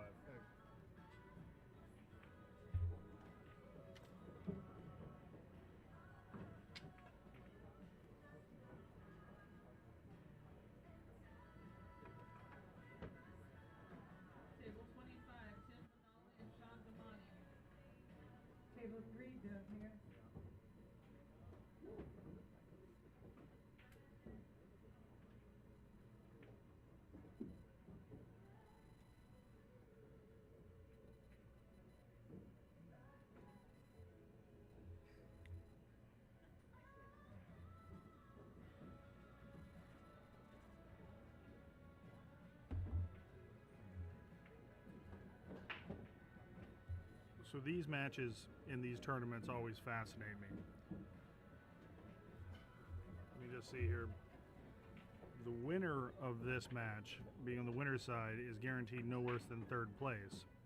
And as they're in all side pots, if they have themselves in the Calcutta, they're guaranteed $10,314. The loser is guaranteed first round cash in the Calcutta and is only guaranteed $2,784. So they're playing this match for essentially $7,800.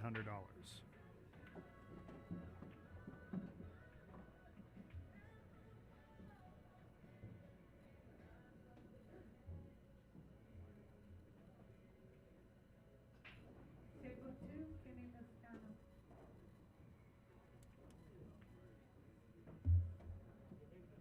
We're going to step away for a moment. I will be updating the scores.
Jeff, you could have finished that sentence in 4 words.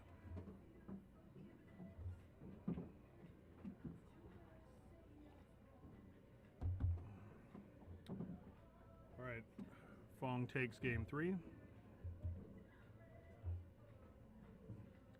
He says, Dunsky curse be damned.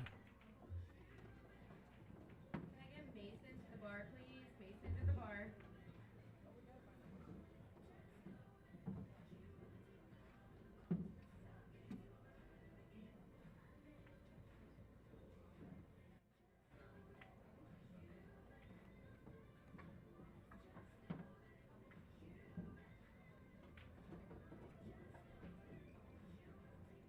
Table 14.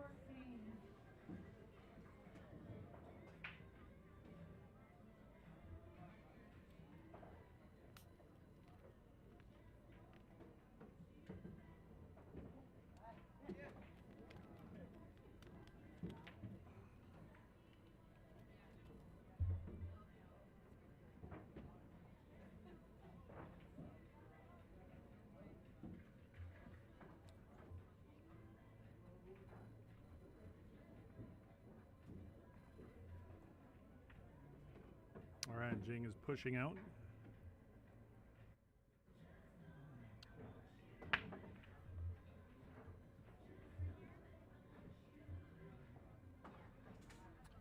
The other winner side match, Cal Bull is up 5-2.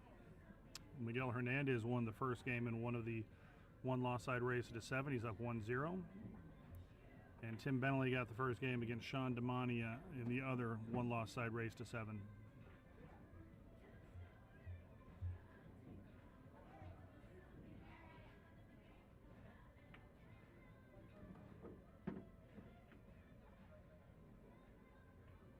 Nonsense, Jeff. Why don't you look forward to the drawing for the Megalodon?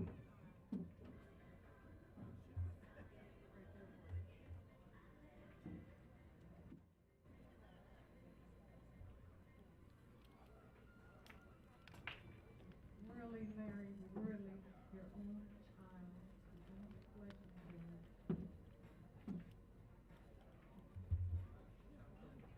Table 18, Johnny Serafon.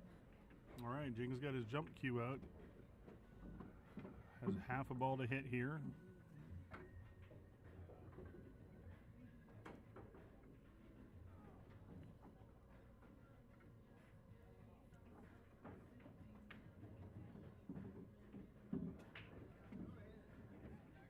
Table 3, Tommy Perez.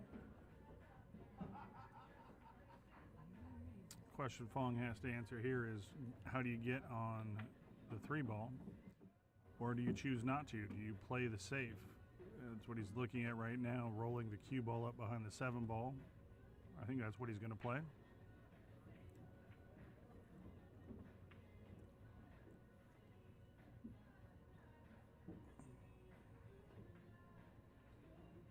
Oh, and he didn't hit it. He needed the cue ball to get to the rail. I was about to say, too, the real question is WDDD. What would Dominic Dunn do? WWDDD. And that might have been it.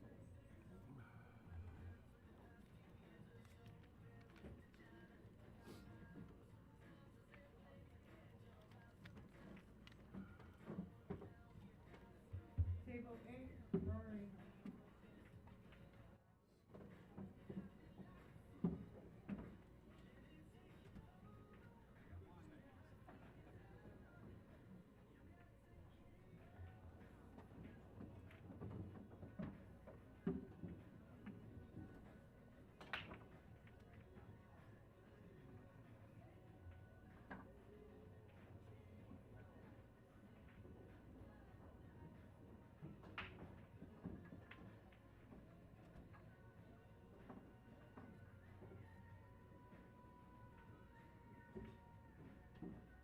Table 4, Gerald Clemcat.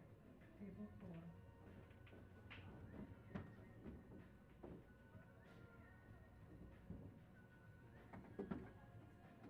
All right. Jing is in good position here, running up to the 5 ball. He's got the 6 and the 7 on that same left side rail.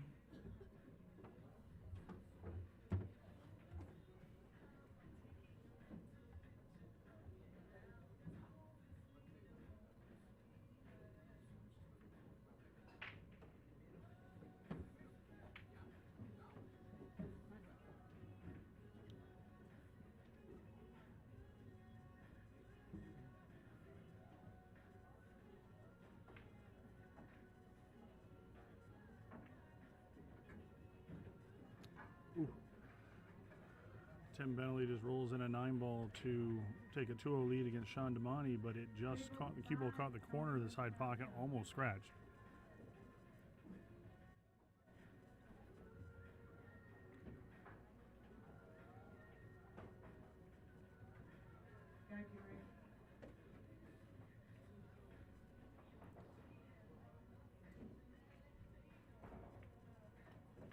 All right, he got the angle here so he can come across table to play the 8-ball in the bottom left corner.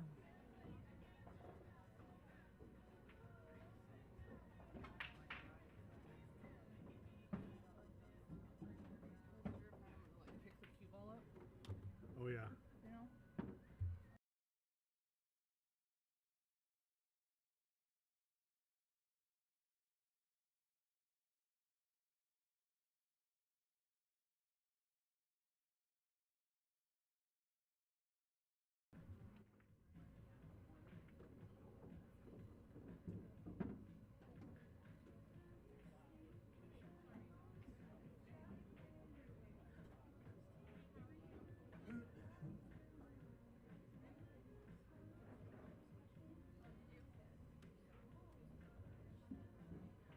All right, Jing ties it up at 2 apiece. We've got ourselves a battle.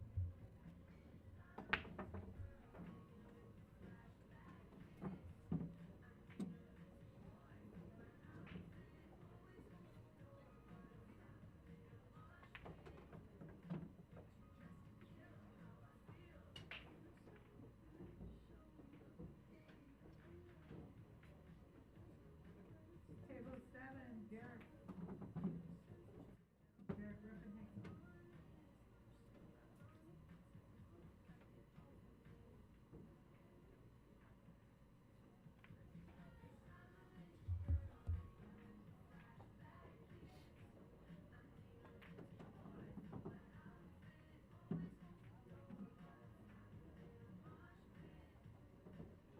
Table 17, Asia.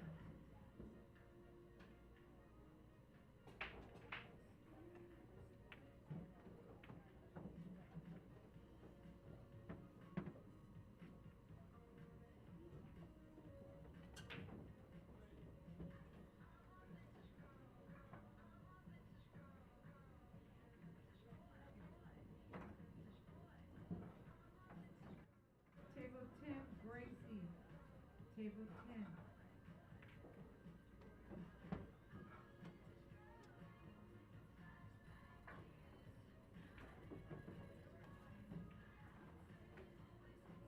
Table 3, Joy. Joy Hutchinson, table 3.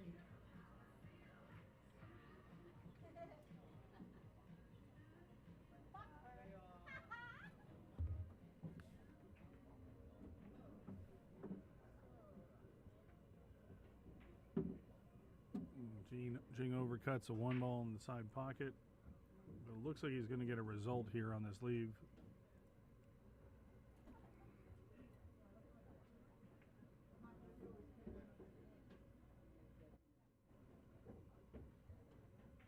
Good hit. Nice hit by Fong.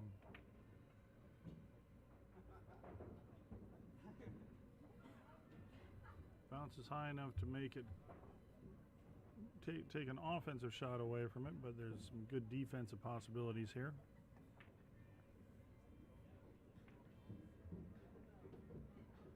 Table 9, Marion Julian.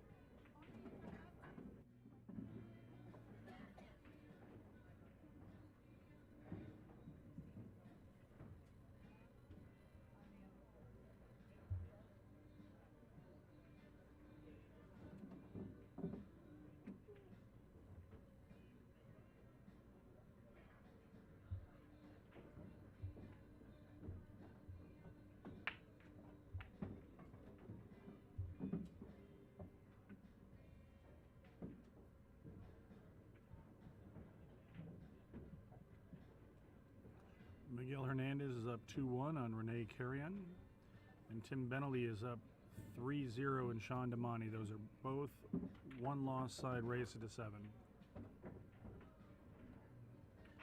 Cal Bull is up 6-2 on Paul Jacobs in a race to 9, but I'm looking over and I see Paul getting really good shape on the 9 ball, so he is about to make it 6-3.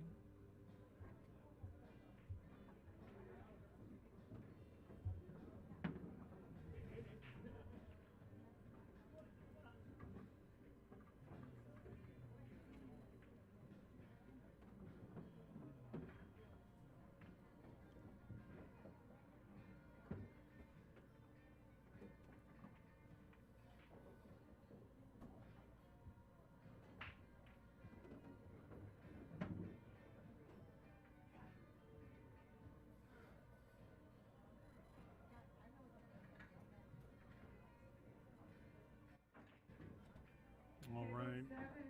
Ball in hand for Jing. Full table of balls, just about.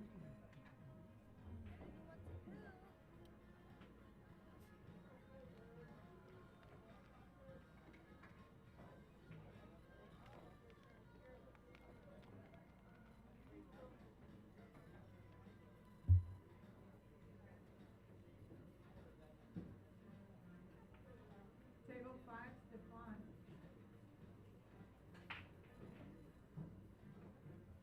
All right, Jing plays shape for the 2 in the side. It was a little short of the line I think he wanted, but it should be okay. Jesse Coloma. Jimmy Javiana, where are you?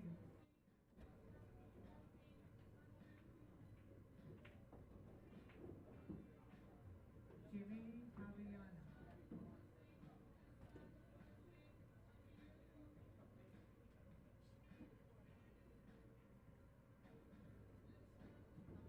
Table 2, Jason Taylor.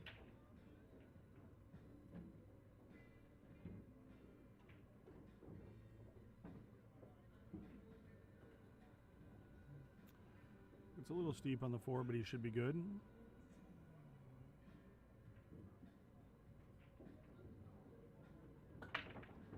I'm going to go opposite-handed here.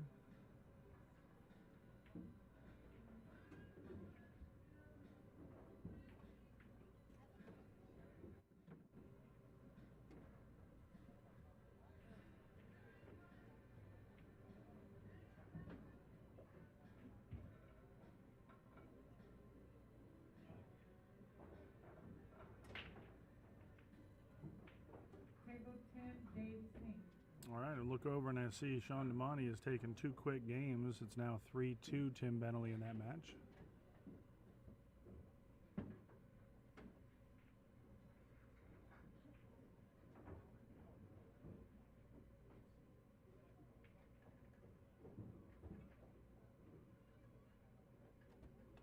Nice stroke and speed there by Jing.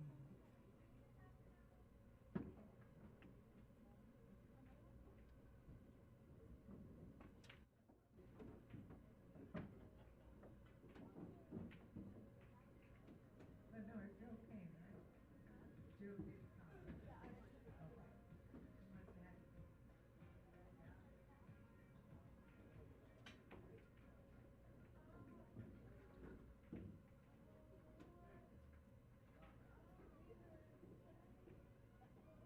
Table 4, Chad.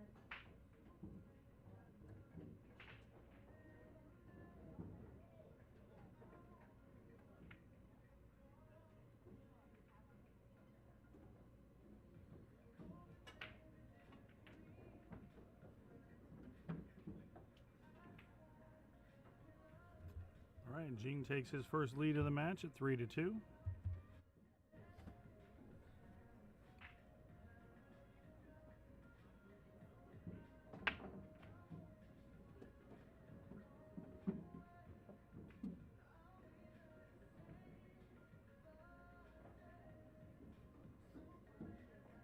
Table 8, Fernando.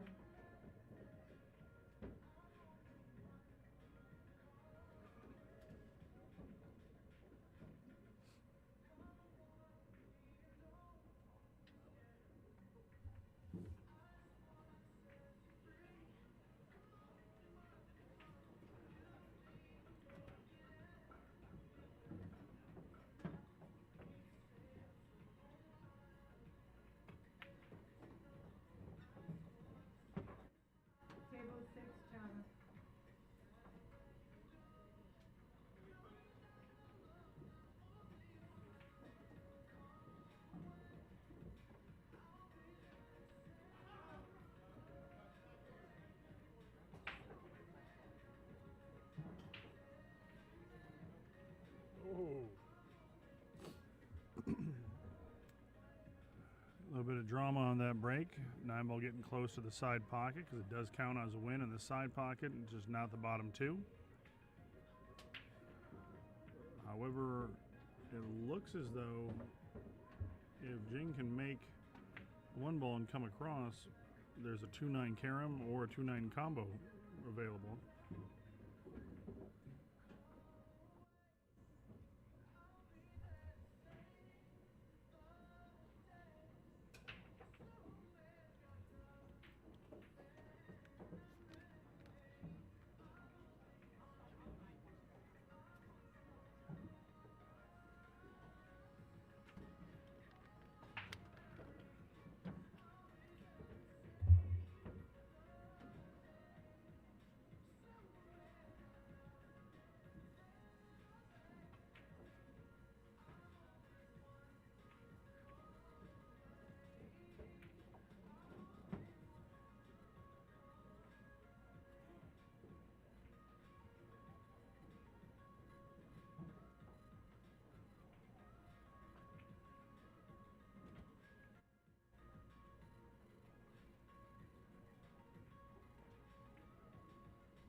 Table 17, Stephen Gray.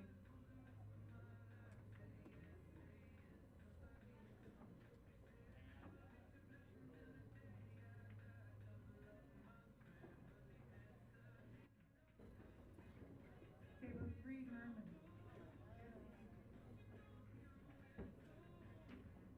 All right, Sean Damani has tied that match up at 3 apiece with Tim Bentley.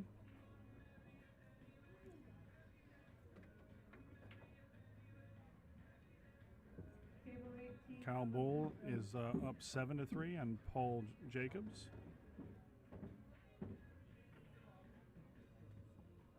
Marion, don't go away. Table 7, Lisa.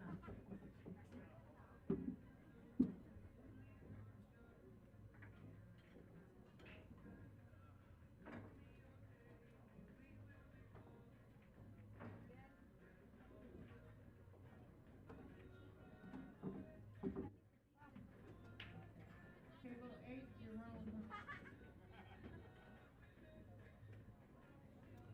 All right, Jing takes his medicine on that one. Is just going to settle for the shot on the 7-ball. Smart play. Table 9, Giovanni.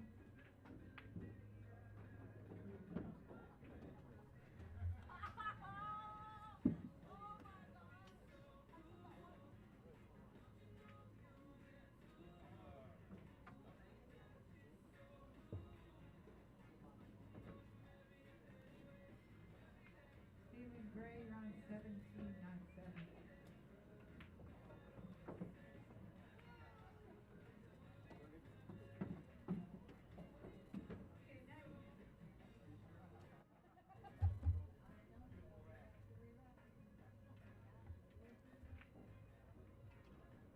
Table 8, Jerome. I said 17. You can rack him better. I said 7 for Lisa.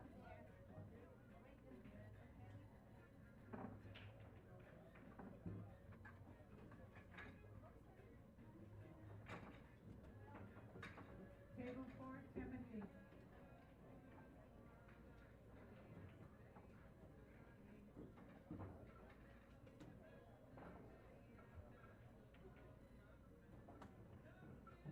All right, Fong has this 8-ball to just travel over to the 9-ball. I think he wants to get below the 9-ball and shoot it up table. I don't know if you can play it in the side pocket from there because it's only about, I don't know, 3/8 of an inch off the rail.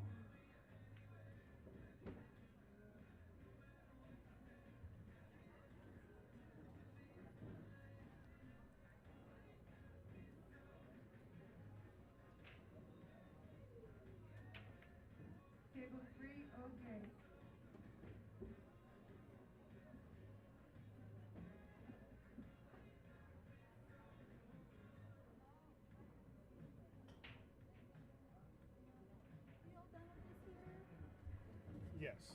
Yes, we are.